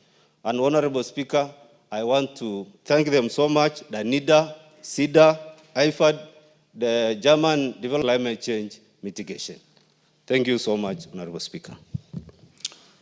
Honorable Robert Basil, before you make your contributions, let me, on behalf of the Speaker, welcome professionals from Jesumei constituency who are in the public gallery to the National Assembly to observe the debates. Feel welcome, and whatever you learn in terms of our engagements, take them home. Hoping you'll join us here in future. Thank you very much. Honorable Basil.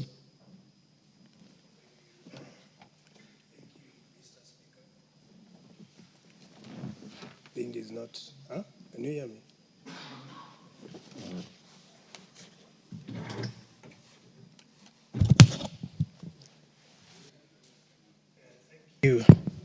Thank you, Mr. Speaker, for giving me the opportunity to contribute to the supplementary budget 2 that was prepared and tabled by liaison committee.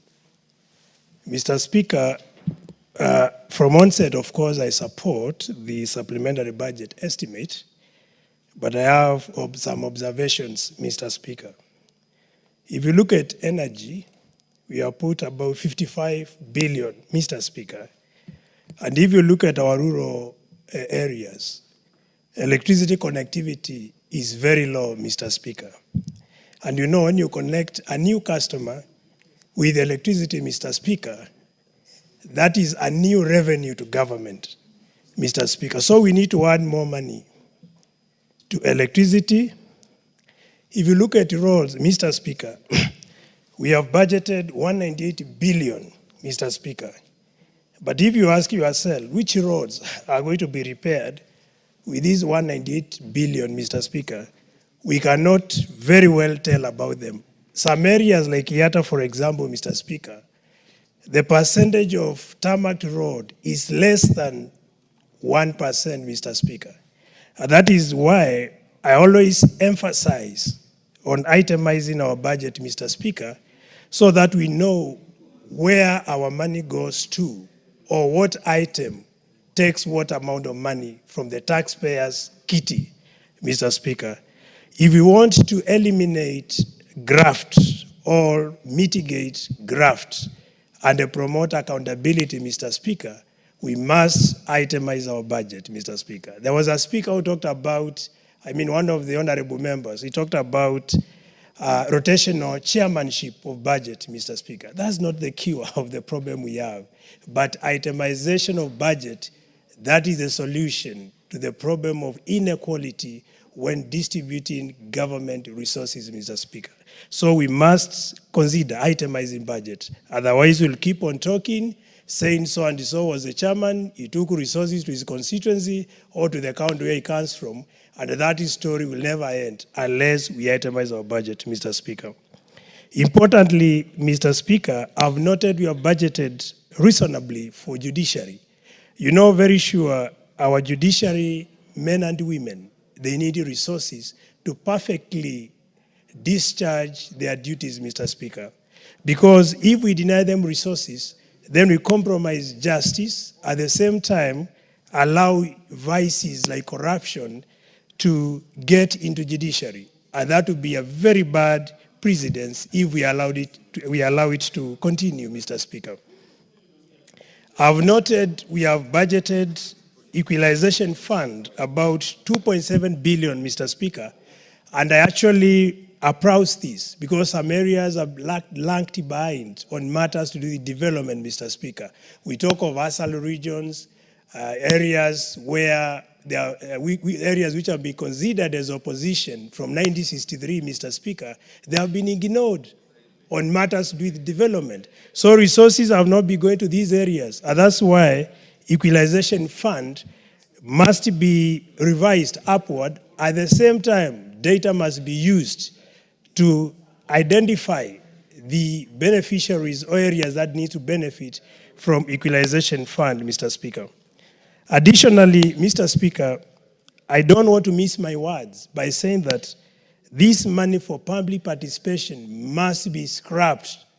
That is allowing corruption when we are here to budget and ensure we correct what is messy or what is not working here, Mr. Speaker. There is no way, even a genius, doesn't a genius to tell you 3 billion is quite high for public participation. That money should go to critical sectors like water. Because remember, we want to be self-reliant on food, Mr. Speaker. This country imports. We are actually becoming a net importer of everything, Mr. Speaker. And for us to have a healthy balance of trend and a balance of payment, we need to be self-reliant and invest in food production, manufacturing, and be able to produce for our people. And if we have surplus, then we export.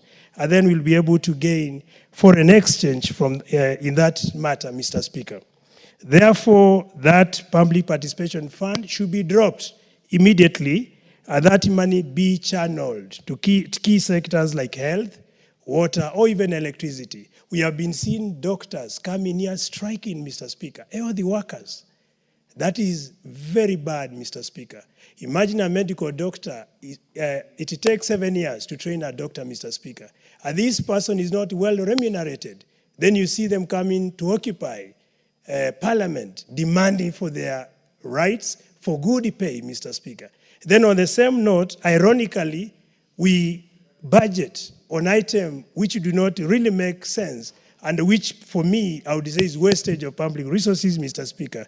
So we must take or prioritize our items in a better way to be able to solve issues that are central to the development of this country, Mr. Speaker. Additionally, Mr. Speaker, allow me to also indicate that if you look at advanced economies, I'm talking of United States, I'm talking of Japan, and basically all the BRICS also for that matter. If you look at the recurrent expenditure compared to development, the ratio is 70-30, meaning 70% goes to recurrent. And the reason why they budget 70% to recurrent is to support smooth operation of salient sectors like health, public service, education, among others. If you come to the development resources, they budget about 30%, which goes specifically to investing on long-term ventures such as infrastructure, technology, and service expansion. If you come to Kenya, it's ironical, Mr. Speaker, where you find even some areas, like I'll talk of some counties, development percentage, it is a 10%, Mr. Speaker, which is quite low. How will you ever get yourself out of poverty and be self-reliant if you don't budget appropriately, Mr. Speaker? So we must revise the ratio of recurrent to development, at least to be at 60-40, so that we can invest money for long-term areas or long-term ventures such as infrastructure, technology, and service expansion for that matter, Mr. Speaker. If you look at our supplementary budget, it is also worrying. We have put so little in research, innovation, and technology, Mr. Speaker. If you look at countries like China, countries like Japan, even Israel, most of their money goes to innovation, research, technology. But here we are doing the opposite.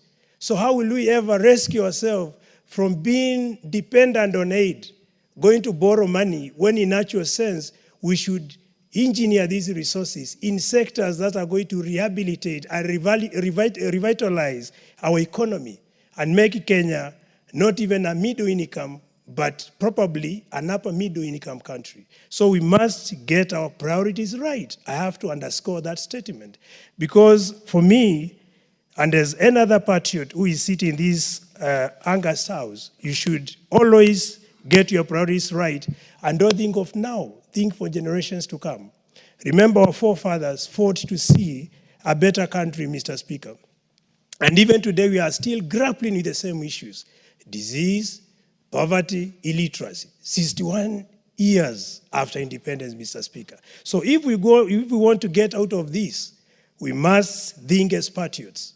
Let's not think based on our party affiliations, all thinking of today, but we plan for generations to come, Mr. Speaker. So it's important, in a nutshell, that we invest more in electricity, that's number one, so that all our areas should be connected. And then that will increase more revenue for the country, because when you are connected with electricity, you start paying for the bills, and you'll be generating money for energy sector for that matter. We need to invest more on water to make sure we support irrigated agriculture, produce more for our country, and also for export.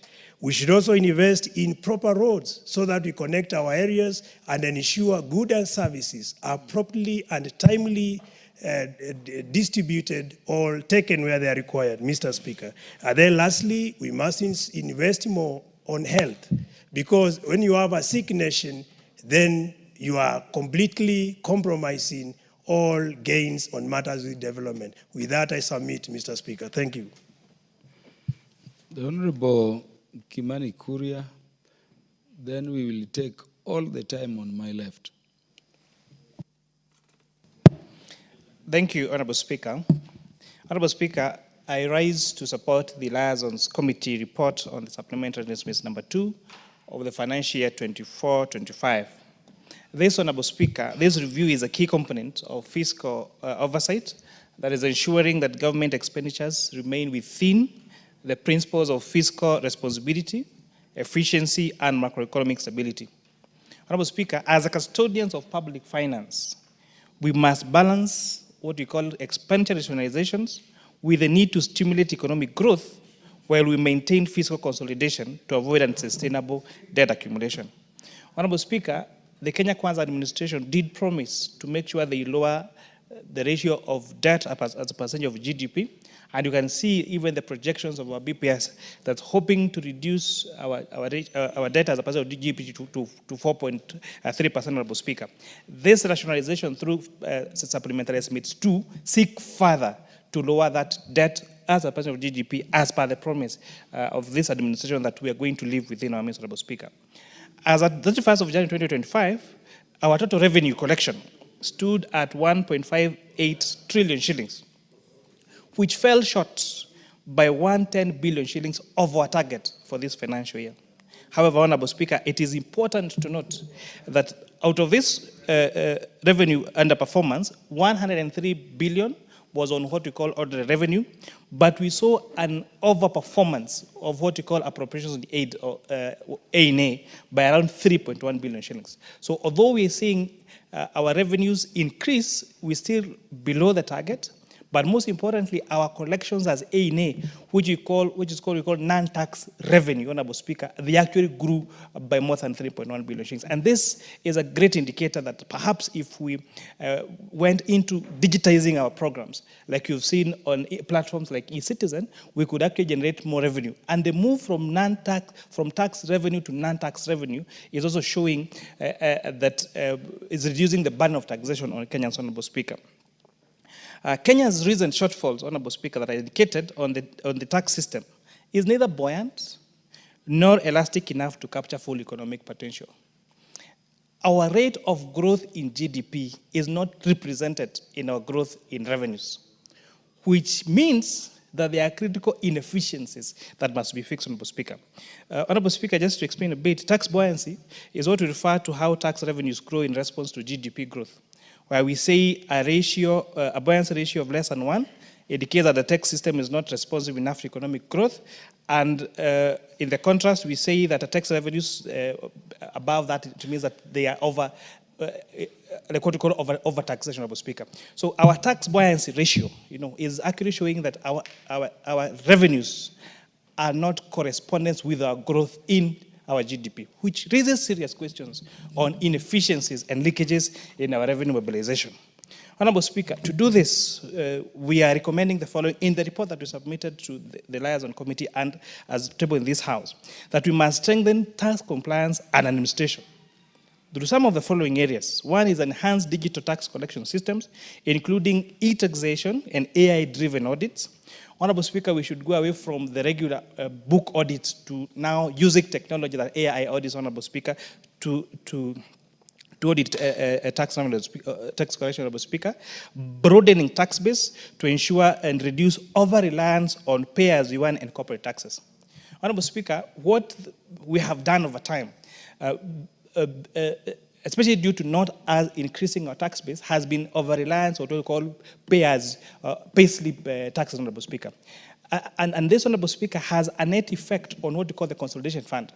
Because one of the recommendations that we're making is that we have created too many funds outside the consolidated fund, which has two challenges. One, withdrawals of funds outside the consolidated fund has not have the purview or does not require the approval of the controller of budget. That's number one. Number two, Honorable Speaker, our debt obligations are paid from the CFS, the Consolidated Fund Account, Honorable Speaker. And therefore, this creation of these funds, and one of the things that we are recommending is that if we audit all these funds, and especially the ones that have achieved their mandate, to be folded up, or to cap the limit of the amount sent to this particular fund so that that money can go to the consolidated fund. Because, Honorable Speaker, this is what we have seen as a result of straining the personal report, Honorable Speaker, by trying to compensate on what should go to the consolidated fund, whereas many collections are going to different funds that are outside the purview of mostly the approval of the control of budget, Honorable Speaker. Our total GDP, our total revenue, Honorable Speaker, for 24-25 is projected to be at 3 trillion shillings, which is 17.6% of our GDP. All the revenue has been revised downwards in the new estimates to 2.58 trillion shillings, a reduction of 50.5 billion shillings reduction from the previous estimates that we approved in supplementary one, Honorable Speaker. One of the things that we are recommending is that the Kenya national tax rates must strike a balance between revenue maximization and economic growth stimulation by ensuring that we that we grow investment and, Honorable Speaker, discourage tax avoidance. Honorable Speaker, we are making the following policy recommendations: that we must strengthen public expenditure and financial accountability mechanisms to ensure that revenue estimates remain realistic and data-driven.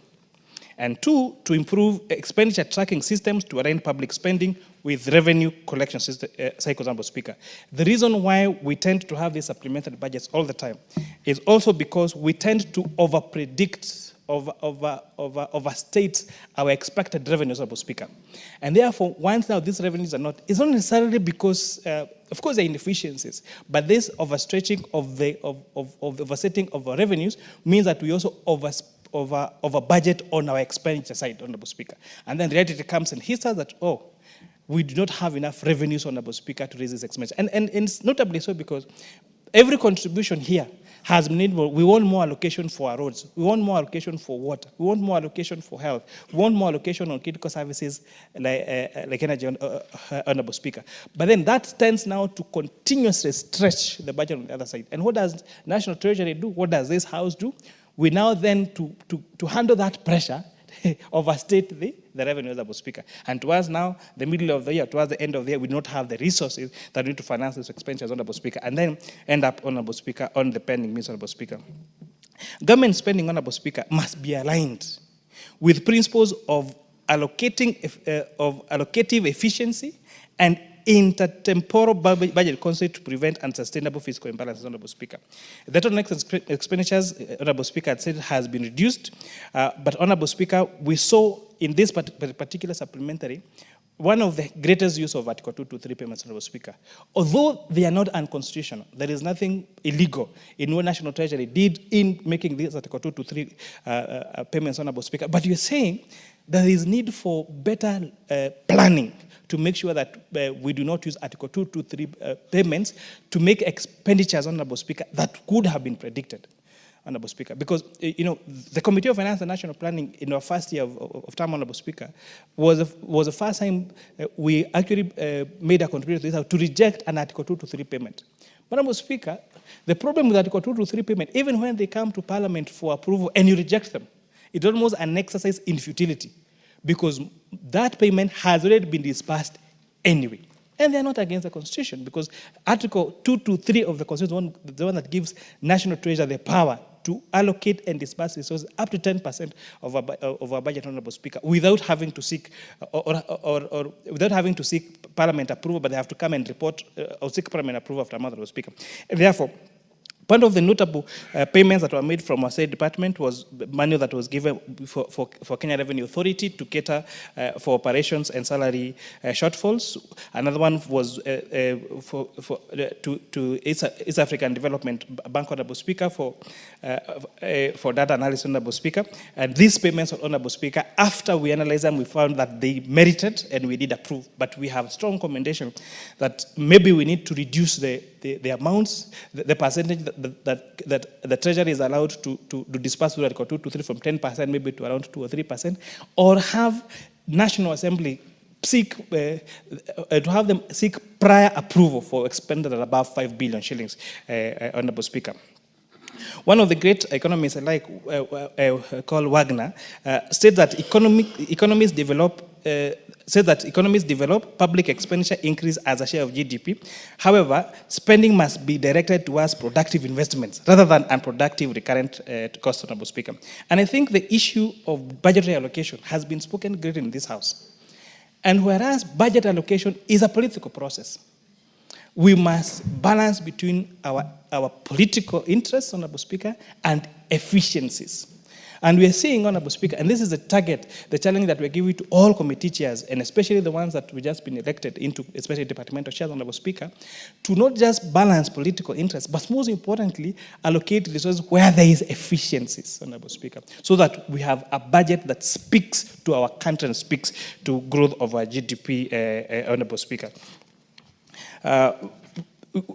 When you check, Honorable Speaker, for Article 2 to 3 payments, and actually check the best practice, for example, from UK, Honorable Speaker, they cap it at 2%, and there is very proper parliamentary scrutiny over this particular payment, Honorable Speaker.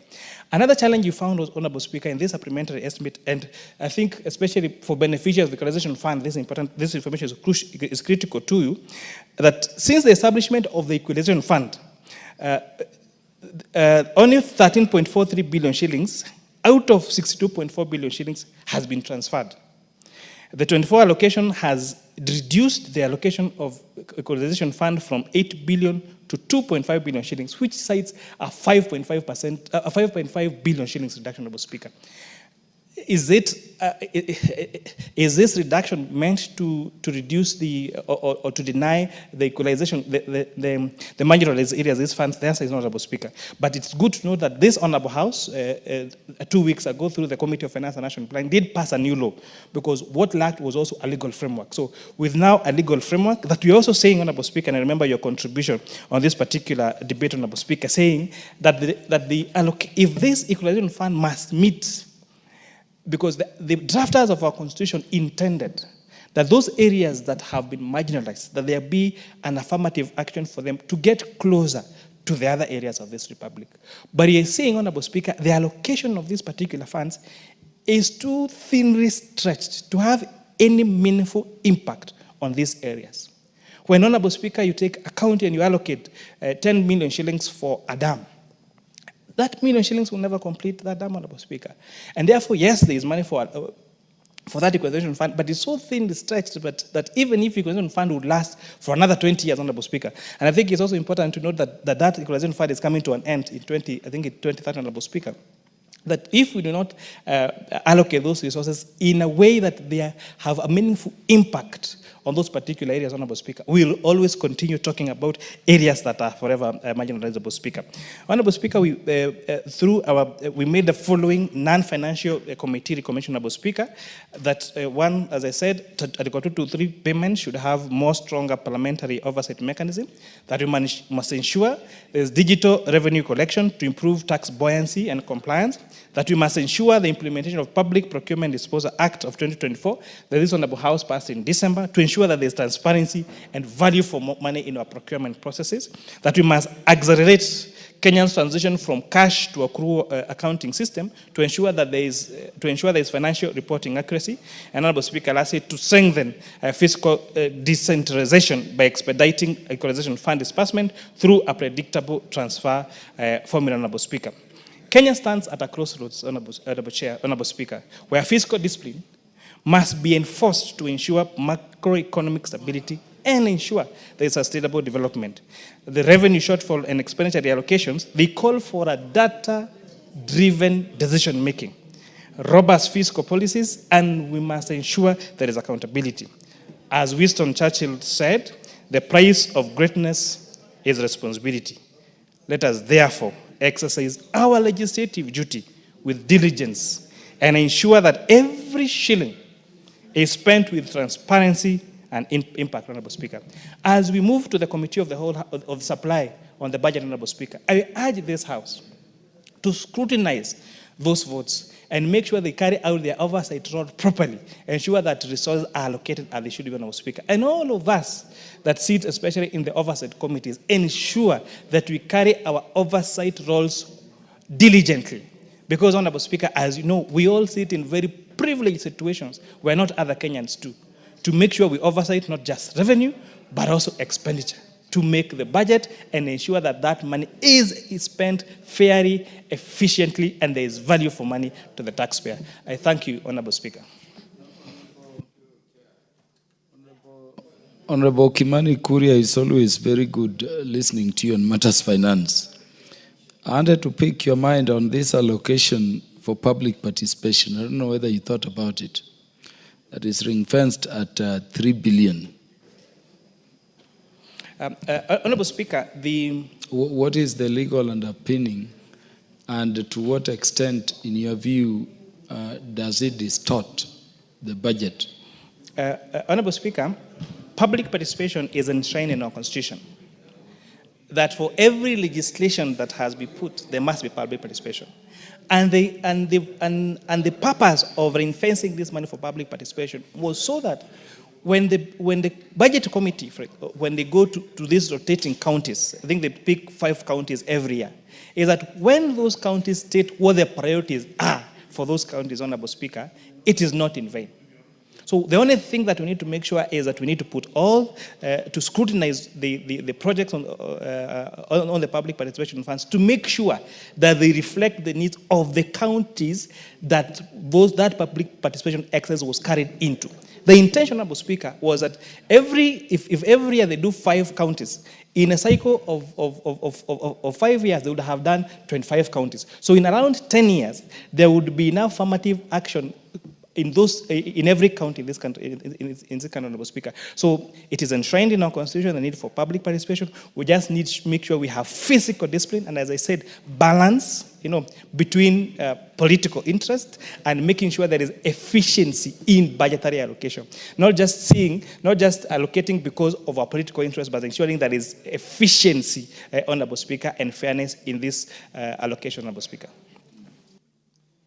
Thank you.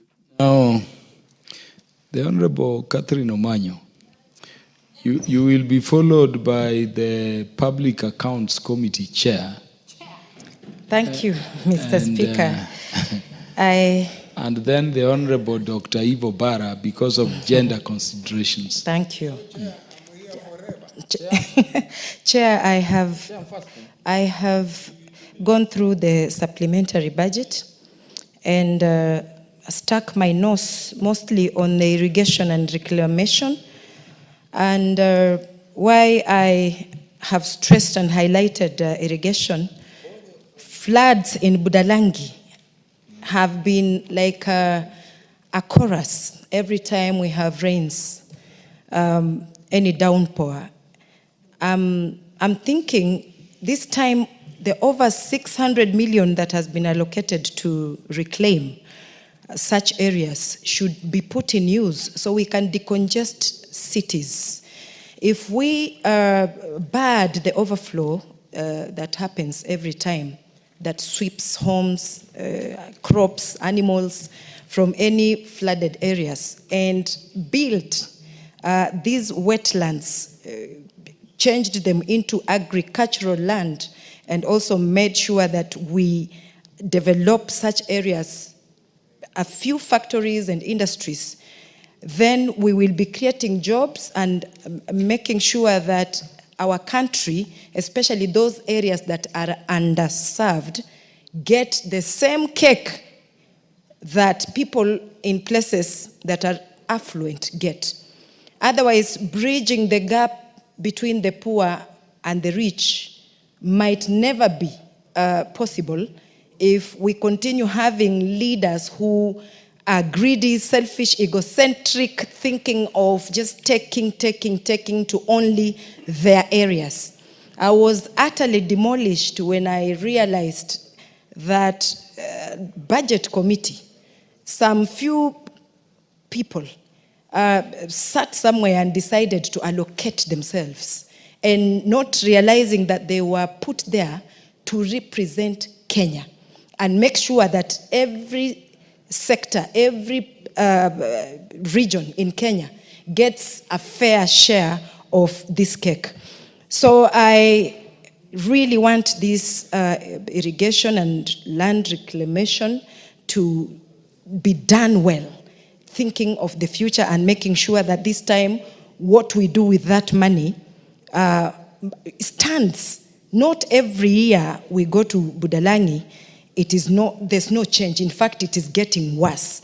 I have visited a few areas like Sweden and Norway and Dubai, and I hear of these stories that once upon a time, this area was an island and it was flooded.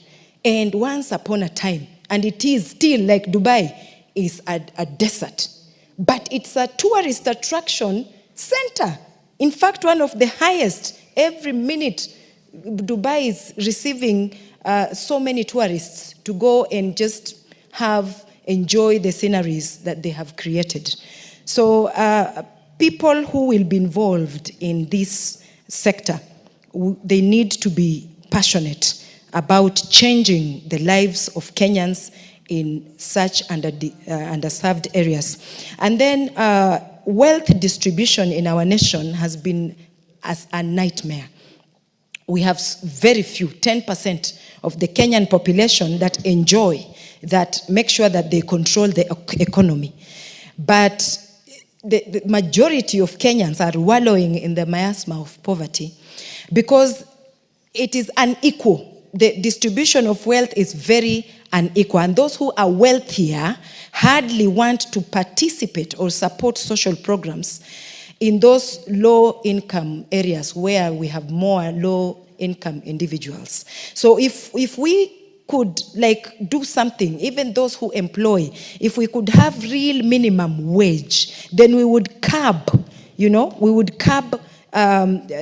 people taking advantage of their employees, because you find that somebody can employ even a degree holder and pay them 15,000. We must have everything written well, yes, theoretically, but pragmatically let it work for Kenyans. So if we increase minimum wage, we will reduce income inequality and empower low-wage earners. That way, even if somebody said they are employed somewhere, but their wages can do a few things for them, they cannot lack basic needs. They can equally, just afford what any other richer person can afford. So that way we will be talking of, lesser, poorer people, reducing that gap that is too huge between the rich and the poor. Then many of our TVETs, training centers, if possible, because of this supplementary, education, be it even from primary, secondary to TVET training centers, can it be free? Because we have left the rich to afford, meaning the rich advance and have it all. And those who can't afford to pay school fees, college fees, just stay home.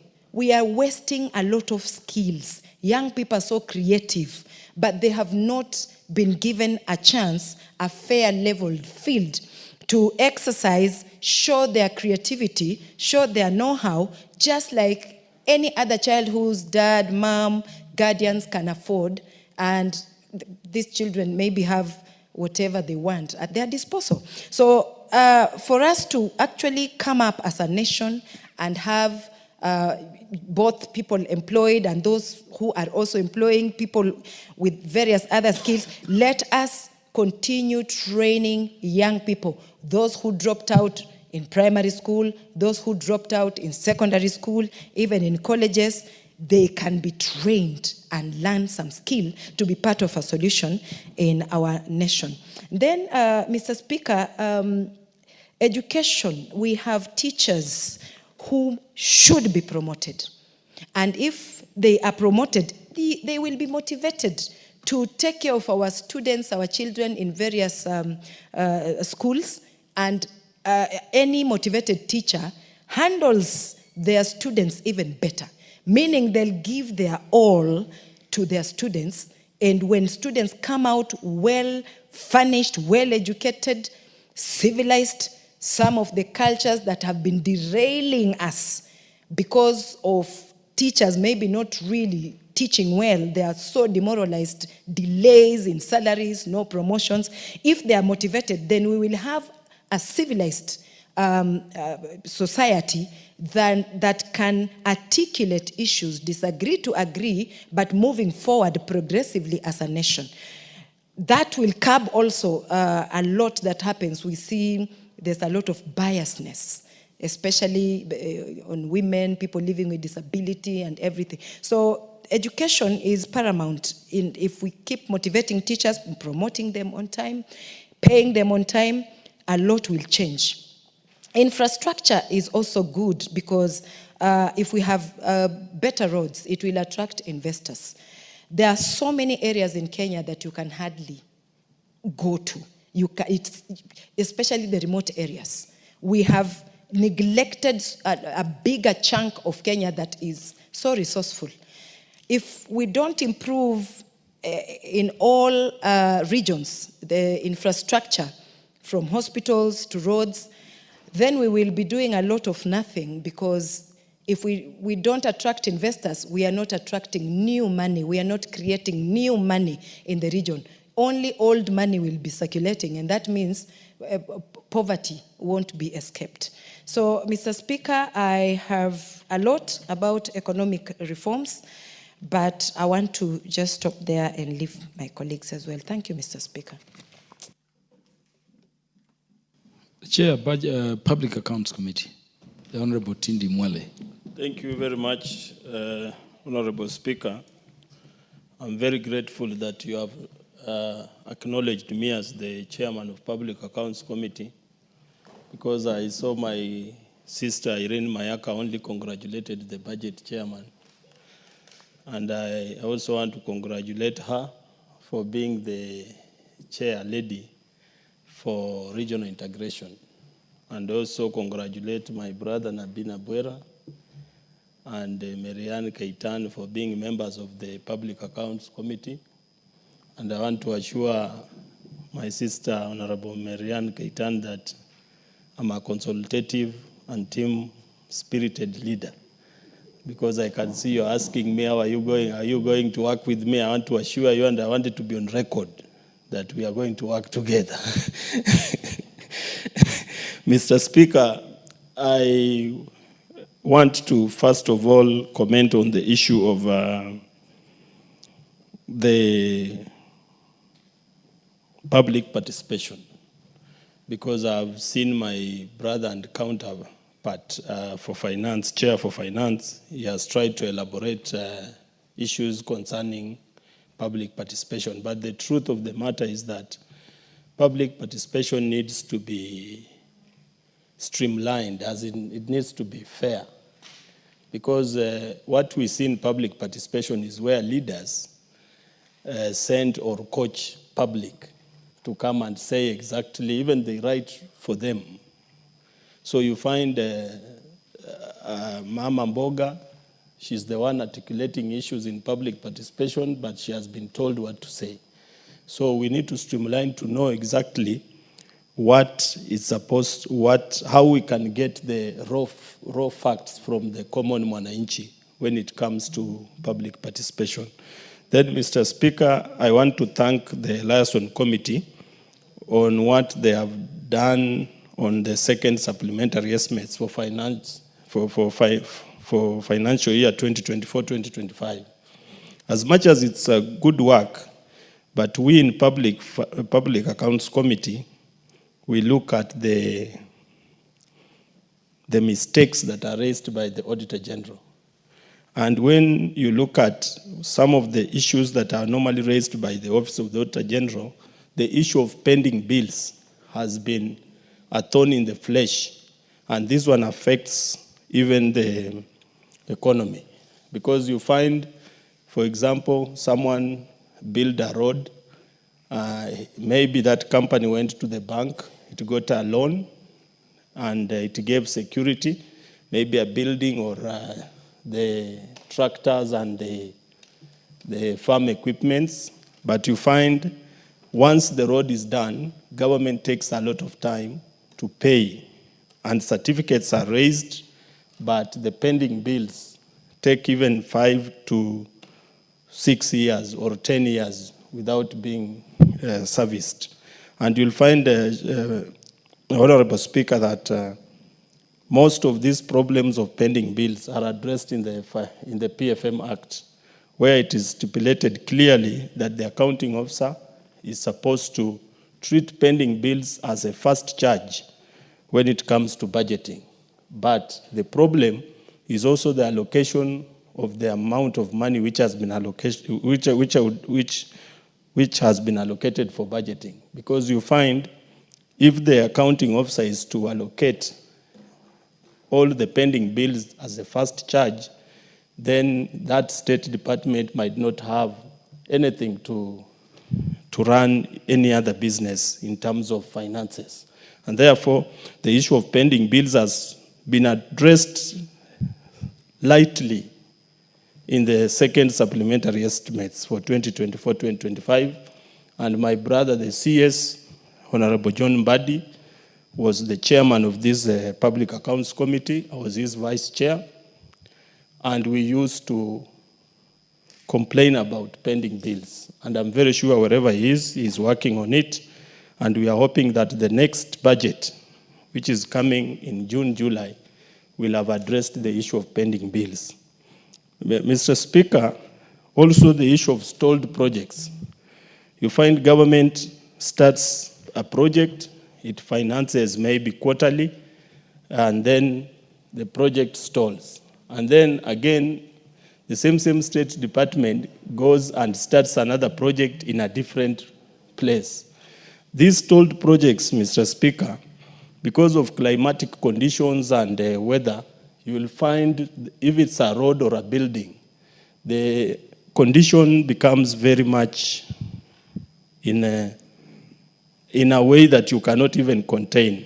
And therefore you find the moment the contractor comes back on site, still the public funds will have to be, the state officer has to do variation. And these variations cost the taxpayer more money, and then the expenditure becomes too much. So the issue of stalled projects, I've also seen they have tried to address it in the supplementary estimates, but it's not well captured.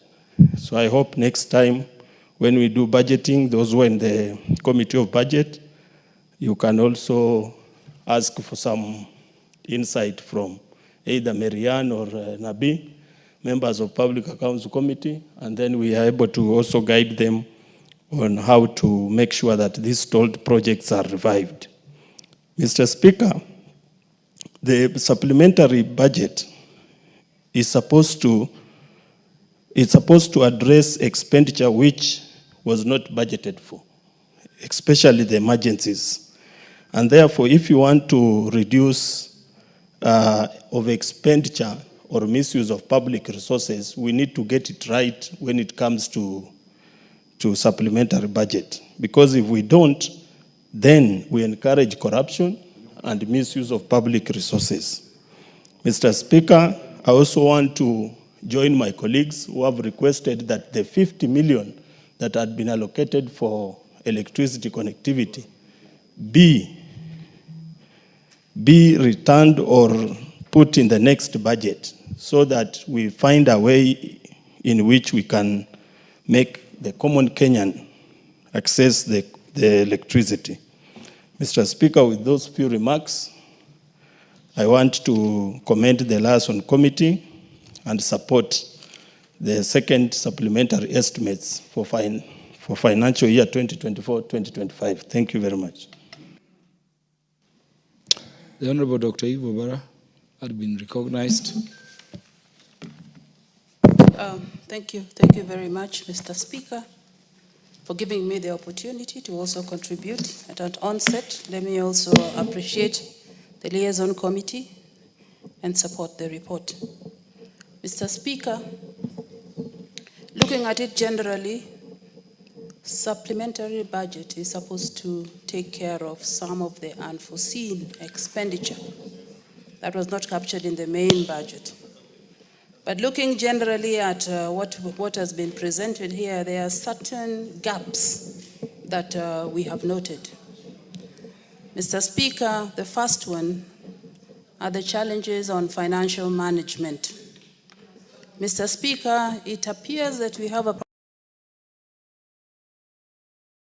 expenditure. Mr. Speaker, if you look at our revenue for the period under discussion, we have a 1.5+ billion revenue, but still have a shortfall of 110 billion for the period between July and December. Mr. Speaker, I'm not sure what could be the problem, but as been mentioned earlier that we appear to have a problem with the tools that we use for projection. It appears that our tools are outdated, and this is an area that we need to look at so that our projections going forward in future should be realistic. Mr. Speaker, we also seem to have a problem with the utilization of funds on the expenditure side. Mr. Speaker, we have to find a way of reducing unnecessary expenditure, particularly at a time when we have a shortfall on areas of training, of DMs, trips for large numbers of members of public service. The other issue, Mr. Speaker, is on the use of Article 223. Mr. Speaker, it appears that we have an overuse of Article 223 to the extent that the requests received amount to 88 billion. Mr. Speaker, what you are able to accommodate from Treasury is only 40. And even within our own committees, the list is long of commitments or promises that have been made, that we must be able to instill some financial discipline within ourselves. Going to my committee, which is education, Mr. Speaker, I'm happy that the noise that we had within the sector, a few of the issues have been addressed in this supplementary budget. The first one is the CBA for the university staff, which was a promise. And I'm happy that we are able to, a promise is a debt, they say, that we are able to accommodate this within the supplementary, and we have a 4.3 billion allocation for the CBA for the university staff. University of Moi University and Egerton University, Mr. Speaker, were all in the news for the wrong reason. Moi University has a new management. As a committee, we met them, Mr. Speaker, and we've given them time to put the house in order and prepare a report to tell us exactly where they are with all the challenges that they had. And because of this, I'm happy that the liaison have been able to allocate 2 billion for the Moi University and Egerton. These are not the only ones with challenges, Mr. Speaker. We still have the other universities. We have TUK, we have Nairobi, and all this will come to the committee when we have a retreat to be able to look at how can we mitigate some of the problems that they have, and how can these problems be stopped from recurring. Mr. Speaker, I'm happy that we have also allocated money for teacher promotions. And all of us, with the mandate of education, We know that there are teachers who have been out there not promoted for many years, 17 years, 10 years, not promoted. But a little has been put, and we still believe that we need to put in place, at least for them to be motivated, for those who have been in service, for those who have acted for years and can't be promoted because money is not available. And 17 billion has been put into the budget.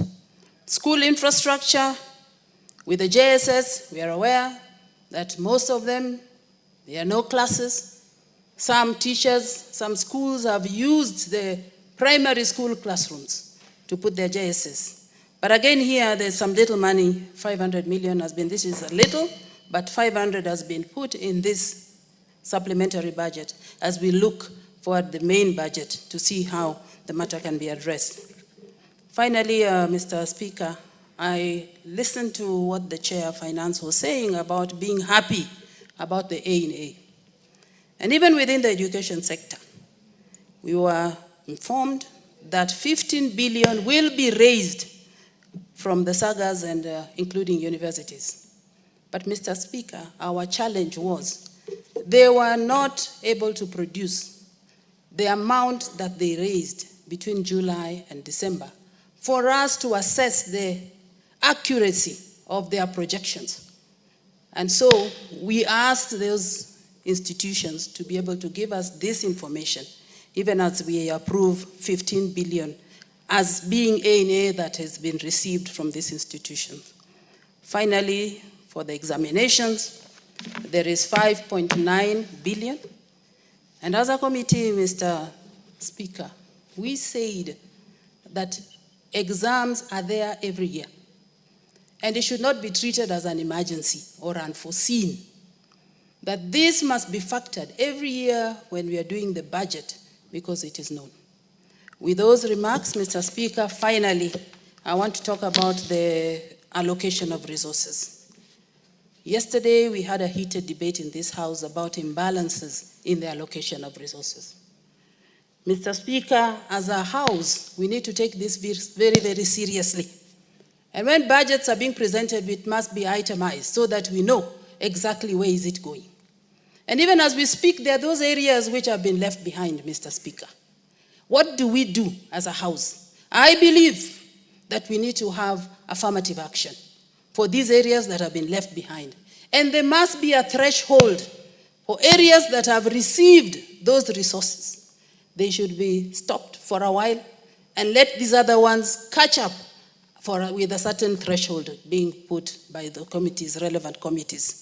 Even if you look at the teachers, Mr. Speaker, as I finish, there are areas that have more than enough teachers. That's the reality. The teachers don't even have enough work in the schools where they are. And yet there are areas that the shortfall is as much as 6,000 plus. What are we doing about this? And this is where I'm saying that affirmative action must be put in place for these areas to catch up because all of us pay taxes. Thank you very much. Once again, I support. Very well. And on the list here is Stephen Mogaka, who is number 1. But I'm aware that there are 2 members who are not having cards. That's Mbadi and then Catherine.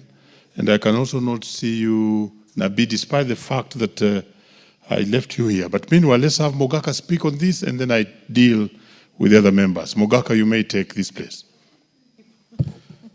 Thank you, Mr. Speaker.